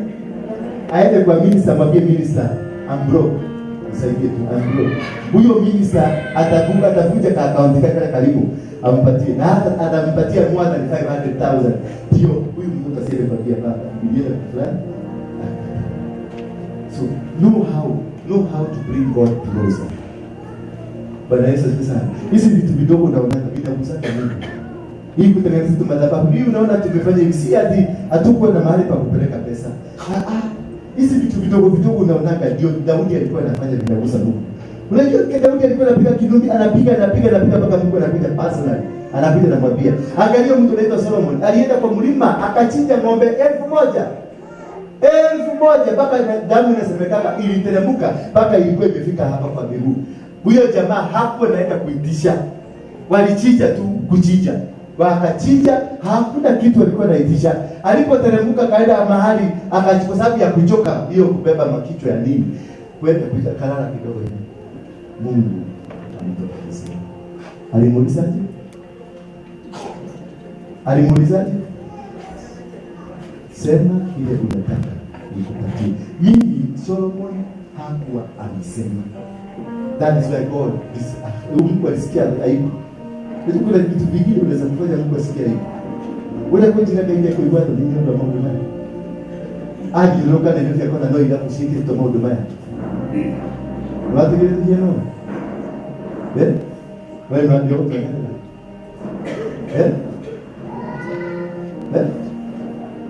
kwa wale kumara siri.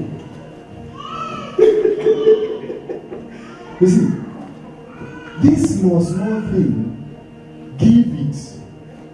Don't count it. Don't even let other people know. Just give it to God. In the secret, He will come to you. In the secret, don't tell people that I did this. I did this. You're giving, I did. You're giving, I have given 10,000. You're giving, Mahuja, I don't think I give communion. No, sure either. That's not giving. Give and listen. Ule mwenye alinunua hizi vitu vingine hapa hivi. This guy I believe is in Japan, but he has even refused to reserve. Amekataa hataki kujulikana. Hataki. Na mimi natuma naambia Mungu, nilimwambia wherever you are, God will catch you. I will know you. God will catch you. Because God will be a blessing to his life. But that is not the condition of God.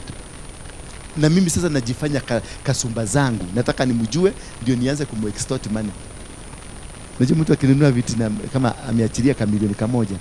Si sasa unajua huyu ni tajiri. Ukiona kirekerelia milioni 1 ati bwana shigana. So maidi yako inaweza kusema ndaga getoga kemo gyago itagia kanyamo. Wema mtu akai. Iguru rirauga we murathime. Iguru nire hingoku. Hallelujah. Ona haha ndugamite ndiona muraika wa Ngai akuite kifuruchi agikurehera. Yes. Oh yes. Yes. Yes. Yes. Ati ni akuheo ngari ĩngĩ na factory. Haya. Ona ngoro ndicio thani ciake. Tondu ndirenda plan uria ngumu extort. Njokere mwe atiriri. No igwe gwa Ngai auga. Riu Ngai anjira atiriri. Ngoro-ini yaku woigwe kiria ungimurutira. No igwe utongo uria kunengera. Ni ndiratargetika milioni. Riu handu hajarie na Ngai ucio. Bata niongene huyo Mungu kwa sababu laini imefunguliwa. Sasa hiyo ninamwambia ona nitire kanyamu baba. Ndukejikio na nie. Ule ndenda waikerio nigetha njoka gwaku niki? Mbona na wewe unataka urushiwe ndio nikamu. Na hiyo mlango ya nyuma. Hiyo sasa ndio maneno yanafanya tunakosa kuikaa karibu na Mungu. Bwana wabariki sana. Tuwekelee sadaka zetu hapa kwa madhabahu. Wekelea tu hapo kwa madhabahu. Ujishikanishe na madhabahu. Wekelea. Doshia goya kwa nishikia otire chigawanja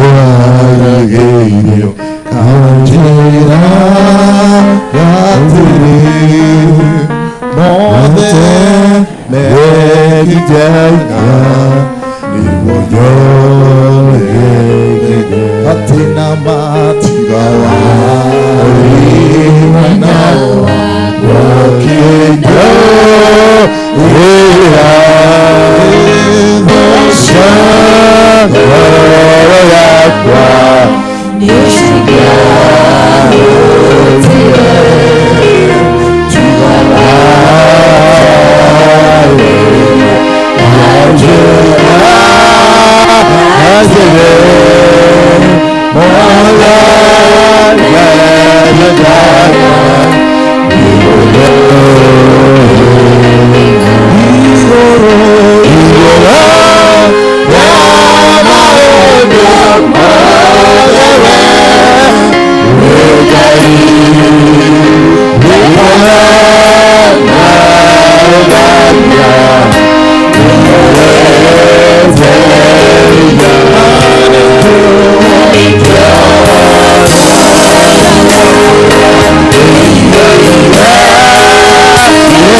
conversation with your God. Yana conversation na gai wako.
kuheshimiwa.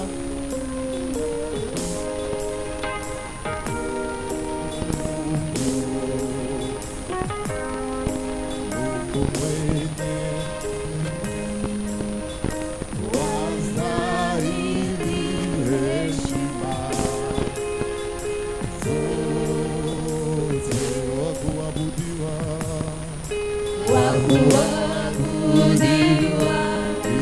wa kuheshimiwa ni wewe.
Linganishwa na wewe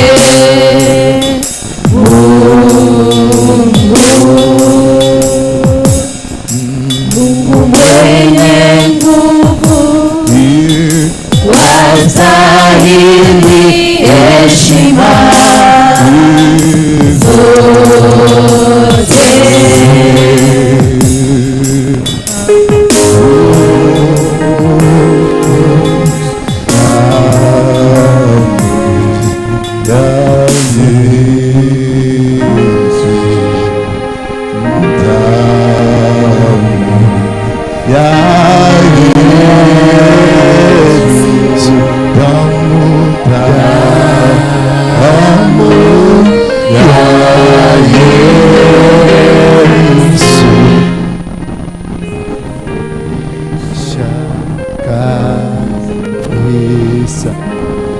Inua mikono yako juu. Keyboard. Tuliza keyboard kidogo. Bwana Yesu asifiwe.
sijui utatumia njia gani.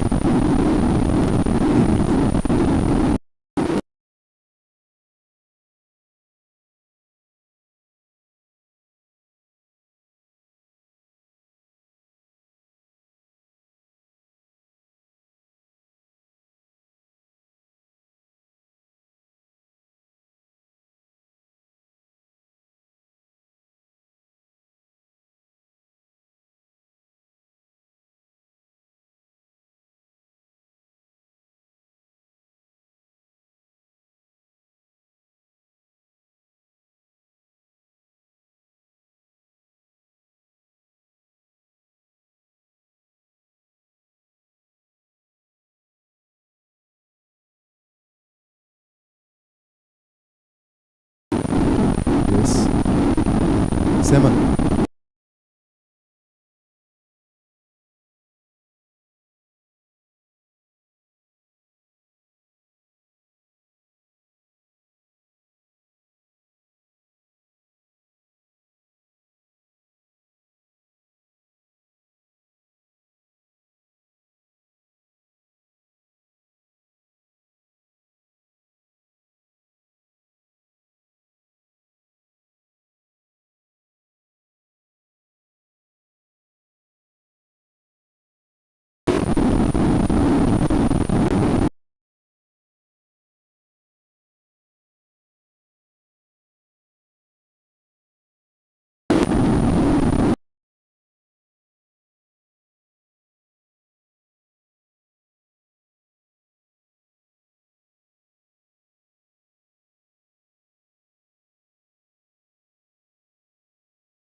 Asante. Thank you.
ya uchawi, ya uganga, warogi wote wakasambaratike.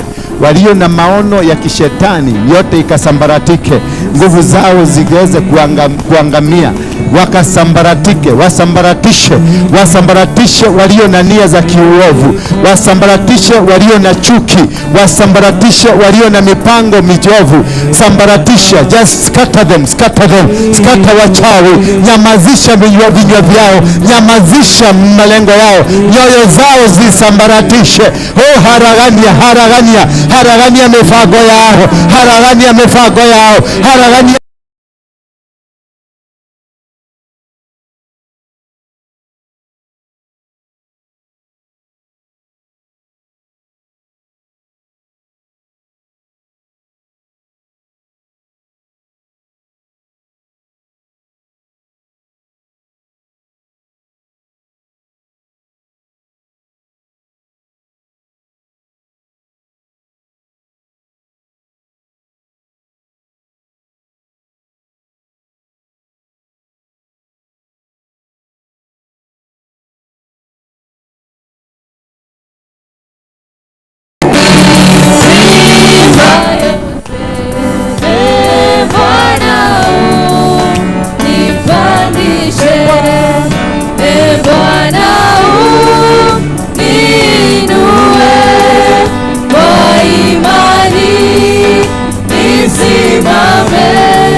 Simama na neno lako Bwana, nakubaliana na neno lako Bwana, najua hivyo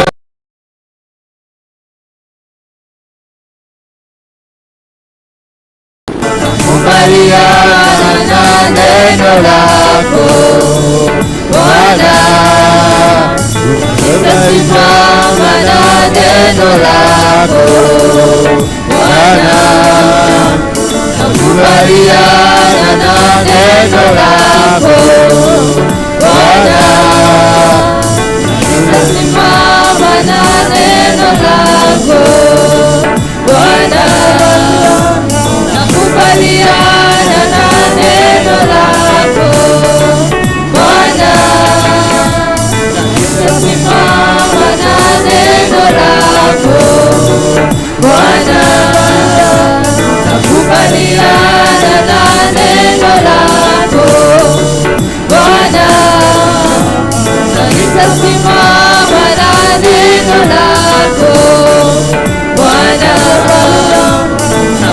nakubaliana na neno lako.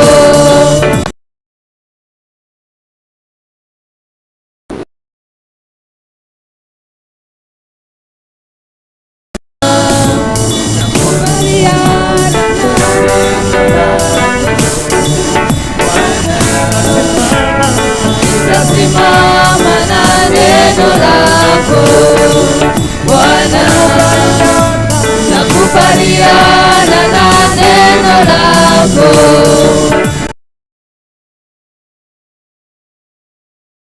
Na neno lako Bwana, nakubaliana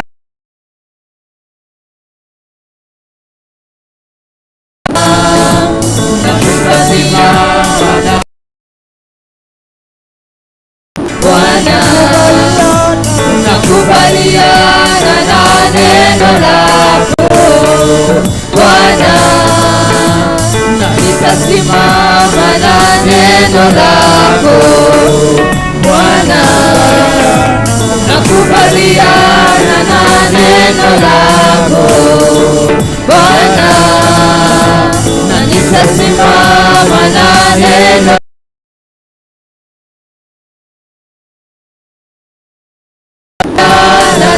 neno lako Bwana, na nitasimama na neno lako Bwana, nakubaliana na neno lako Bwana, na nitasimama na neno lako Bwana, nakubaliana na neno lako Bwana, na nitasimama na neno lako Bwana, nakubaliana na neno lako Bwana, na nitasimama na neno lako Bwana, nakubaliana na neno lako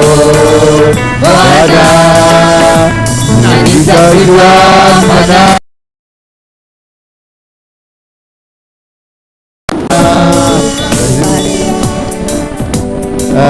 kujeni kwenye madhabahu, kila mtu kuja mpaka kwenye madhabahu.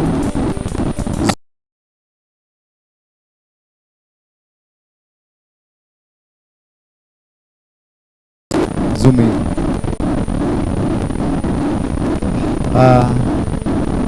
Yes, zunguka madhabahu yote, tuzunguke hivi, tuzunguke madhabahu hii. Nasema mkaribie madhabahu,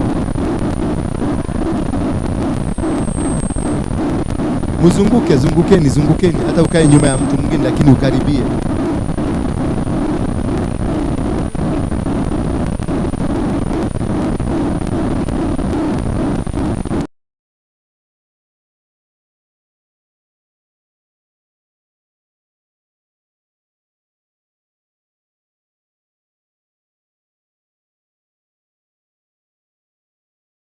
Kama uko hapo nyuma, mwekelee tu, ikuwe chain moja, naweza kuwekelea kwenye mabega.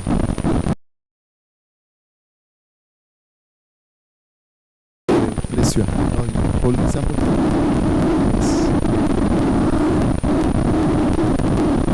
Semeni Bwana Yesu, Mwana wa Mungu aliye hai, kazi hii tunayoifanya, nyumba hii ni yako, madhabahu haya ni yako. Ulituambia vita si vyetu, bali ni zako. Tumekuachia madhabahu hii, nimekuachia nyumba hii, nimekuachia watoto hawa wote, ukawapiganie. Nyumba hii wewe ndio uliutengeneza kwa ajili ya kazi yako, na hiyo kazi Baba ikaonekana, na walio na mipango iliyo miovu isiyo kutukuza tumewakabidhi mikononi mwako.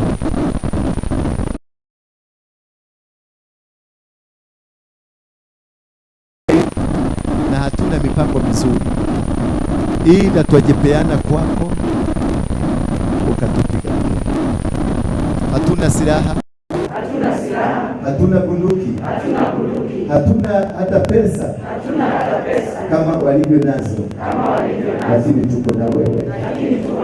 Twajipeana mkononi mwako, tusamehe dhambi zetu kama tunavyosamehe wale wanatufanyia makosa. Ninajua sistahili kusimama kwenye madhabahu hii, lakini kwa uwezo wako Baba, naomba msamaha. Tetea madhabahu hii, ipiganie, iitie watu wake, iitie mali zake, iitie vyombo vyake.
Umecheza kile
ya kubabaisha tu. God is lifting up our faith. There is not something to make you shake, but God wants us to raise up our faith. There are people nawaita gatekeepers. They are very dangerous people. Wamefunga hii mlango, wamefunga na kule chini, na wamefunga huko nje, na kule kwenye Equity pale wamefunga. So nakuomba kama wewe ni intercessor, unajua kuomba, ufungulishe hapa. Nimekwambia mlango pale chini pale kwa gate kabisa, na huko kwa Equity ndio walizunguka usiku wakifanya hizo vitu. Some of them ni wako na watu wao, lakini Mungu ananiambia atapatiana for example na hao wako ndani. Will give a for example. Nice for example.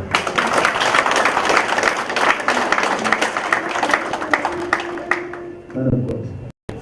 God has healed you. Watoto mko nataka kushika na wako watu hapa kupeleka mkono hapa kitoto chake kiko kitoto kiko kwa hapa sana ya Father, in the mighty name of Jesus Christ, I thank you for healing this man. Thank you.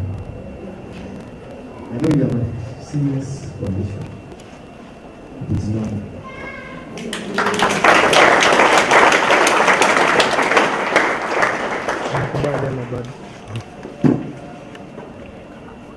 Another is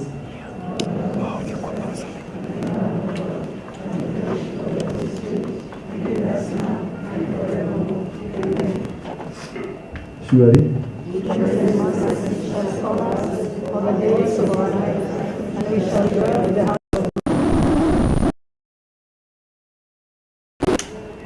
uliniambia wewe ni designer wa nini?